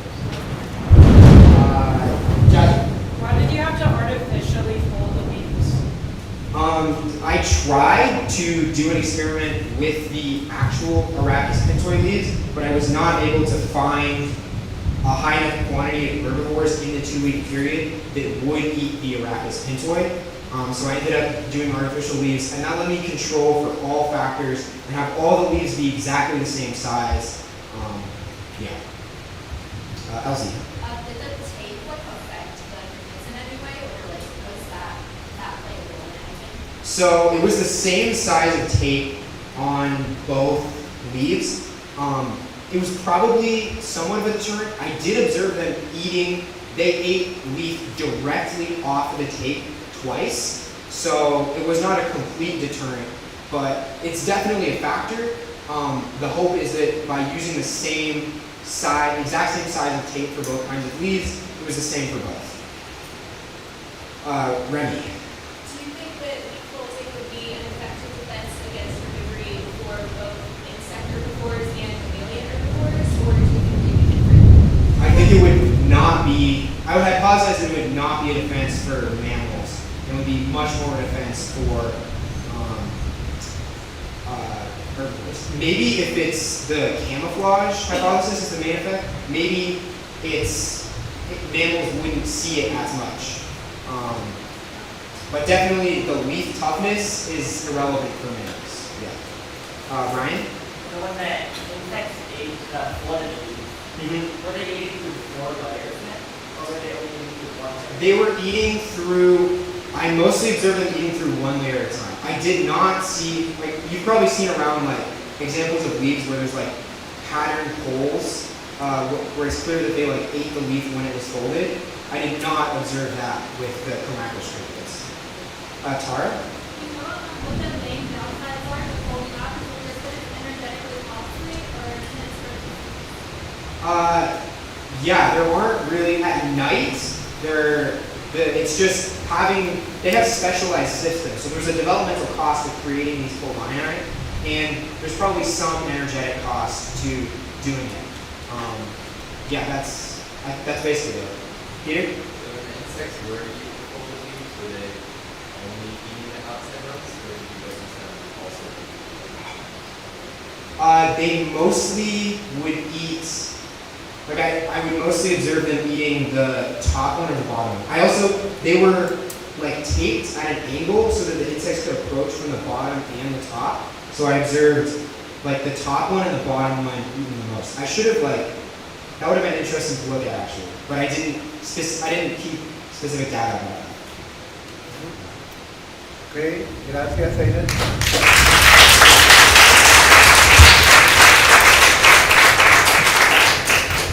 Okay, thank you very much. This is the last presentation of this course session, and we're going to have a break.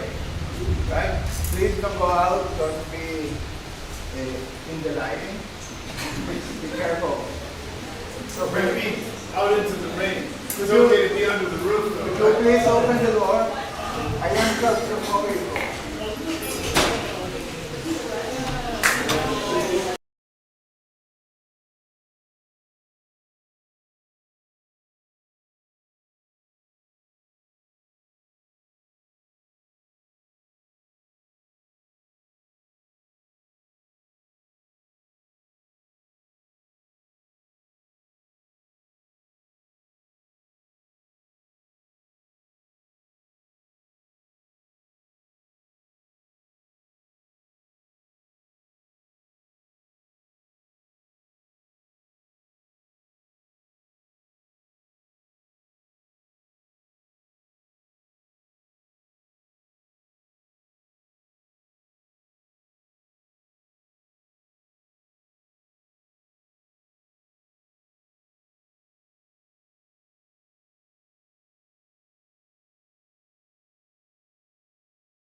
thank you for staying and listening to all these beautiful presentations and learning so much. Now we're going to move into a different, oh, sorry, I'm not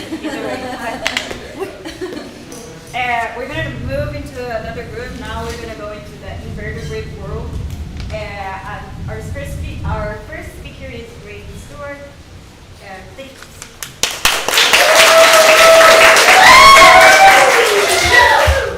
Hi, I'm Grace. I go to UC Berkeley, and I'm going to be talking about nematode abundance and diversity in Costa and polydesmid millipedes.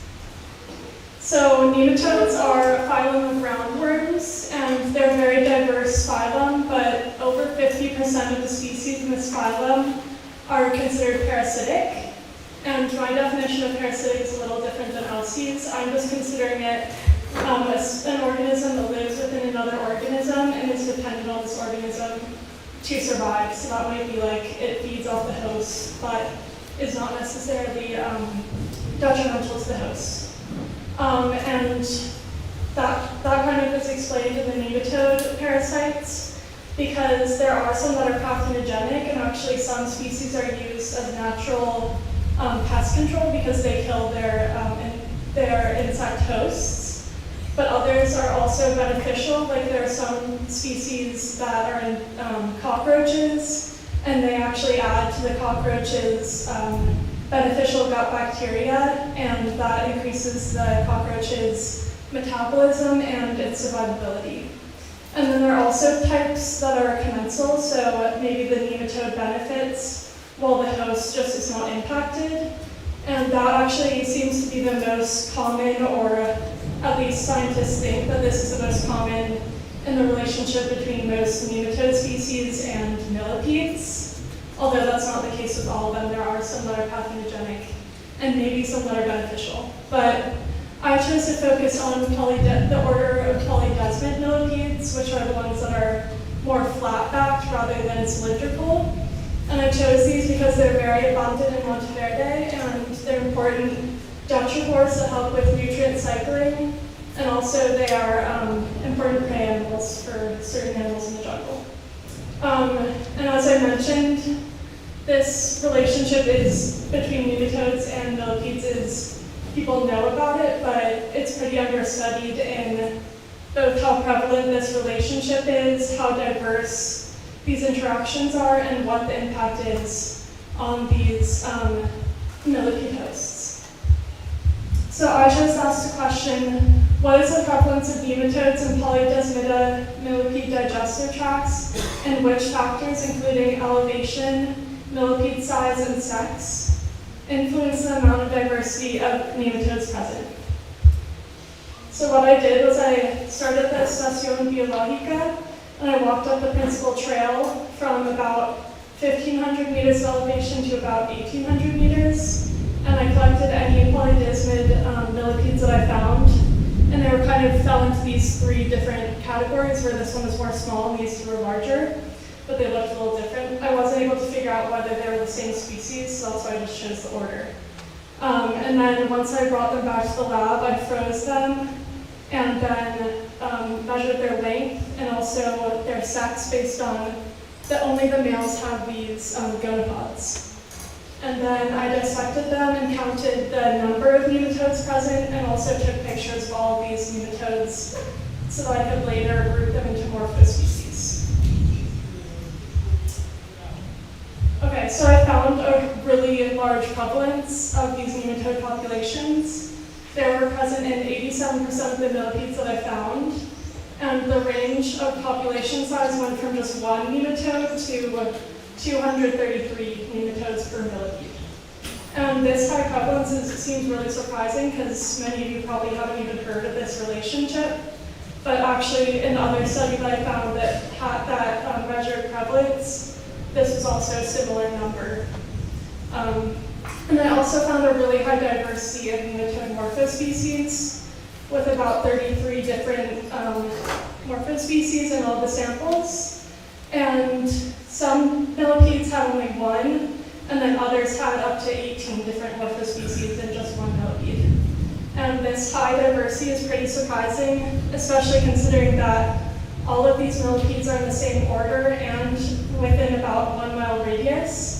And also that there's such high diversity in just like each millipede is also really incredible, and suggests that maybe there isn't necessarily super high competition between these nematode species. I was able to identify a couple of the morphospecies down to the family and genus level. I found 6 in 3 different genuses of the Rigonematomorpha superfamily, which is a family that is obligate millipede parasite. And then I also found one that was in the Thelastomatidea superfamily, which is more broadly parasitizes arthropods, not necessarily just millipedes. However, even though I did figure out some of this taxonomy, the effects of each of these genuses is actually not super well known because there haven't really been any studies looking at the impacts, and also each of these genuses are still really diverse. So as you can see, millipede size played a really big role both in nematode abundance and in nematode diversity. You can see that the smaller millipedes had only about 5 nematodes per millipede, while the larger ones had an average of 93 nematodes. And then similarly, the small millipedes had an average of 2 different nematode morphospecies, while the large ones had an average of 9 nematode morphospecies. And both of these results were very statistically significant. And I also found differences within the morphospecies of the nematodes between the small and large millipede groups. These top 2 were very prevalent and the most abundant in the small millipedes. You can see they made up the majority of the small millipede nematodes, but were pretty much not present in the larger millipedes. And then morphospecies L and M were not at all present in the smaller millipedes, but made up the majority of the large millipede nematodes. So as you can see, size had a pretty direct effect on the nematode populations that I found, with larger millipede size correlating to more abundant and more diverse nematode populations. And one explanation could just be that these larger millipedes just have more size and have like more space and maybe more resources, because a lot of the studies that have been done have shown that these nematodes feed on the gut bacteria of the millipedes, so maybe the larger ones just have more gut bacteria and just more space. Or also maybe the larger millipedes are like an older type than the younger, and so they've had more time to ingest nematode eggs while they're just like eating leaves and stuff. And I also found that Morpho-ANF were more abundant only in the small millipedes, while Morpho-LNM were abundant only in the large millipedes. And I think that one possible explanation could be that, similar to like forest succession, the smaller millipedes are maybe just early colonizers and they're better equipped to deal with like the smaller size and maybe less developed microbiomes, while Morpho-LNM maybe come in later and are better suited for these large environments and maybe then outcompete the other morphospecies. However, another option for these differences could be that the smaller millipede groups, which look like this little orange one, are just a different species than the larger ones, which are that black one and the tan one. And that actually does seem really possible because the small millipede groups were kind of like all in one little size group, not really like a gradient to the larger. So maybe this could explain why these morphospecies were really different, because maybe morphospecies A and F were more specialized to this smaller species, while Morpho-LNM were specialized to the larger species. And that actually lines up with some studies that I found where different nematode populations were found between different millipede species. However, while they might still be different species, I don't think that this is the main deciding factor between these differences, because within the large group of millipedes, there are also differences. Like you can see there's a black kind and a tan kind in the large group. And when I ran the numbers on this, there was no significant difference between either the millipede or the nematode abundance, diversity, or morphospecies present between these two groups. So in this case, like, species didn't play a role, which is why I think that it really was the size that mattered to us.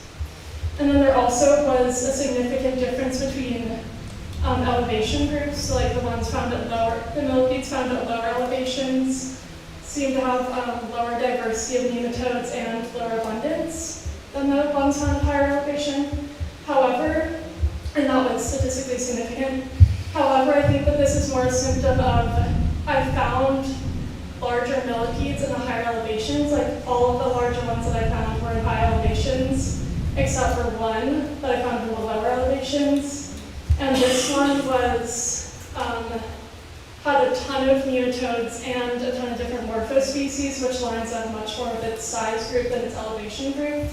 So I think that this is just a correlation between the millipede size and elevation rather than a direct effect of elevation.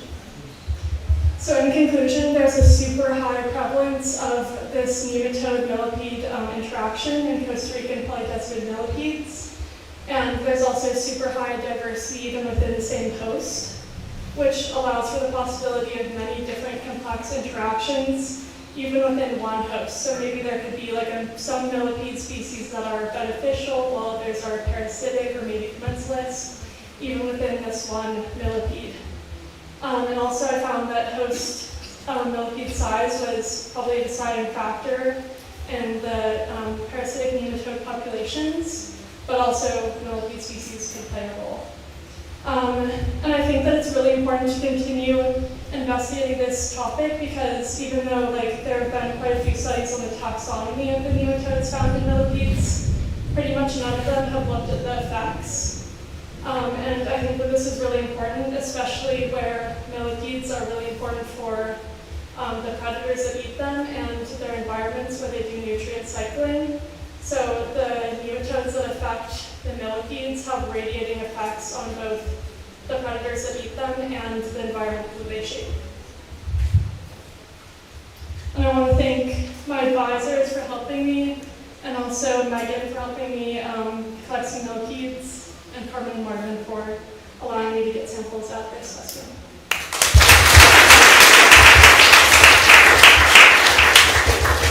Questions? One question. What made you look at a millipede and think, I want to cut this open from its stomach? I didn't necessarily want to cut it open, but I just read about this relationship, and I was just surprised that no one had ever looked at it because it seemed very interesting.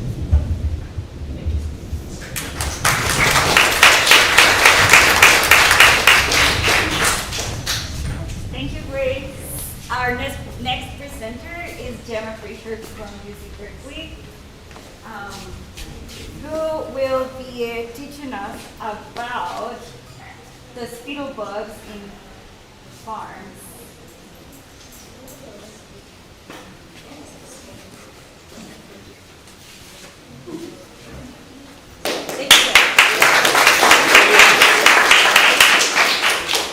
Hello, my name is Gemma Pritchard, and my research project investigated the impact of pasture management on spittlebug populations in dairy farm pastures.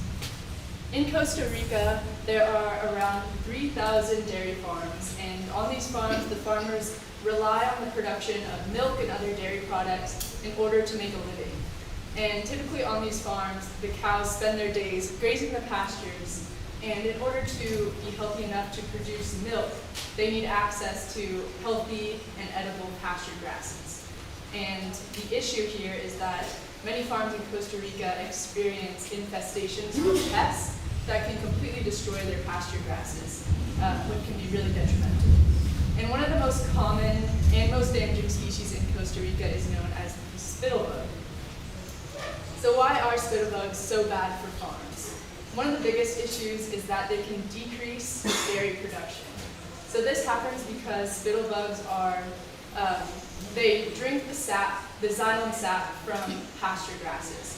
So what this does is it completely decreases the grass's health.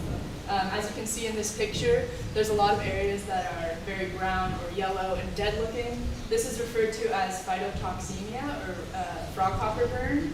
And so if I were to search this grass and look near the roots of the grasses, I would probably find these clumps of bubbles, which are referred to as spittle masses.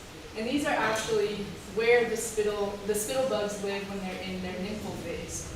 So as you can see by this graph, once the nymphs grow to adulthood, they leave the spittle masses where they can hop around the grasses and continue eating the xylem sap. And then once they're ready to produce their own eggs, the cycle continues.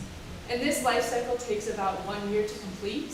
And so once a pasture experiences infestation by the spittle bugs, the pasture can be out of commission for the entire year, which can be extremely detrimental for dairy production and just making an income for these farmers. So one of the ways that farmers are trying to combat spittle bugs is applying pesticides to kill the harmful insects, and then applying chemical fertilizers to speed up the growth of the grass. And so this leads me to my central question, where I wanted to ask, how do these management strategies affect the abundance of spittle bugs in their adult phase and their nymphal life stages? So this takes me to my methods, where I studied 3 different farms. The first one, Pablo Herrera's farm, all of the pastures didn't use pesticides or fertilizers. The second farm, Henry Herrera's farm, all of the pastures were treated with fertilizers, and only 2 out of the 3 were treated with pesticides. And then the last farm, the Gwyndon farm, all the pastures weren't treated with pesticides or fertilizers. So to count the number of spittle masses, I used a quadrat frame that I randomly placed within the pasture, and then I used my hands to search the grasses to look for spittle masses, and I counted these up. To count the adults, I used a butterfly net along a 20-meter linear transect, and I did this for 1 minute sweeping periods, collecting all of the insects that I could along the transect. So this takes me to my results, where I found 3 different species of spittle bugs. This graph shows the 3 farms on the x-axis and the number of adults on the y-axis. And as you can see, Henry's farm had a lot more spittle bug adults, with around 400, compared to the other 2 farms, which only had around 50. So I also wanted to study the effect of chemical fertilizers. So this graph shows the 3 farms on the x-axis, the 2 farms that didn't use fertilizers, right there, and then the 1 farm that did, and on the y-axis, the number of adults. And basically this shows that Henry's farm, which is the one that uses chemical fertilizers, had a much higher amount of spittle bug adults. So this suggests that using chemical fertilizers can increase the abundance of spittle bugs. This could be because of chemical fertilizers. They apply easily accessible nutrients to the soil, which potentially the plants absorb, and this could increase the composition of nutrients and nitrogen in the xylem sap, which could attract the insects that are eating this xylem sap. So if we compare some of the other pros and cons of using chemical fertilizers, we see, like I was talking about, we get faster grass growth when there's more nutrients in the soil. This can create a more immediate impact on the growth of the grass, which can be convenient and accessible for farmers. But some of the cons are these negative environmental impacts that chemical fertilizers can have, which include soil degradation, nutrient imbalances in the soil. They can also expose humans to toxic chemicals, and chemical fertilizers can be super expensive, which can be super bad for these farms that are already struggling making an income when these spittle bugs are decreasing their production. So going back, this demonstrates that potentially if farmers are trying to decide if they want to use chemical fertilizers, maybe they should choose a management method that doesn't rely on these fertilizers. But this also means that they have to decide if they're willing to trade these immediate impacts that they're getting when they're using chemical fertilizers for potentially having a healthier farm and less spittle bugs, but it could take a much longer time for this to get results. Next, I wanted to see the effect of pesticides. So this graph shows the different pastures on the x-axis. H2, the letter represents the farm, so Henry's farm, and then the 2 is the plot number. And then the y-axis is the number of spittle masses. And as you can see, within Henry's farm, the one pasture that didn't use pesticides had a much higher number of spittle masses. And this demonstrates that pesticides can potentially decrease the number of spittle bugs, which this could be a pro because it reduces pest populations, which could in turn reduce disease because these pests are often spreading disease. But pesticides come with a lot of cons, particularly with the environmental impact, because they can lead to pollution, kill non-target insects, which can be really damaging to the pastures, and they also can expose humans to a lot of chemicals and toxic chemicals like that. But also they can lead to resistance and resurgence, which, for example, if we have a population of spittlebugs in the first generation, and we want to try to get rid of these with pesticides, we might see a decrease in the first generation, but then these spittlebugs that might have some sort of resilience to pesticide reproduce, and then in the later generation, when we try to apply pesticides again, we see less of a decrease. So basically this is showing that potentially pesticides could decrease spittlebugs, but it could have other ecological consequences such as this resistance and resurgence of pests. So this can also be shown in my graph where we see the comparison of Henry's farm with other farms that don't use fertilizer. And as you can see, all of these ones have a much lower number of spittle masses compared to Henry's. And this suggests that potentially Henry's farm has a reliance on pesticides. And because these have such low numbers, it suggests that there's a possibility to reduce spittlebug populations without relying on pesticides. It's also important to discuss some of the other environmental factors. These include grass length, shade, elevation, weather conditions, soil type, and surrounding landscapes. These could all impact the presence of spittlebugs, which is important to take into consideration when trying to make generalizations of my results to other farms. But in summary, my results showed that chemical fertilizers increase spittlebug abundance and pesticides decrease spittlebug abundance, but it could eventually lead to negative effects. So in conclusion, after analyzing the costs and benefits of using chemical fertilizers and pesticides, we can say that current pest management techniques might not be as effective as we think they are. So the next step would be to do more research on spittlebugs, try to figure out their preferences, and come up with alternate pest management strategies. So for example, we could look into potentially organic fertilizers, potentially like mountain microorganisms compared to chemical fertilizers, and see the difference in their effect on spittlebug populations.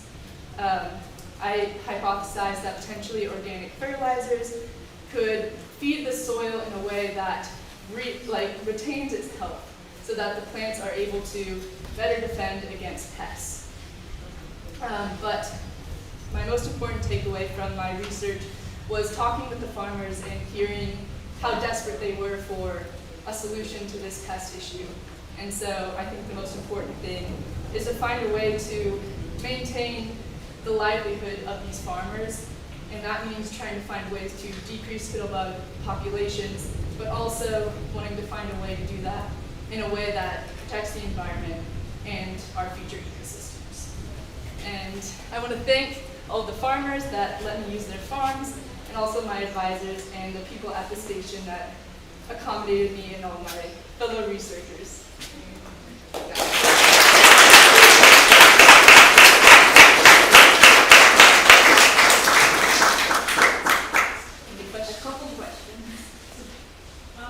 Was there any other research or studies that supported the idea that chemical fertilizers increase the abundance? Because it could be possible that other environmental factors influence that, right? Yeah, that's true. I did find one article that did a lot of research in spittlebugs, especially in Costa Rica, and their results showed that there wasn't much of a significance that chemical fertilizers had on the abundance of spittlebugs, but they were doing more of a controlled experiment where they like had pots and they applied fertilizers. So it was more of like a short-term study. So it would be hard to compare like the effects that the chemical fertilizers could have on the nitrogen content of the xylem like long-term.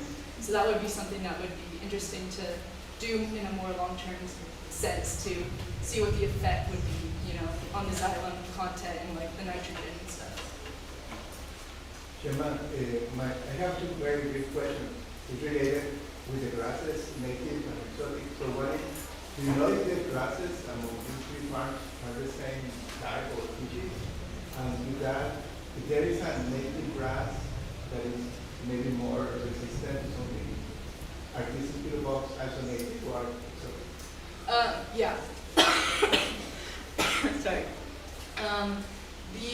Most of the farms in Costa Rica are the African stargrass, and then it's a mix of two other, I'm forgetting one of them, the other is like Petula, but there actually was a huge shift like a couple decades ago where most of the farms shifted to a different species of grass because of the spittlebug issue, because the current ones that they're using had more of a resilience. So it would be interesting to see if there's a different species that could potentially be more resilient. It would be interesting to see. Have you read anything, or what do you think about compost? Like, how do you plug on compost?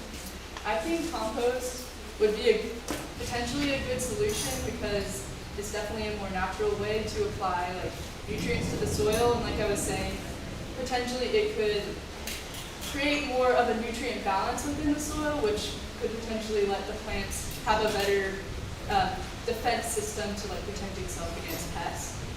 But definitely it would be cool to do more research on that. You would need to put in organic food stuff for composting. So like you couldn't put, if you grew a bunch of non-organic food with pesticides, you put them in the compost, and just kind of, the cycle just kind of keep going, right?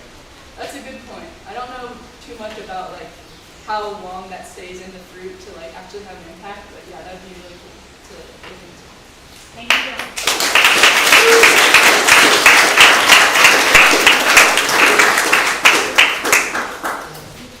Our next presenter is Landon Espejo, who's going to be teaching us a little tip to increase pollination in crops in farms.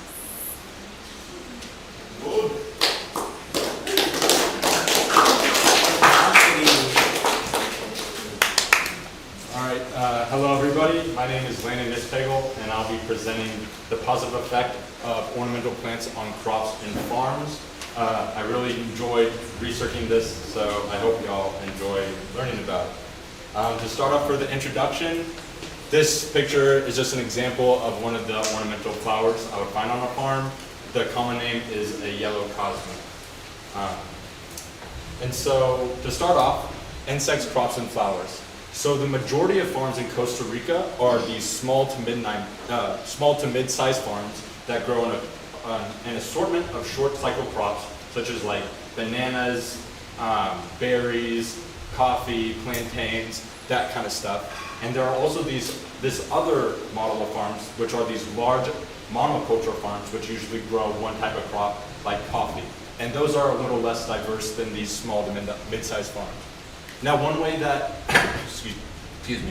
one way that these small to mid-sized farms can benefit is through agrodiversification, which is implementing ornamental flowers or plants next to crops or around the farm in order to attract pollinators.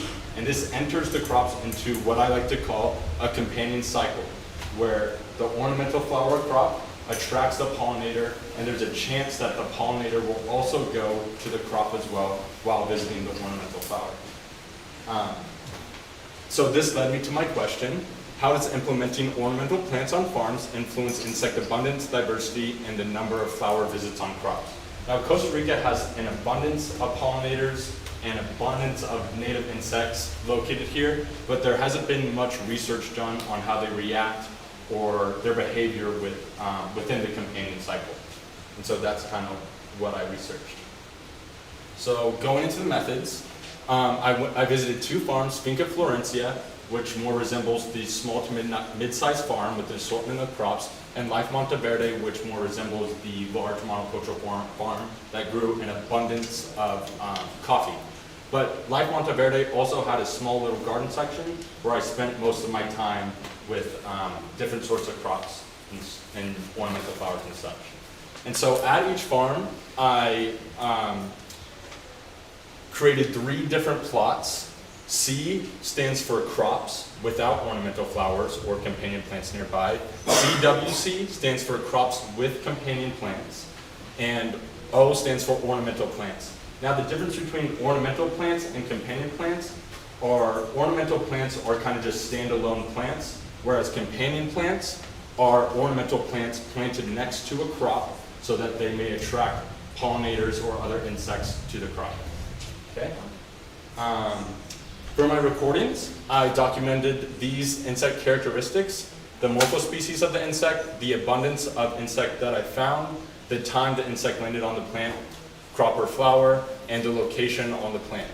I also did a time rotation, so every day between 9 and 11 a.m. I would rotate which crop I would look at per specific time of day. And so for an example of this photo, I would say Trigona species stingless bee landed on the flower of a firebrush plant at 9:15. And I'd write that down in my journal. Moving on to the results and discussion. To define some terms, what I mean by total flower visitors is total amount of insects landing or visiting the flower of a plant, and total potential flower visitors is the abundance of insects just landing on like the leaf or stem of a plant, but it isn't actively visiting the flower of the plant. And so when we look at this graph, I want us to focus on primarily the blue boxes of charts. From here we can see that ornamental plants attract the most amount of insects or pollinators. And there's like a huge discrepancy between ornamental plants and flower visitors on crops with companion plants and flower visitors on crops. And so I believe that this phenomena of pollinators or insects visiting flowers on ornamental plants leads us into the companion cycle that I talked about earlier. And since they're visiting the flowers of the ornamental plants more regularly than anything, they will also have a chance of going and visiting the crops of the companion plants. And so here's some data for this. This data represents only the blue boxes, and so 10% of the abundance of 10.6% of the abundance of insects landed on flowers with just the flowers on crops. 25.8% of the abundance of insects landed on crops, the flowers of crops with companion plants, and 63.6% of the abundance of insects landed on flower visitors on ornamental plants. And so between crops with companion plants and just crops, there's a 15.2% difference between the two, which is pretty drastic. This is also moving into insect abundance, and I characterized everything by order. And Hymenoptera was the most dominant insect that I found during this research, and that makes sense because when you think pollinator, what do you think? Bee. And so bees, ants, and wasps all belong to the order Hymenoptera. And now Diptera are kind of ignored as pollinators, but they're actually very important to that class. And same thing with Coleoptera, Lepidoptera, and that kind of stuff. And so, yeah, the most amount of insects that I found belong to the Hymenoptera order. This is also going on with insect abundance. When we're looking at this graph, I want us to notice that there's a definite trend of the least amount of insects are on crops, the second most amount of insects are on crops with companion plants, and then the highest amount of insects are on just the ornamental flowers. The only outlier in this is Coleoptera and the Coleoptera order, and I don't have any significant reasoning as to why that is other than human error. But yeah, as I stated, Hymenoptera is definitely the dominant insect when visiting all kinds of plants.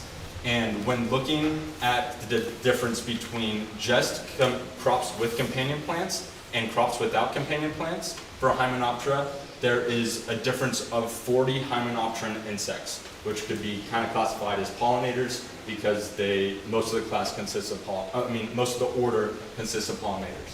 And so there's a 17% increase in from crops without companion plants to crops with companion plants. And this trend can also be seen in the Diptera order and the Lepidoptera order, where there is a percentage of greater than 15% of the insects in that order are visiting crops with companion plants over just crops without any companion plants. And so lastly, I would like to look at insect diversity. So when I was studying this, it was too difficult to specify the species of insects because they'd be on the flower for an instant. I could recognize the color and maybe the size or the order that they belong to, but then they just fly away without a moment's notice. And so I distinguished them all through morphospecies. And as you can see here, ornamental plants and crops with companion plants contain the most amount of morphospecies. And they share 21 morphospecies between the two. And this is interesting because you can kind of tell based on the order what crops are sharing. I don't have the exact data, but what crops and ornamental plants are sharing insects between orders and that kind of stuff. And altogether they share 11 different types of morphospecies. And to conclude, plant more ornamental plants around your farm. It could definitely benefit you.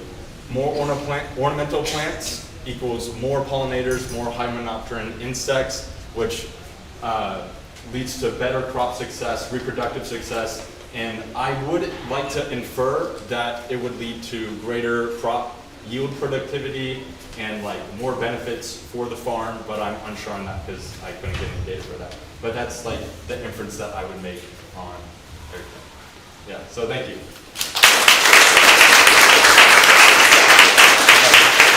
Also, acknowledgements. Thank you to all the instructors, especially Emmy for helping me throughout all this, and Federico for getting me the taxis, and Mauricio and Jorge for letting me use their farm, and my host family as well. Thank you very much.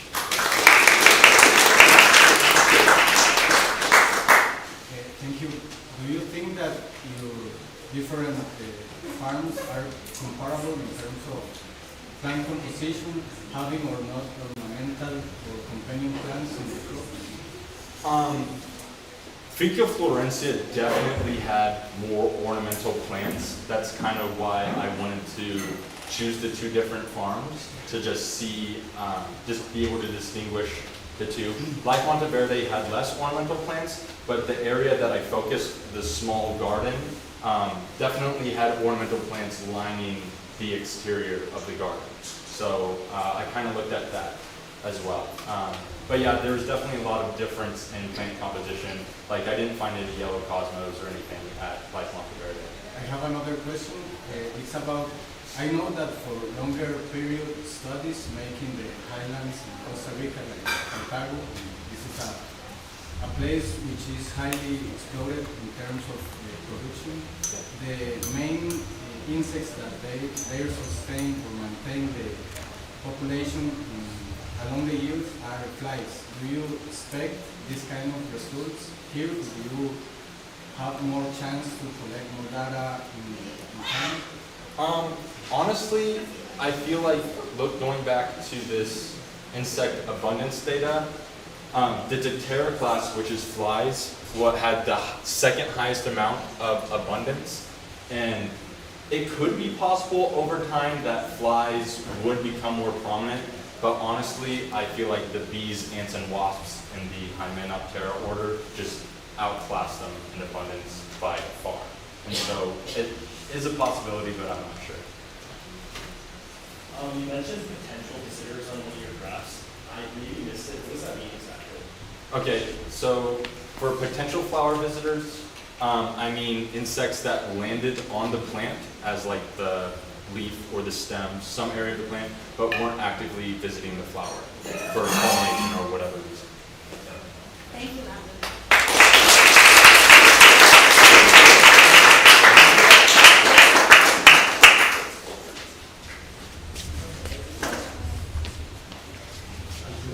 Our next presenter, Casey Moore from UC Santa Cruz, is going to be teaching us about beetles that love eating toxic plants. Very common here in America.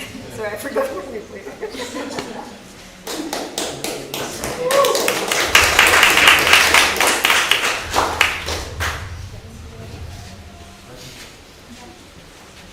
Hi guys, my name is Casey Moore, for any of you who may not know, and my project was on the plant Gugunera insignis and its potential role in the defense mechanisms of an undescribed beetle in the genus Macrohaltica. So, at high elevations in Central America, you can find this plant growing. It's Gugunera insignis, or La Sombría del Pobre, as it's commonly known in Costa Rica, the poor man's umbrella in English. It gets its name from its characteristically large leaves, which can grow up to 1 to 2 meters in diameter. This plant produces toxic secondary compounds with the likely evolutionary purpose of deterring herbivores. Some insects, however, have developed the ability to not only tolerate compounds like this, but use them to their own benefits. One of the most classic examples of this are butterflies in the Ithamaini family, commonly known as glasswings. And these butterflies consume plants in the Solanaceae family that have toxic compounds and are able to adapt these compounds into highly toxic defenses against predators. When adult glasswing butterflies get caught in the webs of certain species of orb weavers, the orb weavers are able to sense these compounds and remove them from their webs. Another example of insects that have similar abilities are beetles in the family Chrysomelidae, also known as leaf beetles. So many species of beetles within this family have the ability to sequester toxic compounds into toxic secretions that they can release when they feel threatened. So one of these beetles within this family is this unidentified beetle in the genus Macrohaltica. This beetle feeds on the Gugunera and seems unbothered by the toxic compounds. It has been observed to secrete dark fluids when disturbed, and in past studies, when several different species of lizards have been fed this beetle, in every single instance, the lizard spit out the beetle. In this same experiment, though, in a different trial, when fed a different leaf lacking in toxic compounds, the beetles were much healthier. They reproduced better, just altogether healthier, but when given preference, they still chose the Gugunera despite it apparently having a negative impact on their health. So I was wondering why they would choose to eat this plant that has a negative impact on their health, and if the reason for that is helping it in its defensive mechanisms against predators. So to test this, I collected a sample of 18 beetles and divided them into 3 groups that each were fed on different diets. The first group of 6 beetles was fed only on lettuce. My second group was split into 2 subgroups. Both were fed alternatingly on lettuce and Gugunera, just on different days. And then the third group was fed entirely on Gugunera. And then with these beetles, after 8 days, I presented them to predators to see if the presence or absence of Gugunera had an effect on how the predators interacted with these beetles. So for my predators, I chose the crevice spiders because they are highly abundant at the Estacion. They're everywhere, and they're generalists, which means they will eat pretty much any insect that lands in its web. Before I ran my trials, I ran some preliminary observations to just see what the behavior of these spiders are. So I placed some other insects in their webs, and in all of the cases, the spiders would emerge from the crevice, go to the insect, and then exhibit one of two behaviors. In the cases where it wanted to eat the insect, it would begin a combination of wrapping the insect and pulling it back into the crevice. And in the instances where it did not want to eat this insect for whatever reason, it reached it and it immediately turned around and went back into the crevice. And in both cases, this decision was made almost instantaneously. So, this shows the total amount of each feeding substrate that was consumed over the entire 8-day period in centimeters squared. This result really surprised me. I thought, so a significant amount of lettuce, significantly more lettuce was consumed over the 8 days than Guneta, over twice as much, which was really surprising to me, as the Guneta is what the beetles feed on in their natural habitats. And so this shows the daily average feeding of each treatment group. And one of the most, so the lettuce group ate significantly the most of any group.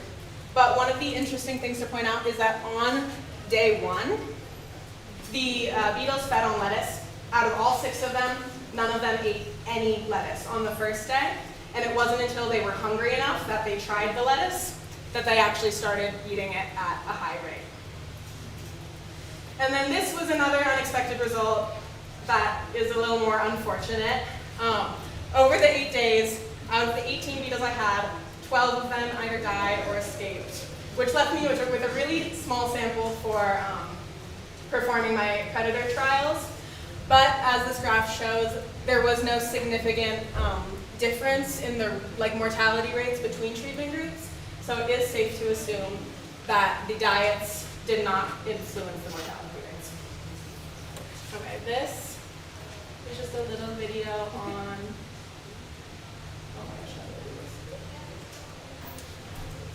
on just what these trials look like.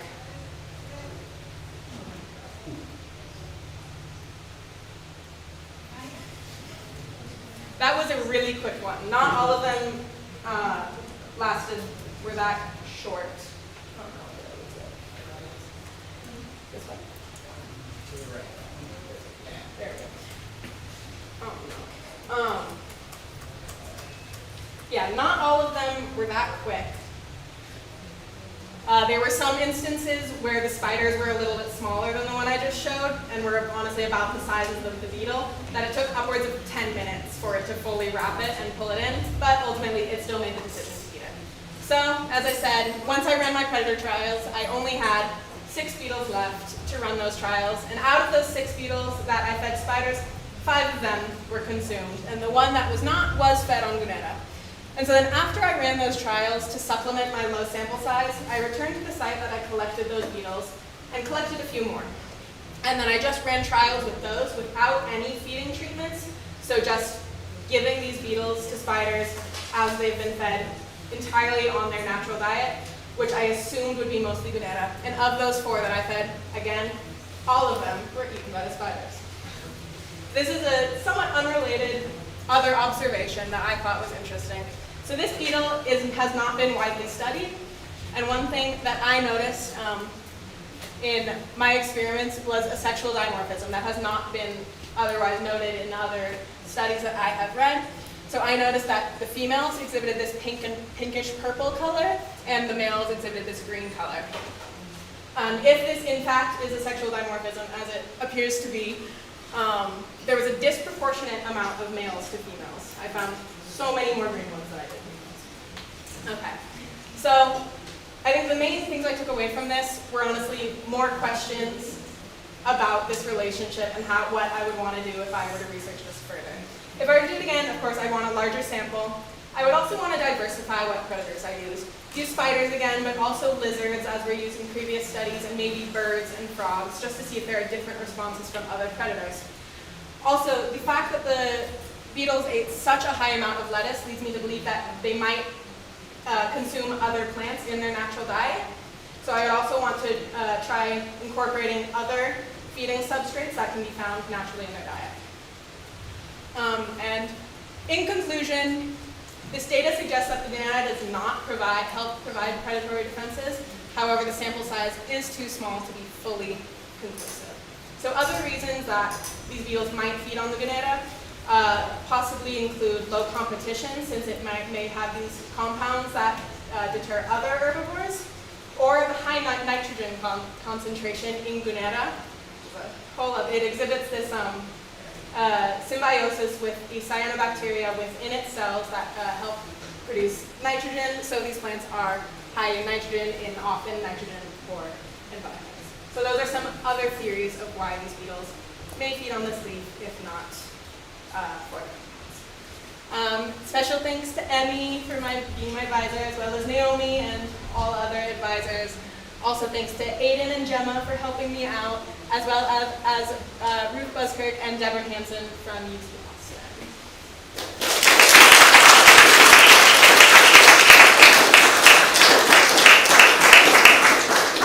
Any questions? There's some good questions.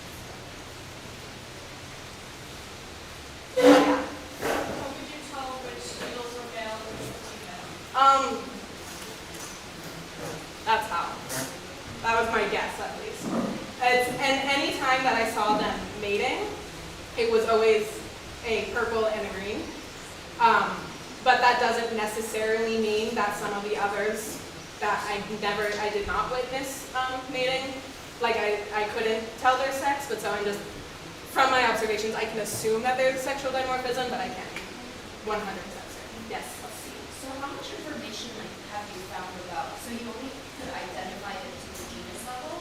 Yeah. Is it because there's just no data on it? Yeah, there have been studies on this beetle. I think the earliest one I found was in the 90s, so a while ago, and back then, it's undescribed. So there's not a lot known about it, but there are some studies on it, just apparently no taxonomist has taken it upon themselves to name it, I guess. Really? Tracy, when you found the beetles in the plant, did you find them always in the leaf, or did you observe that they went to flowers? I didn't find any of them on the flowers. These plants have really big inflorescences that I didn't look much at them, but I don't think produce a lot of nectar because they are primarily wind pollinated, so they don't have any structures to attract pollinators. So it's mostly herbivore?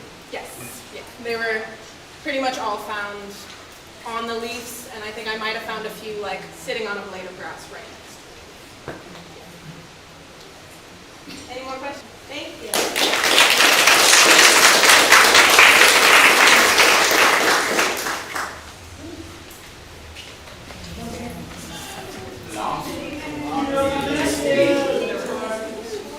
Our next speaker is Peter Palombi, who will be teaching us about a very unknown fungus gnat fly.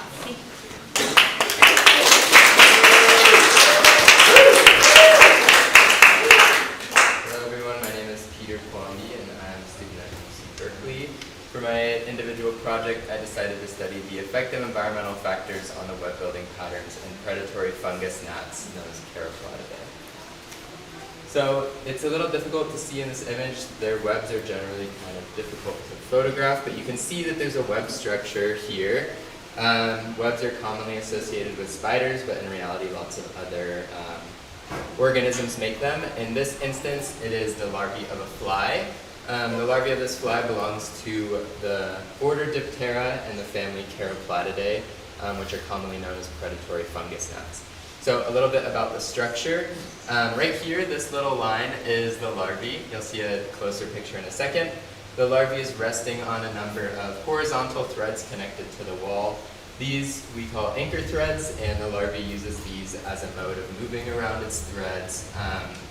And then hanging from those anchor threads are a number of vertical lines. These lines are a mucus substance that are produced by the larvae, and they're used to capture living prey, as these larvae only feed on insects, unlike other members in their family which can feed on the spores of funguses and things like that. So this interesting structure is kind of what made me want to study them in the first place. Here is a closer picture. This is the larvae right here, and you can see that it's actively building a web. It's coming out of its mouthpiece. The web is covered in a number of small droplets of mucus, and the tensile strength of these webs is incredible. They can capture multiple prey at the same time. The specific organism that I studied is in the genus Neototomia, which we found out yesterday actually with the help of a taxonomist named Jan Sevcik from the Czech Republic, but the specific species is still unknown.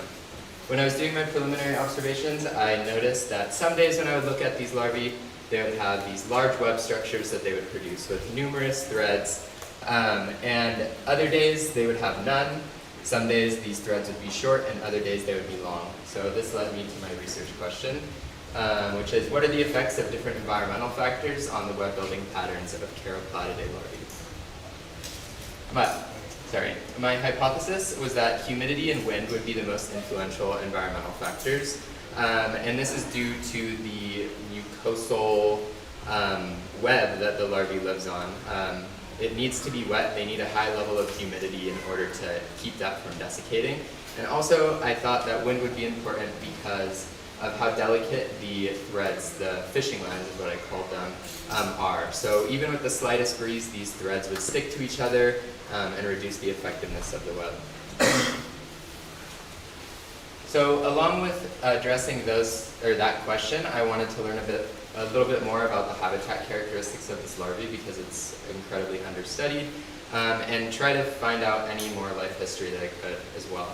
So I began by surveying for the larvae themselves, which they were actually extremely difficult to find. I spent multiple nights looking for them. After locating a number of them, so this is the habitat where I would commonly find them. You guys may recognize this. It's close to Via Estación Biológica, and they were often found on cut slope walls next to trails, but more on that later. For my actual data collection, I would survey at night at 7 p.m. as well as at 5 a.m. And this was because, based off of preliminary observations, I thought that they were nocturnal, only building their web structures at night.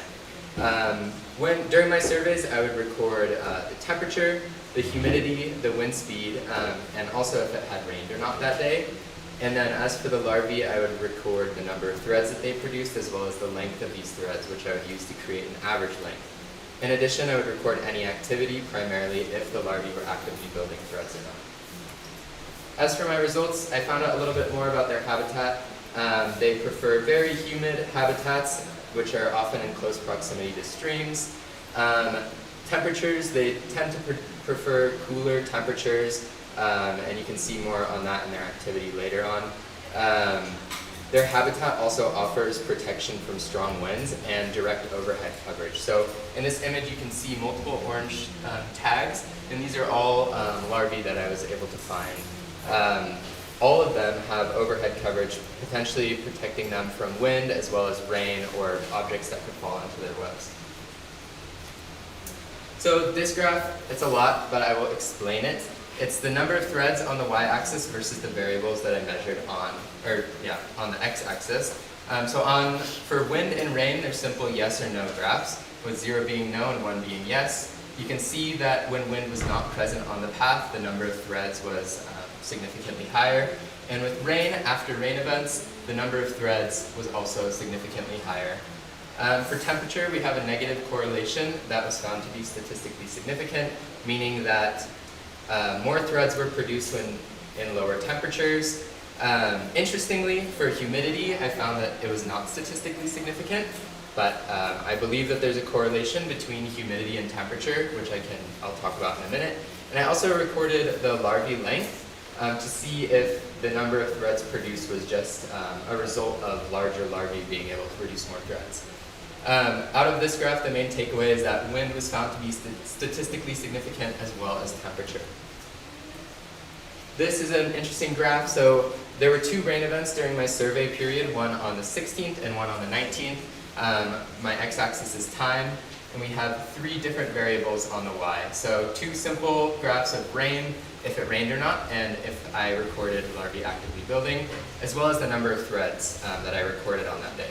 So you can see that during these rain events, I saw an increase in the number of threads produced on both occasions, as well as an increase in the recording of active building behavior.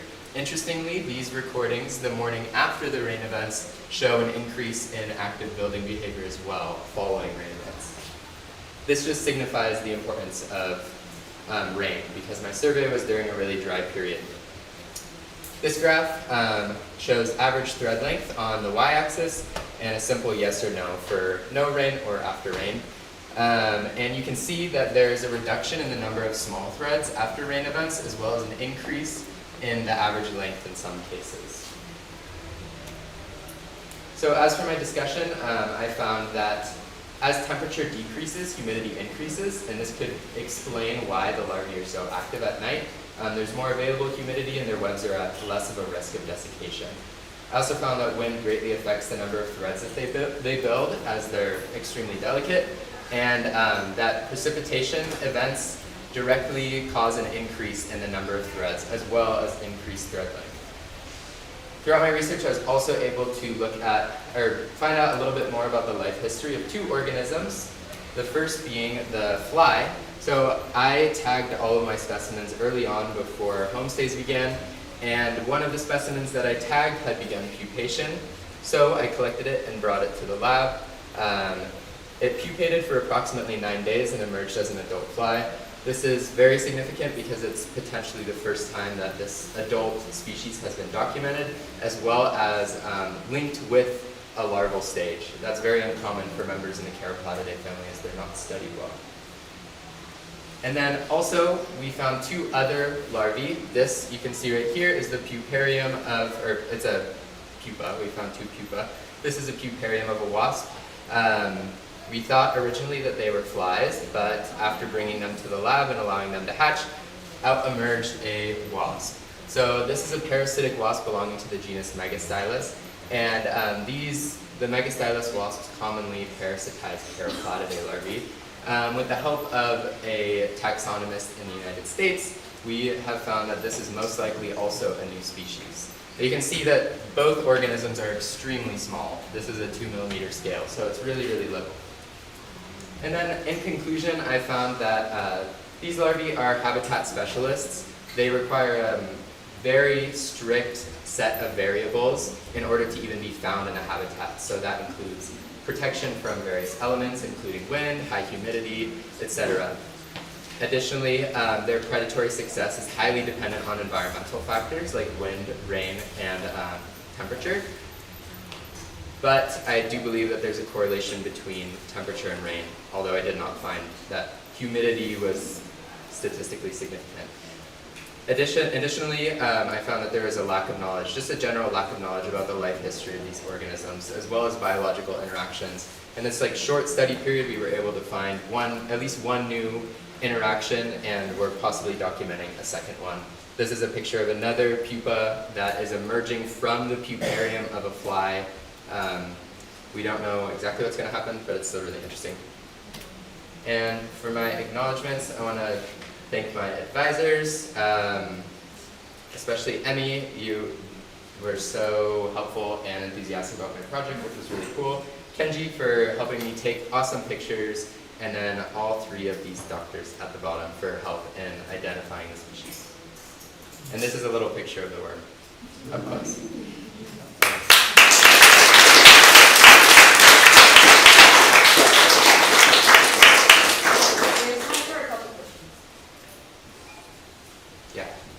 What was the effect of wind on the length? So I didn't find any effect of the wind on the length. It was rather that the larvae completely avoided building fishing lines or threads when it was windy, or if they could potentially detect wind on the path. I'm unsure if that is due to inability to detect wind or the effect that wind might have on various environmental variables like humidity. Yeah. I think at one point I read that you originally thought they were nocturnal. Yeah. Was there something that happened there? Yeah, so I still think that they are primarily active at night due to an increase in humidity and water availability.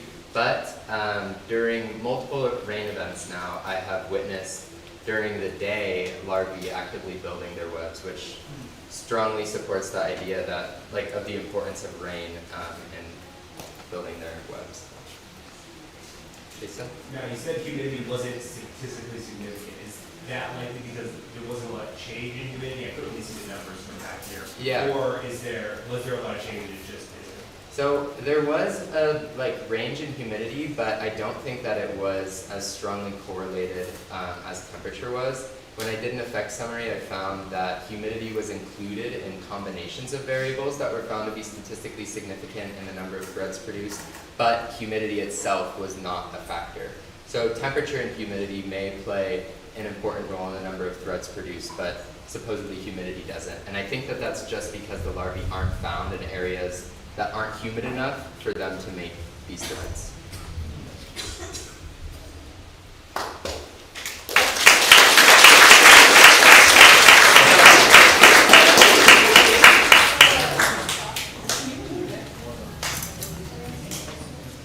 Our last presenter from this section is Jasmine Paisley, who's gonna show us about all the non-vertebrates that also get killed by intervals.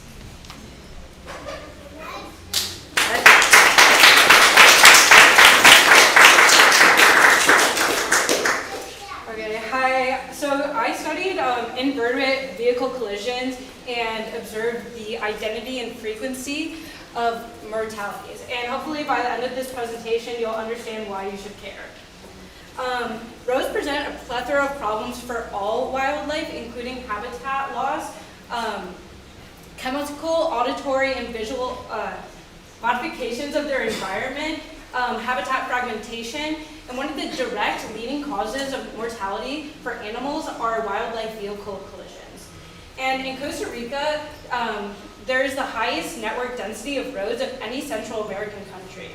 And many of the existing roads bisect protected areas that are meant to protect existing biodiversity.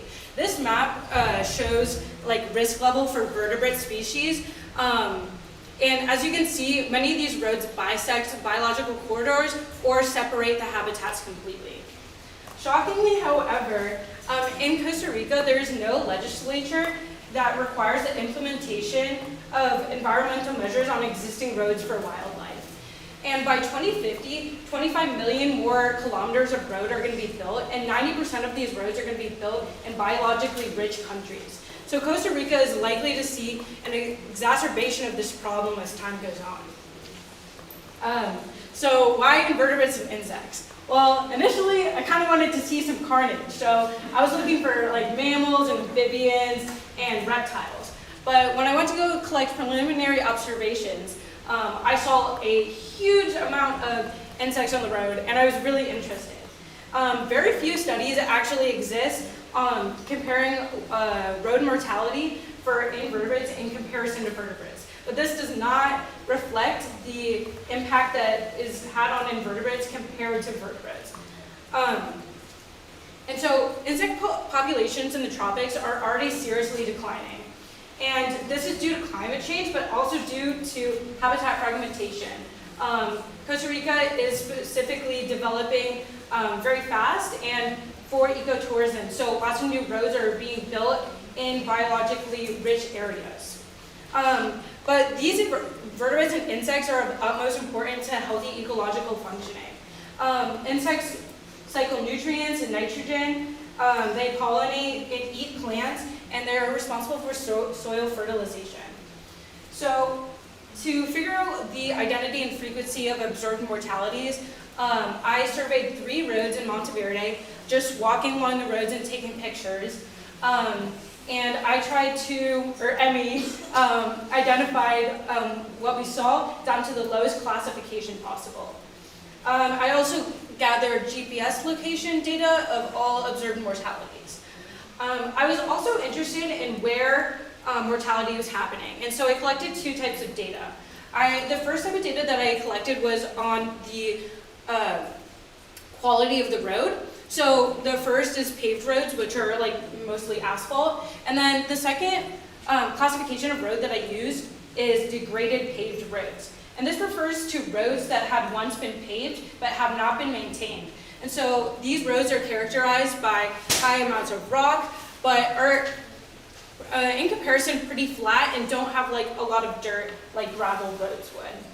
I also collected information regarding the location of potholes, and I put them into 3 different classes that are supposed to correspond with the relative degradation of speed a motorist would need to use when approaching these potholes. So class A would require a motorist to slow down the most, and that would take up 2/3 to the entire road, whereas class C would require the least amount of caution and only take up about 1/3 of the road.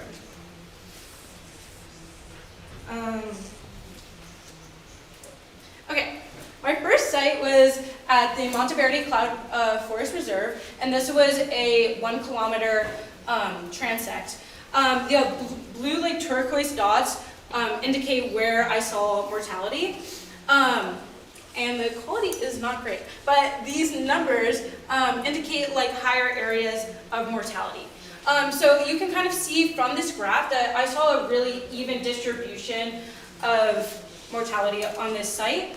And it's important to note that this entire road was classified as degraded paved road. And I didn't plot any potholes on this road because the entire road was pretty similar in its quality. And the speed limit ranged from 10 to 35 kilometers per hour. The second site was Calle Sapo Dorado and 606 West.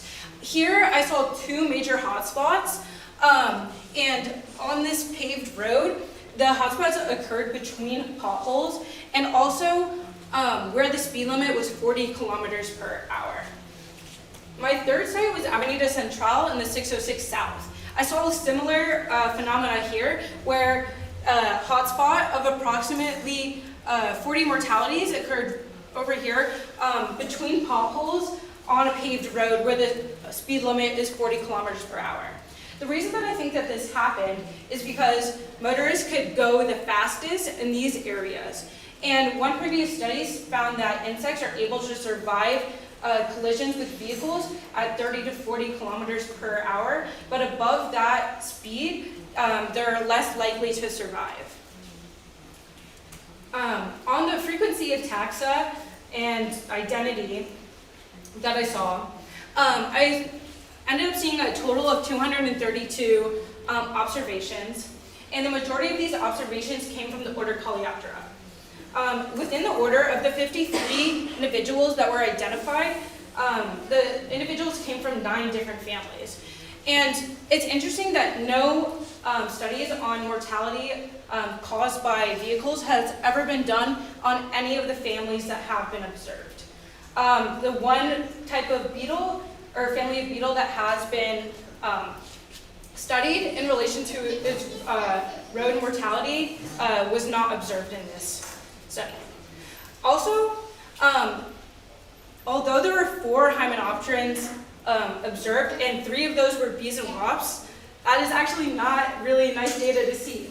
And that's because in a previous study, on 2 different sides of a road, a species diversity analysis found significant differences in diversity on 2 sides of a 6-meter road, which is about 2 lanes. So this probably means that bees and wasps, which are major pollinators of plants, are not even attempting to cross the road. And further studies need to be done in Monteverde to see if this is the case, because if functional fragmentation is happening for our pollinators, that means plants are also being functionally fragmented, and we're restricting gene flow. All in all, it's likely that this rate of 12.2 mortalities per kilometer per day is a huge underestimate of what actually is observed in Monteverde. This study was done during the dry season in Monteverde in an El Nino year. So insects weren't moving for breeding purposes as frequently as they normally would, or for plant pollination purposes either. Smaller and dull insects are really hard to see visually, and I was walking at a pretty constant pace. And I also observed birds scavenging dead insects off the road. Further, all my data was collected on weekdays, and studies have found that insect mortality is higher on weekends in areas where tourist attraction is high.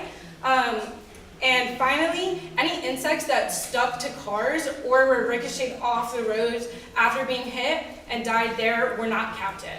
In my opinion, the number is probably at least 10 times what I observed. But there's never been even like studies that are trying to extrapolate this data. So it's hard to figure out what the actual impact is based on what I had observed. Finally, I want to talk about what can be done in the future moving forward. And in 2013, the first iNaturalist project was started in Costa Rica to document roadkill. Currently, there are 1,700 observations, but only 1% of those observations are invertebrates.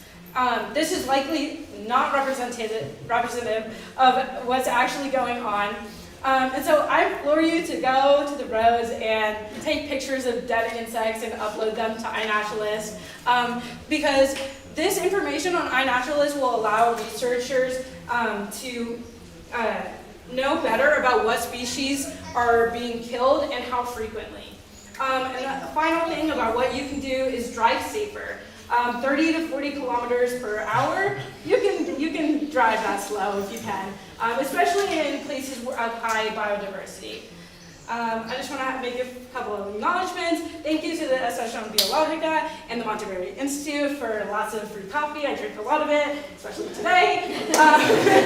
Thank you, Fede, for all of your help in this project. You've been a rock. Thank you, Amelia, for helping me with all of my classifications. I would not have been able to classify any of those myself. And thank you, Alan Pounds, for helping me identify some snakes that I found just for fun. Yeah.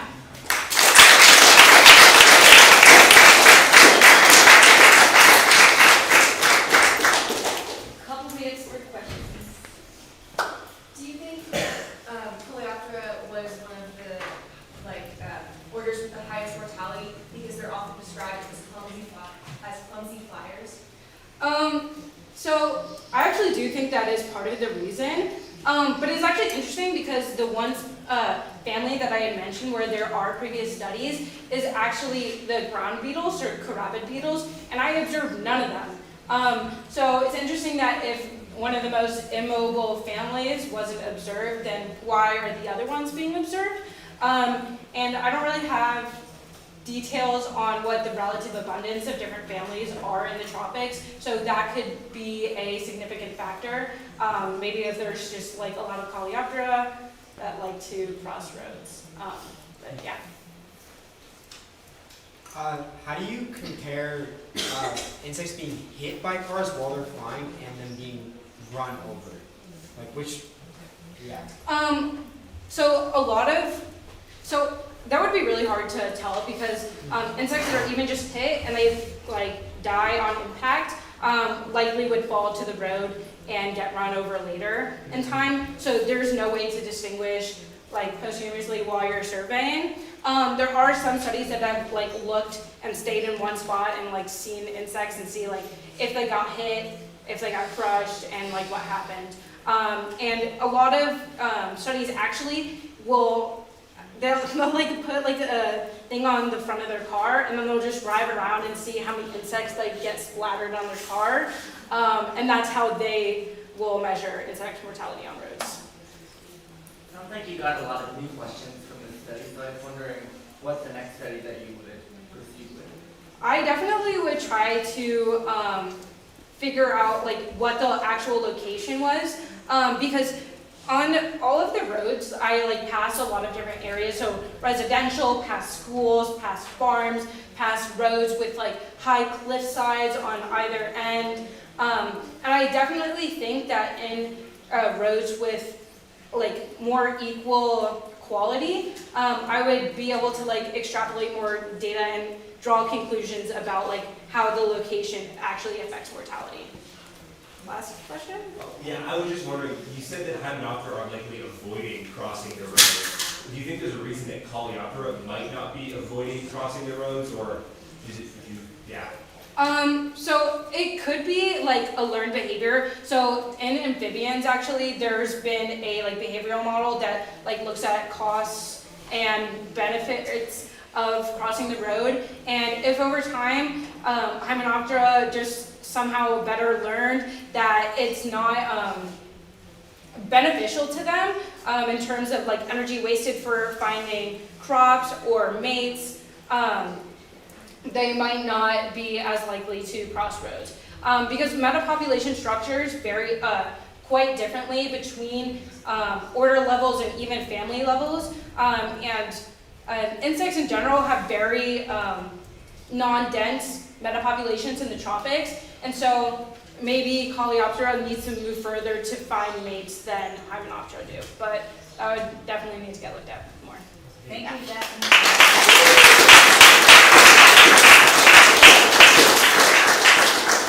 Now we're going to take a quick break and we'll be back for our final session of the day.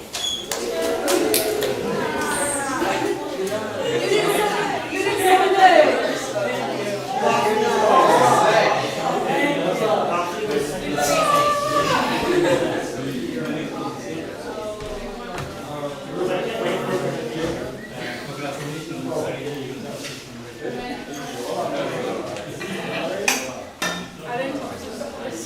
Did I talk too fast? Okay, good. Okay.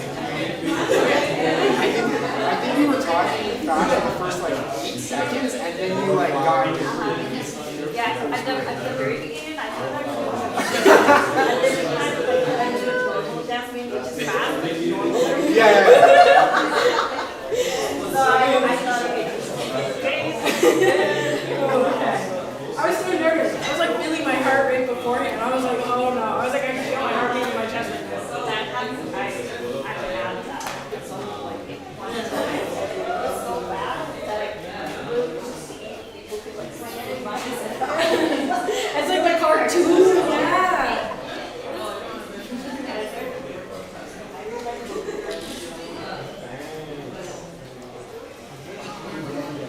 That's nice.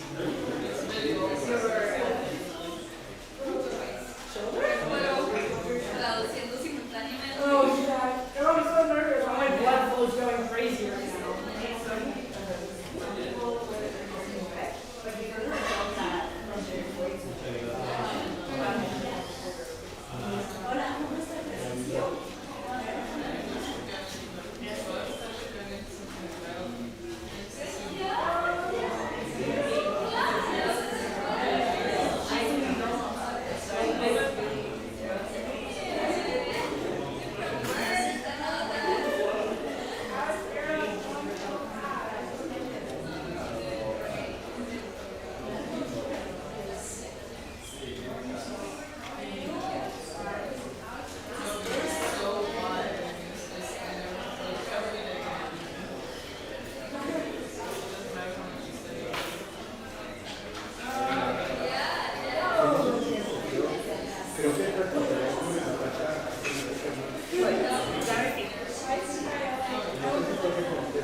Ready, Charlie? Ready to go again? They said they,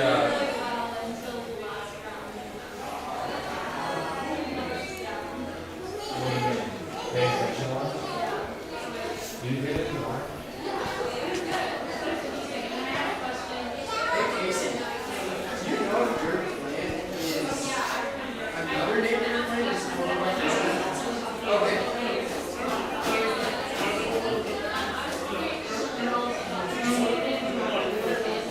Okay, so they're sitting. Okay, I just wanted to confirm that I don't know if you hear or go on.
So I want to start off with a background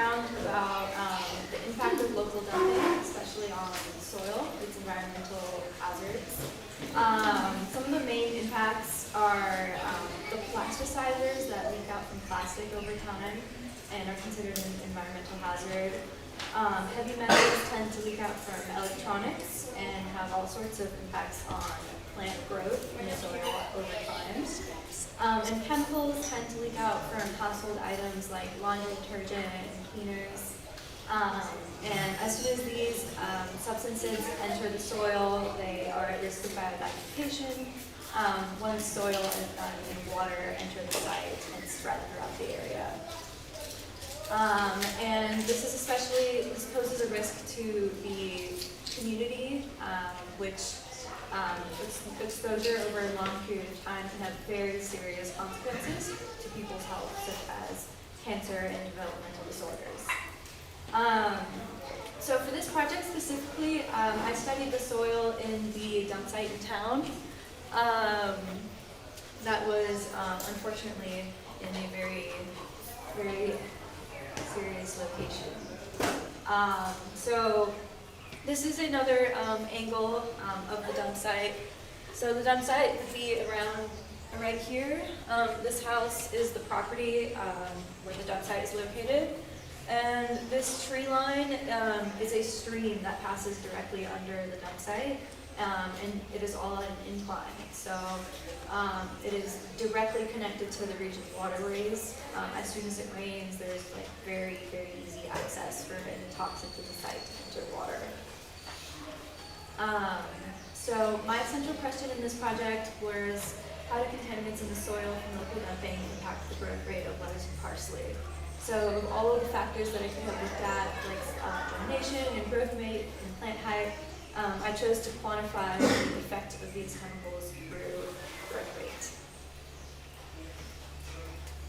So I started my project by collecting soil for a control group from the Institute and soil from the dump site.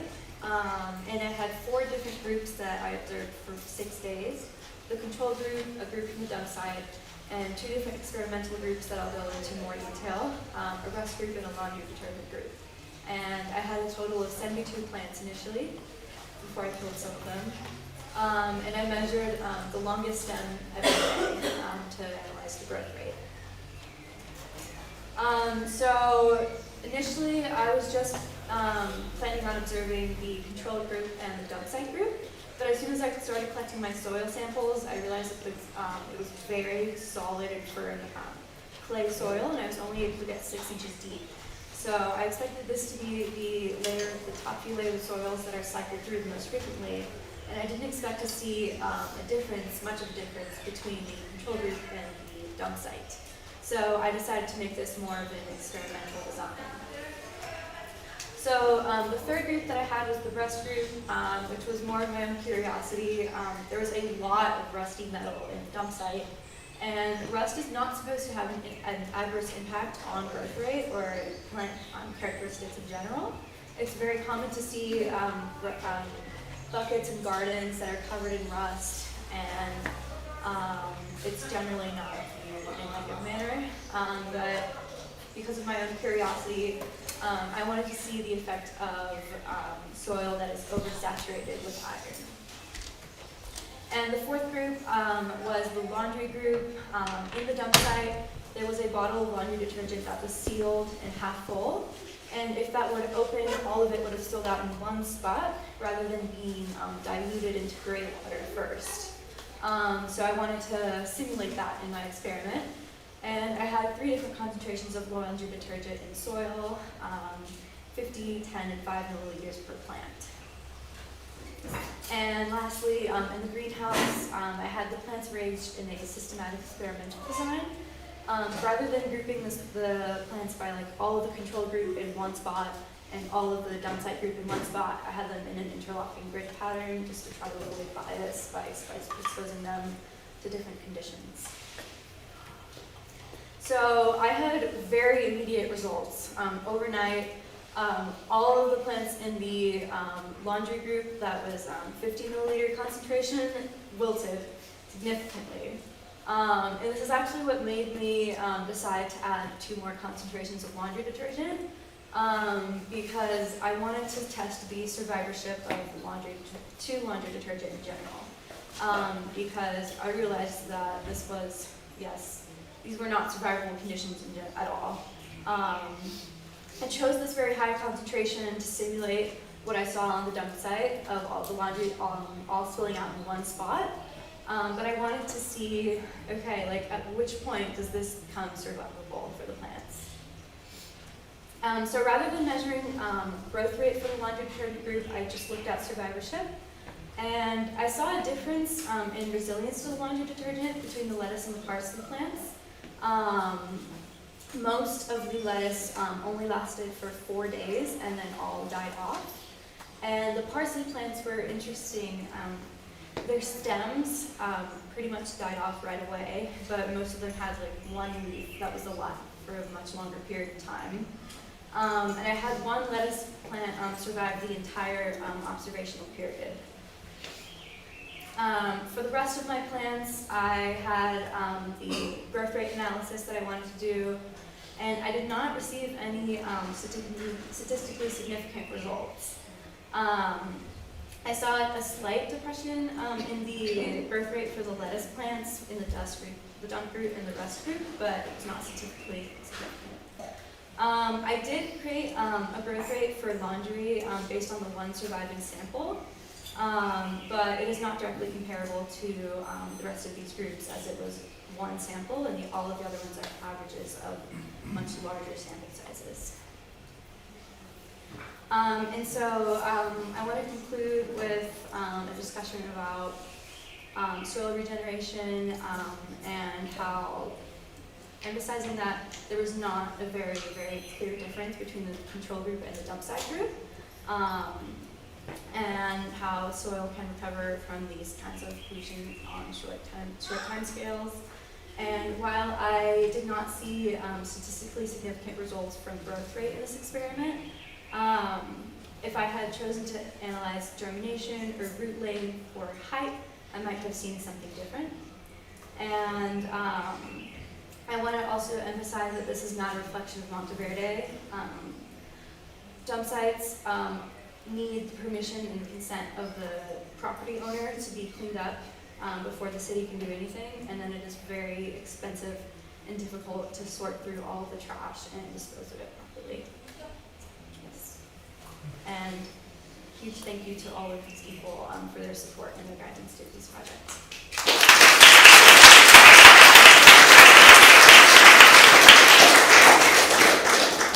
There's time for questions.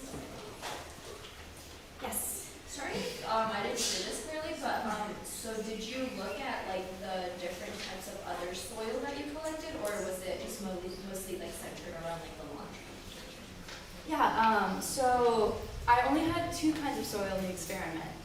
The control group was from the institute, and then all of the other groups were from the dump site. So the experimental groups, I used soil from the dump site, and then I added rust to it, or I added laundry detergent to it.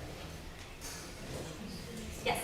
What made you pick lettuce and parsley as your experimental plant? They were some of the fastest growing plants at the nursery. So for the short period of time of the project, it seemed. Yes? Do you know why they chose that site for the dump? It was part of the house's property, so it was just that property owner was doing that to their property.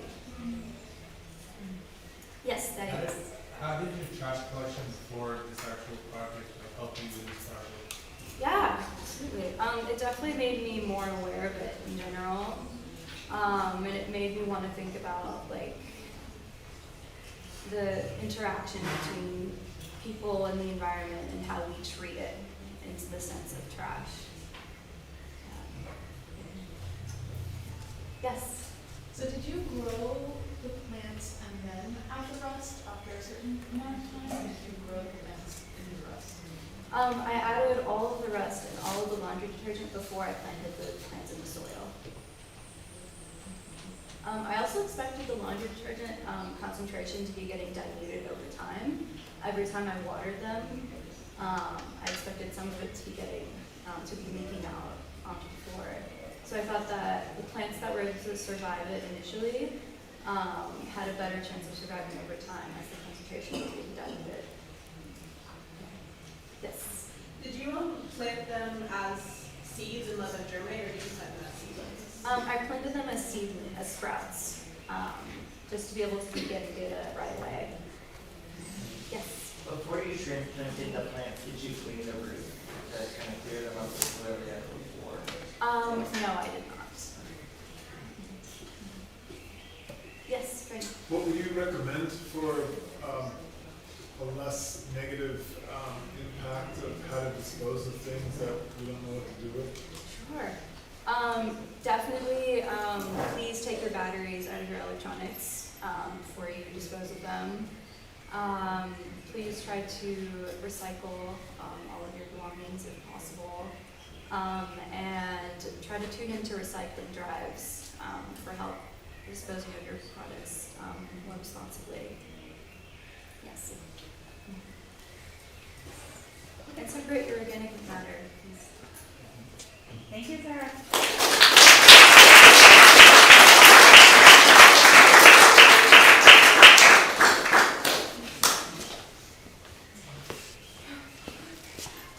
Our next presenter, Thea Ragsdale, is also going to talk about contaminated soil coming from the detergents that we use. Thank you, Thea.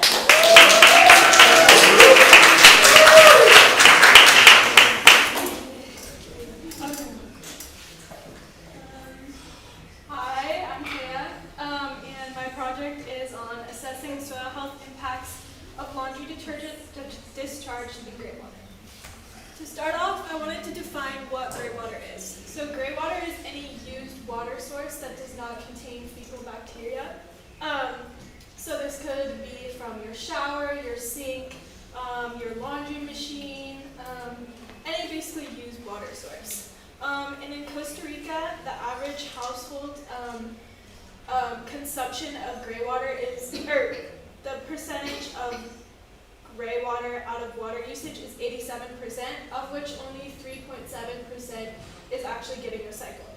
So that means that there's a big potential to recycle gray water. And it's an attractive measure for water conservation, especially as climate change becomes more prevalent. And there's increase in droughts and also increases in contaminated water sources that can no longer be used for drinking water.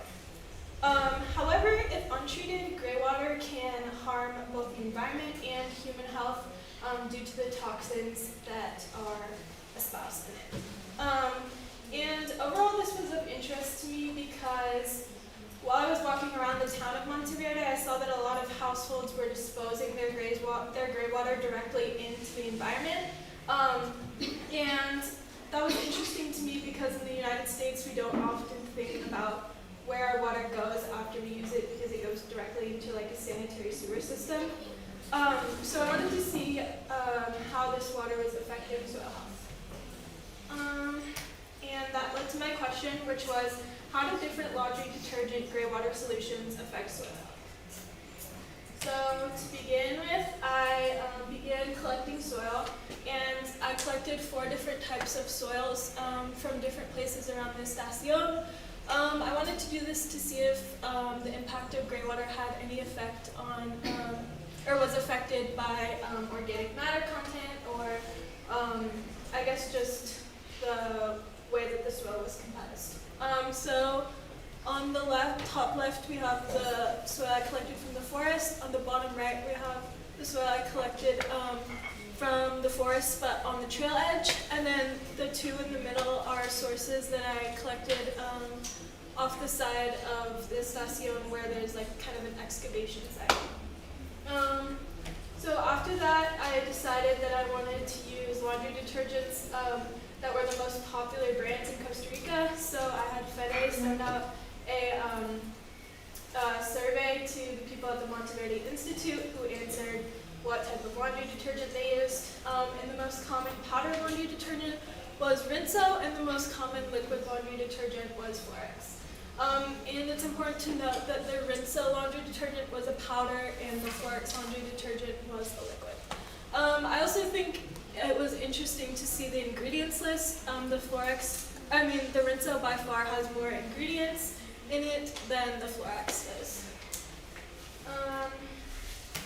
so after that, I decided that in order to assess soil health, I wanted to measure pH, salinity, conductivity, total dissolved solids, and then also nitrogen, phosphorus, and potassium contents. And I ended up making the gray water solutions based upon manufacturer instructions, and I washed around 7 towels in each solution. I also did a tap water solution as a control, just to make sure anything that was left off from the towels was not affecting the results. Yeah, so I measured the pH, salinity, conductivity, TDS, nitrogen, potassium, and phosphorus contents before, and then I irrigated the soil, and I put a standard amount of soil in this soil sieve here, and then poured the detergent through, and then I remeasured all of these properties. To measure the salinity, conductivity, pH, and TDS, I use this X-stick measurement, and then to measure the nitrogen, phosphorus, and potassium, I use the Lamont soil kit. And getting to my results, the first graph I have here is the pH across locations. So the treatment is on the x-axis and the pH is on the y-axis.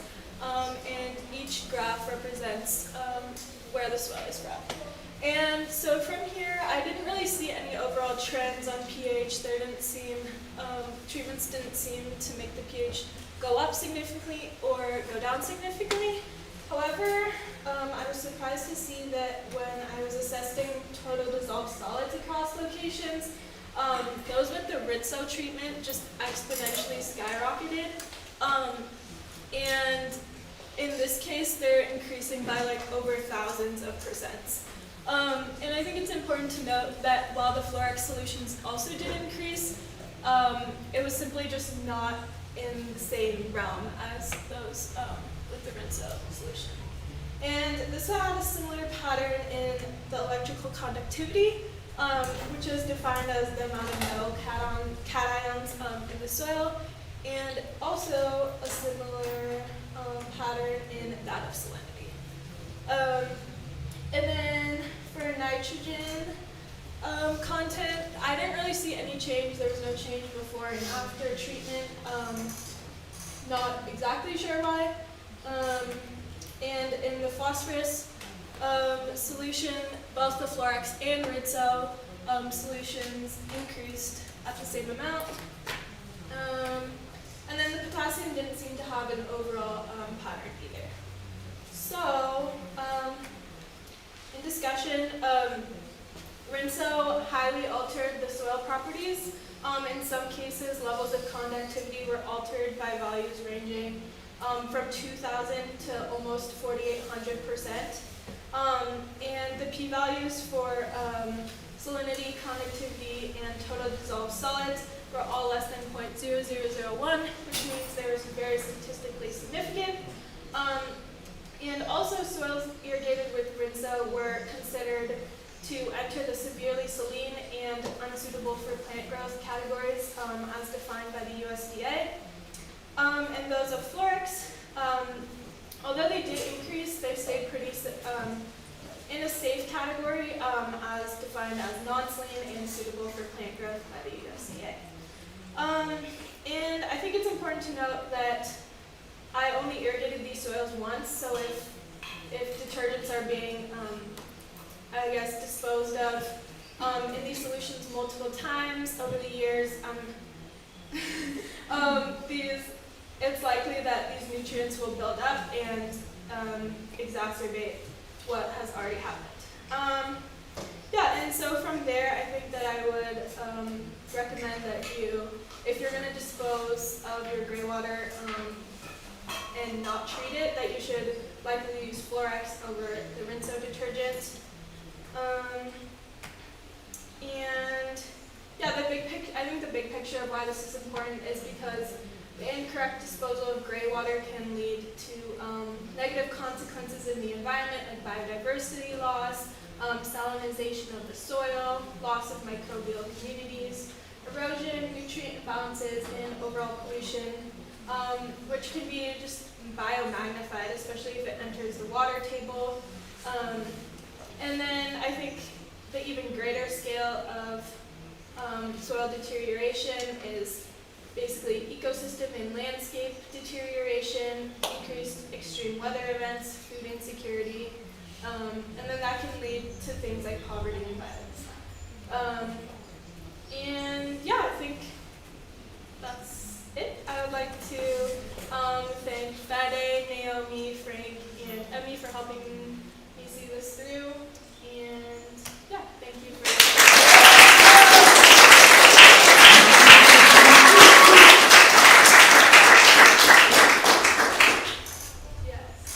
Do you have any ideas about like which of the ingredients in the rinso made it so much more terrible than the other one? I'm not exactly sure, but I think a lot of it was the surfactants and sulfates. It also, I think, just had to do with the sheer amount of ingredients and concentration in the solution. Yeah. So what detergent would you recommend for all of us to use that when we go back to the US?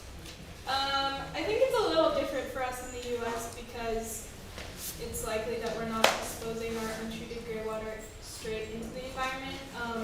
But if possible, something that's biodegradable or something that doesn't contain phosphates or phthalates, or yeah, anything else harmful, because those can be harmful for the environment, but also for you. Yes. Were both of those laundry detergents claiming to be biodegradable? Florex was claiming to be biodegradable, and Rinso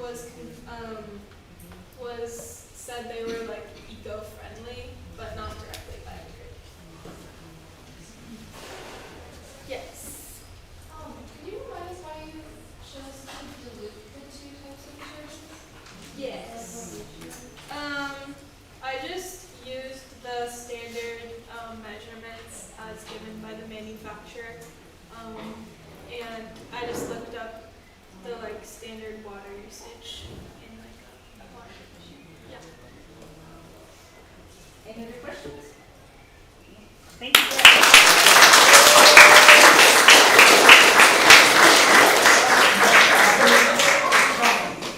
Our next presenter is John Bass, who's going to be teaching us about the microorganisms in bromeliads in Monterrey. That's it, John.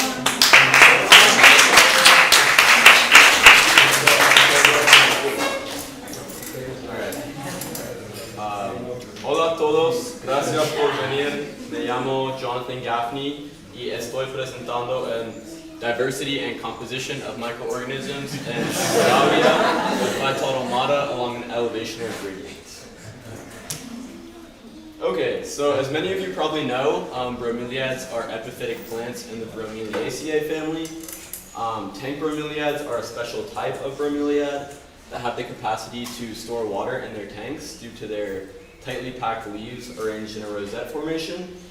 And the water in their tanks is called their phytotelma, and it constitutes an important habitat for a variety of microorganisms, including bacteria and algae.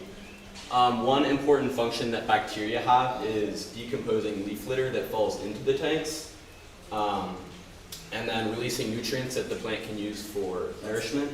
And then algae actually compete with bromeliads for nutrients, and bromeliads are actually able to decrease the concentration of key nutrients in their phytotelma in order to kind of curb algae density.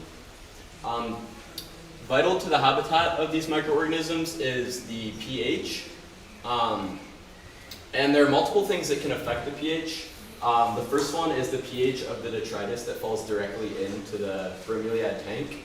The second one is the release of acids during detritus decomposition.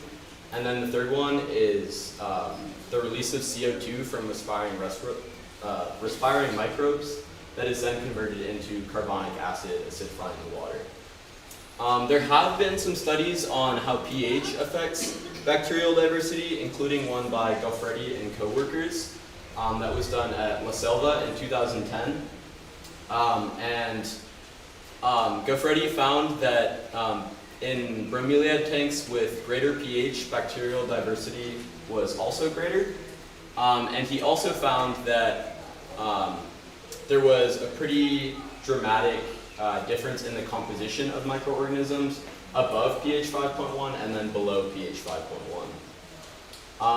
While there has been research on how pH affects bacterial diversity and composition, there hasn't really been any research on how elevation affects microorganism diversity in bromeliads. And that led me to my research question. Is there a correlation between the elevation at which Rauwia spp are found and species richness and abundance in their phytotomata? So for my materials and methods, I sampled 13 Rauwia along the principal trail at the Estación, and I sampled these bromeliads along an elevational gradient of 200 meters. I started at the Estación Biológica, which was located at 1540 meters, and then went up to 1750 meters. I couldn't find one at exactly 1740, so I just bumped it up by like 10. And then, unfortunately, I conducted my study during the dry season, so there wasn't any water in the bromeliads.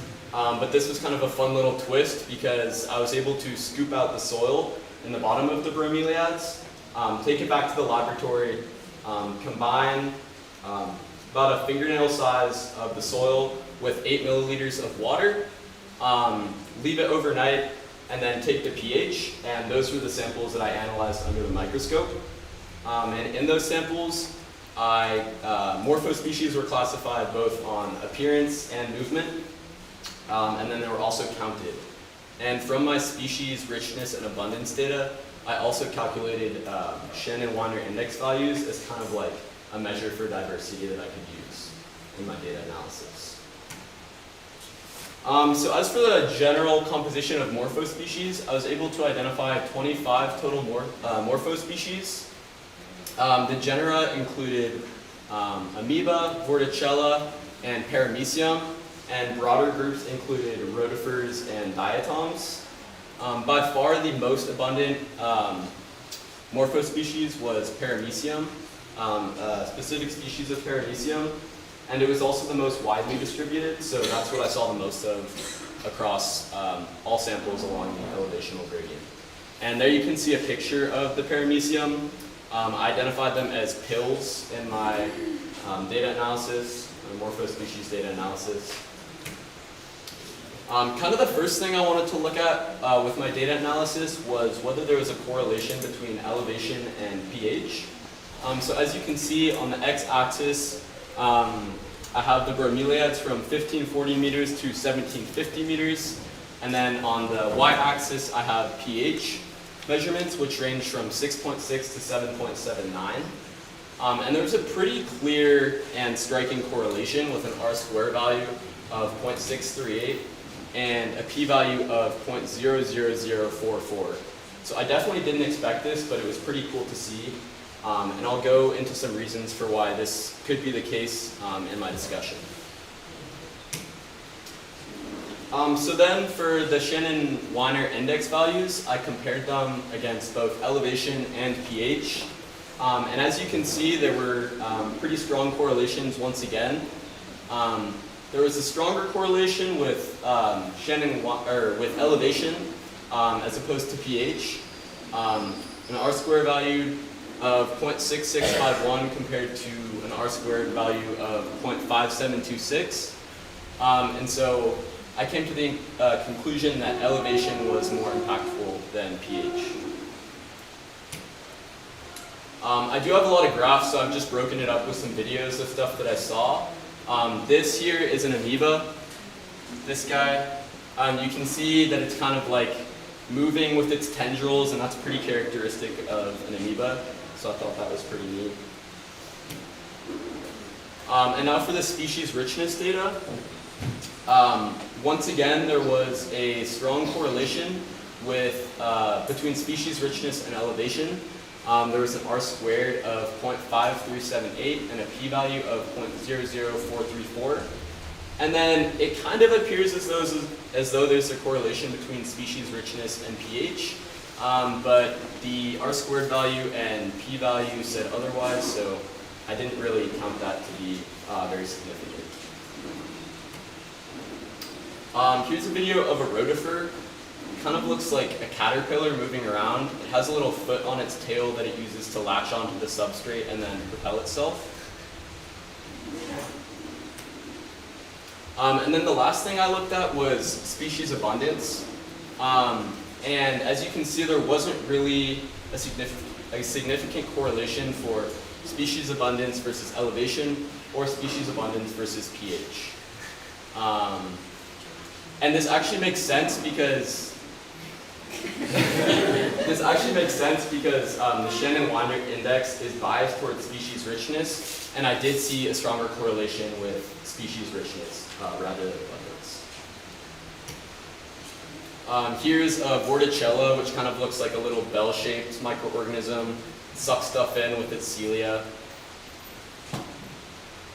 And now for the discussion, kind of the key takeaways that I had from my study were as the elevation of the bromeliads increased, the pH of their phytotelma decreased. And there were multiple reasons that I thought this could be the case. The first was that the leaf litter at higher elevations was more acidic. The second was that maybe the microorganisms at higher elevations were respiring more and releasing more CO2, so the water was more acidic. But I'm not exactly sure, and I would love to do more tests to figure out if that's the case with like a larger sample size. And then the second key takeaway was the diversity for each sample increased with elevation and increased with decrease in pH, but there was a stronger correlation for elevation. And so I took this to mean that elevation influences diversity via pH and other abiotic factors. And these could be like temperature, light, wind, I guess rainfall, but not in my case. And then this study was important because there was changing diversity across elevations, that also implies that there were changing relationships between bromeliads and microorganisms. So they're pretty dynamic and able to adapt to their environment. And then the really cool thing was that there was still microorganism life during the dry season. I don't really know how, because it seems as though aquatic microorganisms would need water to survive, but there were, and it was really cool to observe them. And then for future studies, I would suggest maybe repeating the study when there is water in the bromeliads, especially for a longer time, and getting a larger sample size to see if these trends hold true. I would love to thank all of these people, especially Naomi, for being in my corner the entire time. She was really my support person and helped me get through it. And also, thank you to the Estación Biológica for making this project possible.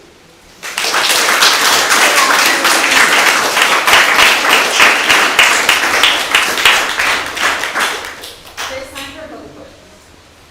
Elsie. Did you find any tardigrades, and if not, why? I did not, and the most likely reason for that is just because there wasn't water in the bromeliads. I also know that tardigrades like moss, they're actually called moss piglets, and I didn't really observe any moss in my soil samples, probably because there wasn't water, so I assume that's why I didn't see it. Yes? Do you have any predictions for how the interactions between bromeliads and microbes might change in evolution? Yes, so one of the things I mentioned at the beginning was that bacteria decompose leaf litter and release nutrients to the bromeliads. So they're kind of a helper, and then algae is kind of the antagonist because they compete for nutrients with the bromeliads. And since there was changing diversity, like that would mean that these relationships were like either more or less intense. I'm not exactly sure of the specifics, and that would be like something to look into, especially if I could have identified more of the species, because then I would have known like how they did relate to the bromeliads in a specific way. John, do you think you're Oh yes. Where's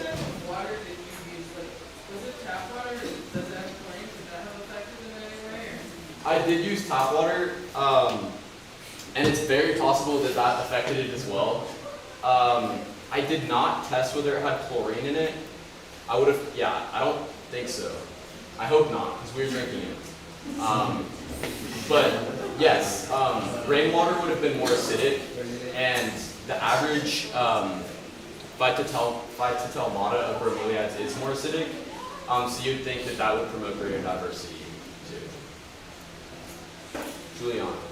You mentioned the bromeliads can mitigate how much algae there is.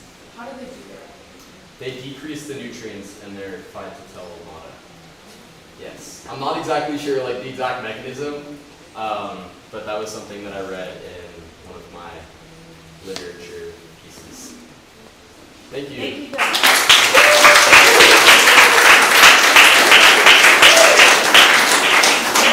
I'm super excited to present our last presenter of this day.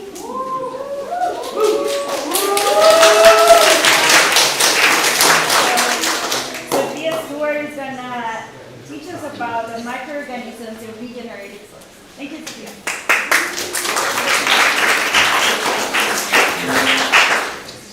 Hi everyone, today I'm going to talk about the difference in beneficial microorganisms between different regenerated soils and the effect they can have on soil health. So first of all, what are IMOs? They're indigenous microorganisms, or also they're sometimes called mountain microorganisms. And they're basically 4 types of them. They can be yeast, bacteria, fungi, or nematodes. And usually they can either be helpful or harmful, but usually what you want to add to the soil are the ones that aid in nutrient fixation, or the ones that can compete with soil-borne pathogens that can affect the plants in bad ways. And this picture here, you can see that's one of the farms I visited, and it has like signs of, it can be like root rot or like different things on like the leaves of the plant, and that's caused by these pathogens that microorganisms can like outcompete or just like straight up attack. And a type of like natural farming called Korean natural farming, or KNF, is like harnessing the benefits that these microorganisms can provide to the soil. And there's a way to like trap microorganisms, which I'll get to later, and then basically be more selective by adding lactobacillus and semolina, so that the positive microorganisms can proliferate and then are added to the soil. And this technique has been used in some farms around Monteverde and also just generally in the world, either just to improve soil health or on soils that have been degraded by the use of like inorganic fertilizers. And I was really interested by that, and I wanted to see like if there was a big difference between farms that just like cold turkey stopped adding inorganic fertilizers and places that stopped adding inorganic fertilizers and also started adding these slurries of microorganisms. So specifically, my question asks, how did the benefits and composition of microorganisms vary between areas that had passive regeneration, which is what I'm calling if they don't add the slurry of microorganisms and just like leave it, places that did add the slurry. And I also wanted to look at, since these are indigenous microorganisms, were the microorganisms I could collect in the forest nearby each farm similar to the pasture. And I also like generally wanted to see if there was like a large benefit to adding the microorganisms. So these are my study sites. They're both dairy farms, and they both stopped adding inorganic fertilizers 5 to 6 years ago. But Finca Laguna Verde has been adding IMOs, and Finca Paraíso just has been adding nothing except for like manure that the cows eat. So my methods kind of have multiple parts. First, I had to collect the indigenous microorganisms, and you can actually create a trap for them. They really like rice because it provides like an energy source. So I basically just like cooked a bunch of rice and put it in jars and planted it like in the soil of the farms, and I chose one site per farm that was in the pasture and then one site that was in the forest. And I left those for 4 days so that the microorganisms could get into the jar. And then I collected them after 4 days. And you'll see the picture after, but basically you could like see what looked like mold growing on the rice. And so I collected from each sample 2 grains of each color of rice and put them in an agar plate in hopes that it would more like colonize the plate so I could look at it more closely, like what was growing. And then as like a side thing, I also measured nutrients in each soil. So my first finding was the soil tests, and just so you know, this is like the key for each location. So these two here are from Laguna Verde, and this is from Paraiso. So this is the one that added IMOs. And as you can see, there isn't much of a difference between the nutrients in each. The potassium is basically like medium high across all locations, and nitrogen is just low across all locations. And just so you know, 1 to 3, 3 is like high, 1 is low. And then I also, when I took the rice test, I used like this classification technique created by Jess Arias, where you can look at like the different colors visible in the rice and classify it as something that's likely to be pathogenic to soil and something that's likely to like be helpful or antagonistic. And I didn't really see a trend like comparing the 2 pasture areas of the farm. They both seem to have more pathogenic species covering the surface of the rice. But I did think it was interesting that the 2 pastures look more similar to each other than even on 2 farms. And then to further break down the rice test, this is like, if you're curious to see what it looks like, that's how the surface of the rice looks. You can see there's like red in there, yellow, gray, and I broke that down into like how much of each color is covering the surface. And also I wrote here like what the likely type of bacteria or fungi is there. But my main takeaway here is that there are like 6 different colors or like organisms visible, but they're all like, basically there's a presence of each one in all of the samples, which would seem to like indicate that there's similar microorganisms across all samples regardless of treatment or like whether it's soil or forest. But interestingly enough, I saw something very different once I plated the rice grains. So this graph is basically it's like a measure of beta diversity. So after the agar plating, there was like some growth of the rice grains, but not that much. So I wasn't able to actually look at it under a microscope, but I looked at it like under a dissecting scope, and I classified the morphospecies, like different like shapes and colors I saw, and then like made a list of those that corresponded to each location. And then this graph here basically puts locations with more similar species closer together. So down here, this is the pasture and forest of the Laguna Verde farm, which is one treated with IMOs.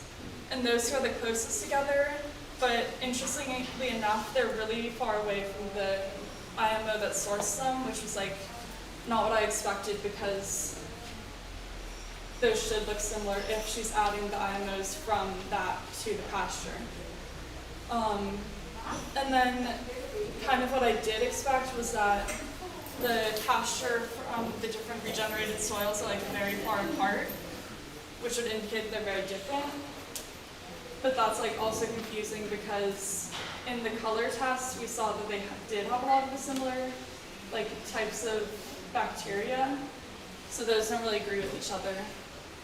And I also found that even though you can like see a lot of difference here, it's not like when I ran the statistics, it wasn't grouping any of like, it wasn't grouping like the forests together, it wasn't grouping the pastures together, or even the farms. Like there wasn't really a statistical like significance of groups that I could observe. And then, in case you wanted to see some of the things I saw, there was like compared to earlier when I saw like red, blue, yellow. Once I did the agar plating, it was mostly like gray and white and like some red and a lot of like slime molds, which would indicate that it's a lot of bacteria growth instead of fungi, which is what I was like originally hoping to see. And like after looking at some other literature, I hypothesized that the type of plating I did was somewhat selective. So I think that the temperature of incubation and the type of agar I used may have been better at supporting bacteria rather than fungi that was earlier grown.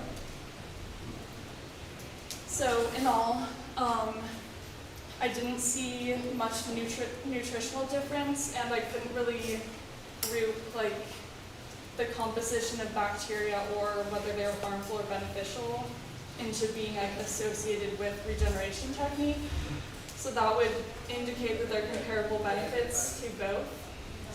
And this is like not unexpected because I thought that adding in microorganisms would make you up more, because otherwise the farm that didn't get the microorganisms added back in would just have to like aggregate them on their own, which would, like, you would expect that to take more time, or to maybe they would want them back. So a reason I would explain, or like one reason for the similarity in this is that they're both dairy farms. They're receiving manure like pretty regularly as the cows poop on it, or as it like is directed into the fields. And a different study found that just by adding manure to the soil, you can boost enzymatic activity as well as the richness of soil microorganisms. So if they're both receiving that benefit, maybe that's causing a bigger difference than adding the microorganisms. Or another thought I had is that maybe since it's been 6 years since they both stopped adding the inorganic fertilizer, maybe they just have like gotten to an equal point after this time. So I think in a further study, I'd like to try to compare two farms maybe earlier in their regeneration process, or look at them over time and see if that changed. And then I also mentioned that there might have been like since there was a discrepancy in the color test and morphospecies findings, as in one found similarities and one found like a lot of differences, this may have been caused by just the fact that things died off in the plating process. And then I want to thank both of the farmers, their families, for letting me leave my rice traps, and the Monteverde Institute lab, as well as Jorge, who like helped me look at fungi and like think about how I should classify them. Also Aiden helped with my confusing graph, and all my advisors.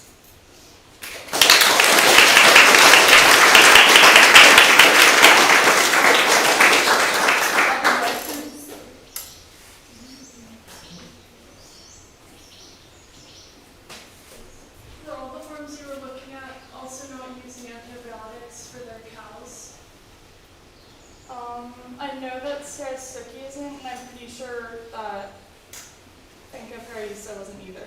So yeah, they're pretty comparable in like what they're doing now.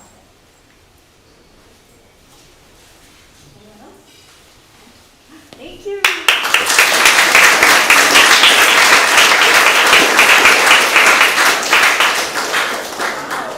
Thank you all for participating in this learning marathon of the day. It's been really fun to learn from all of you guys. And I think Frank's going to say a few words. My turn.